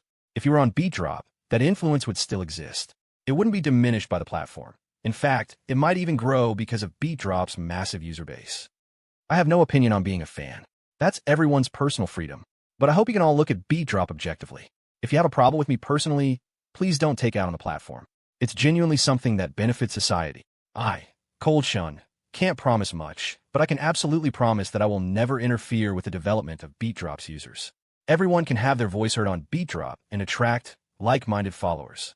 For instance, if you love Lucian, you can gather even more lunatics on Beat Drop. You can become influential creators on Beat Drop as well. That's all I have to say. Thank you, everyone. Cole pressed his hands together in a gesture of thanks. Noticing a few of the girls staring at the mechanical watch on his left wrist, he smiled and held out his arm. There was a picture of this arm on Twitter. I forget who posted it. They said I was disgusting and pretentious, that I was so rich but pretended to wear a cheap $1,000 Longines. The lunatics giggled sheepishly. We were just posting nonsense. We're sorry. Yeah, we didn't know. I'll delete my tweet right now. Cole waved his hand. I'm not blaming you. I just want to explain. This watch is very important to me. It was a birthday gift. This was before Beat Drop even existed, back when we were constantly on the road trying to grow the company. This watch was with me when I met with countless clients. It's been with me through everything. To me, it's It's not just a watch. It's a symbol of someone's care. It's very important. I also have a Casio sports watch, also a few $1,000s that I wear when I'm not working. It was a gift from my sister. Road to Lucian felt a pang of guilt and emotion. The picture had been downloaded from an article about an internet conference he had attended. To maintain her loyalty to Lucian, she couldn't post pictures of other men, so she had cropped it to just his arm and used it to stir up controversy. At the time, they had all thought he was just trying to craft a fake persona. They never imagined he was such a sentimental person. Seeing the girl's rapt attention, Cole decided to lay it all out. I also don't have a $15 million sports car. Seriously, the company owns a Rolls-Royce for business trips, which anyone can use. Whenever I travel, I rent a car. I'm not lying. You can check the rental records. My car is an Audi A4. It was a gift from my sister. For someone with my net worth, it's not expensive, but it's a source of comfort for me. It's been with me all this way. Cole's expression was sincere, his gaze open and honest. He tugged at his polo shirt. I'm meeting some important people here in Philadelphia, so I splurged a little and wore Armani. Usually, I wear clothes that cost a few dozen bucks. My whole outfit is never more than $100. I know that might seem cheap to all of you, but I'm really not into that stuff. I'm being honest with you. I don't even have a mansion. The condo I bought is still under construction. I still live in a dorm most of the time. If I work too late, I go back to my small 3-bedroom apartment because the dorm locks up. The lunatics were incredibly moved. Some of them were even wiping away tears. We're so sorry. We completely misunderstood you. We acted on impulse. We're truly, deeply sorry. Road to Lucian's face was flushed with emotion. She knew just how vicious the online comments had been. The insults in their private group chats were even worse. They had said all sorts of things, but none of them had ever met him. She herself had believed he was a hypocrite, but hearing his words now, she believed he wasn't lying. It would be too easy to verify. The realization filled her with immense guilt. Cole smiled and shook his head. It's okay. It's not your fault. You have your own loyalties. On the outside, he was magnanimous. On the inside, he was thinking, please go register for Beat Drop now. Don't just say you're sorry. He offered a candid smile. I had no idea your idol was in talks for this endorsement.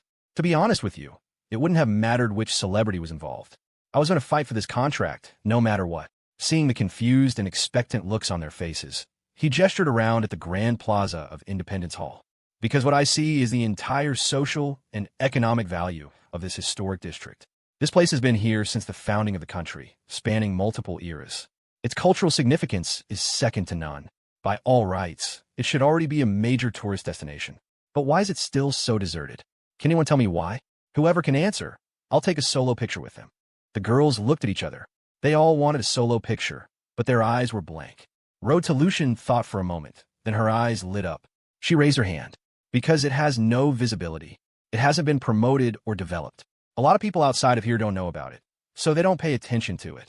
Congratulations. You're right. Cole gave her a thumbs up and a smile. If you're still willing later, we can take that picture. I am. Road to Lucian's face beamed with joy as the other girls looked on with envy. Road to Lucian is right. It's a lack of promotion, Cole said, pacing in front of the girls with his hands behind his back. Once we promote it, let the whole country know about its cultural charm. Tourists will flock here. Can you imagine the impact that will have?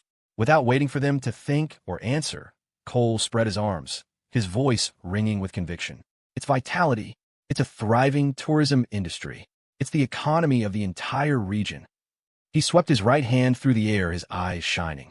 Countless tourists, driving or in tour groups, will come here to listen to guides tell its stories. People who are knowledgeable about the city's history can become tour guide bloggers. People with photography skills can offer paid photo shoots and become photography bloggers. Cole instantly transformed into a salesman, running over to Road to Lucian to act out a scene. Hi, miss. You look so beautiful in that historical dress. Can I take your picture? If you don't like it, you don't have to pay. Okay. Road to Lucian played along. Cole gave her another thumbs up, then turned back to the crowd, waving his arms, his voice clear and strong. Costume rental and creation will flourish. Small souvenirs will find a market. Local specialty foods will be tasted by more people, expanding the market for local agriculture. Restaurants, hotels, all of these will develop rapidly, and the tourism will benefit surrounding towns and counties, creating more jobs and attracting more young people back to the city. The girls understood, but not completely. Seeing their lingering confusion, Cole pointed a finger to the sky and declared, to achieve all this, can we rely on a single celebrity endorsement? I ask you, when you see your favorite celebrity in an ad, Are you looking at the celebrity or the product? The girls hesitated, but the answer was obvious. Cole paced from one end of the group to the other, his gaze full of meaning. Without a doubt, you see your favorite star, right? You might even think this dump is lucky to have my idol as its spokesperson. Road to Lucian didn't have to think hard. The answer in her heart was a resounding yes. The other girls felt the same. They loved Lucian. At most, they would praise the place for Lucian's sake. You're not going to come here on vacation. And if you won't come, then ordinary families who don't care about celebrities definitely won't come. Does your idol know the culture here?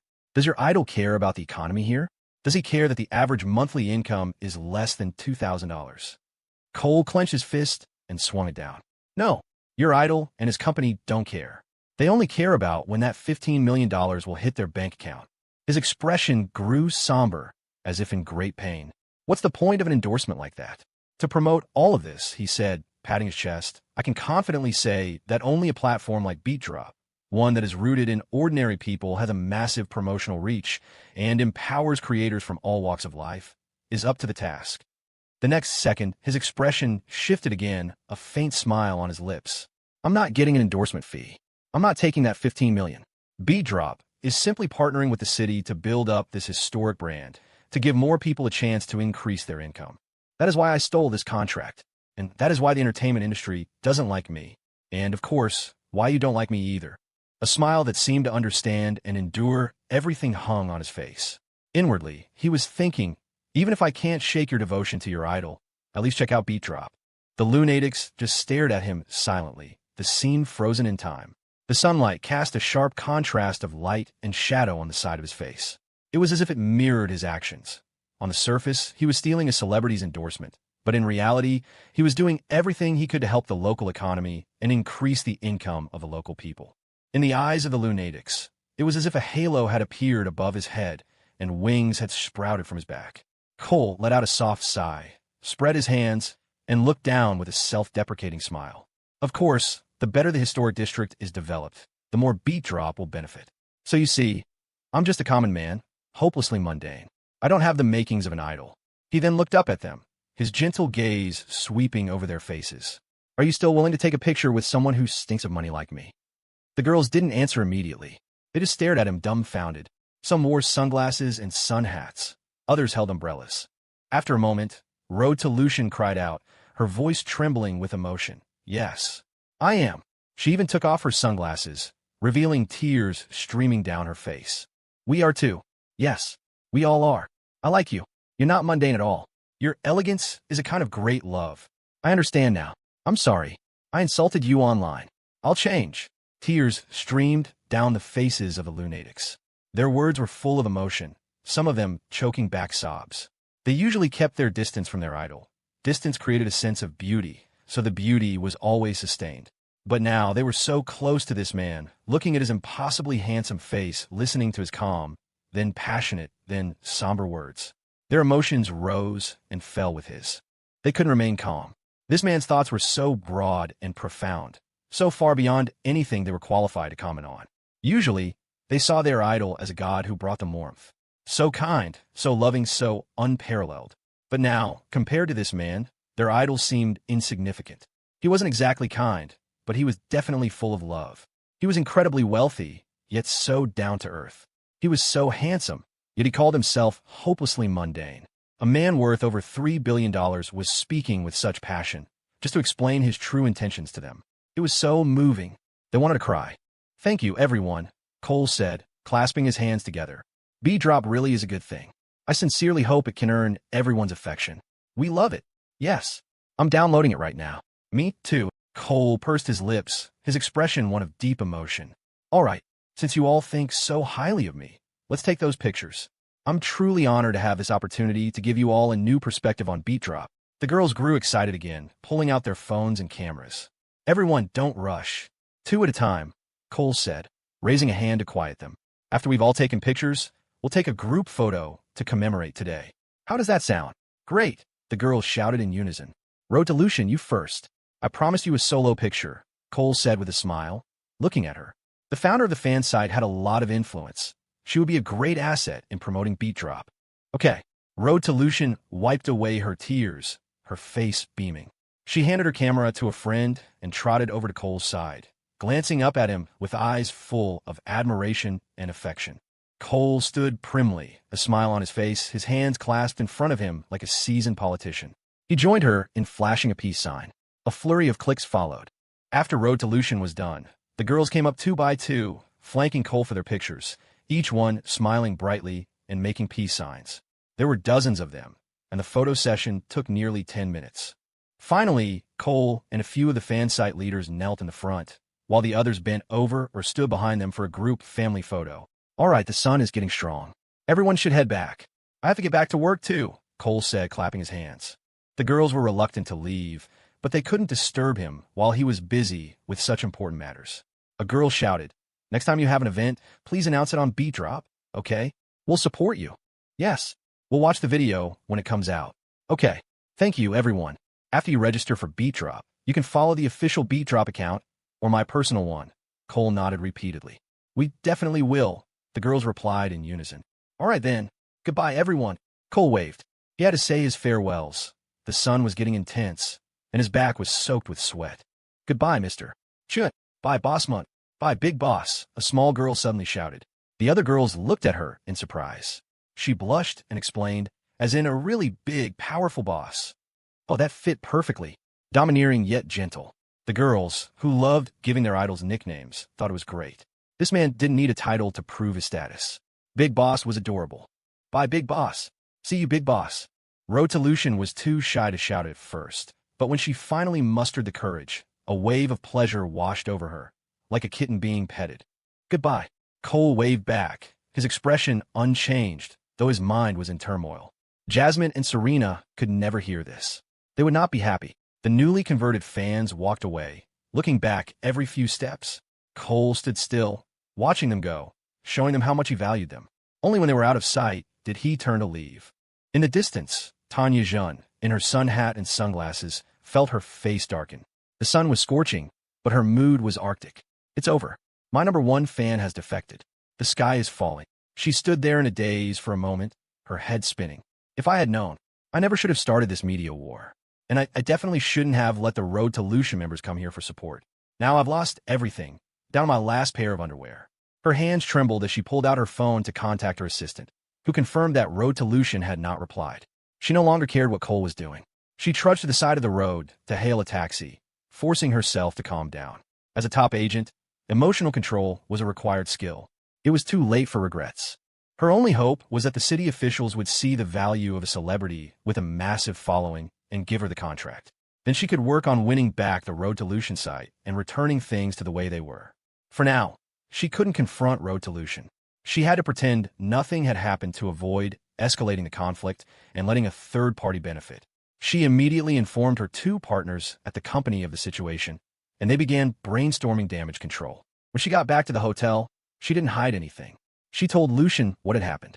The usually quiet, beautiful young man was so shocked he couldn't even stay seated.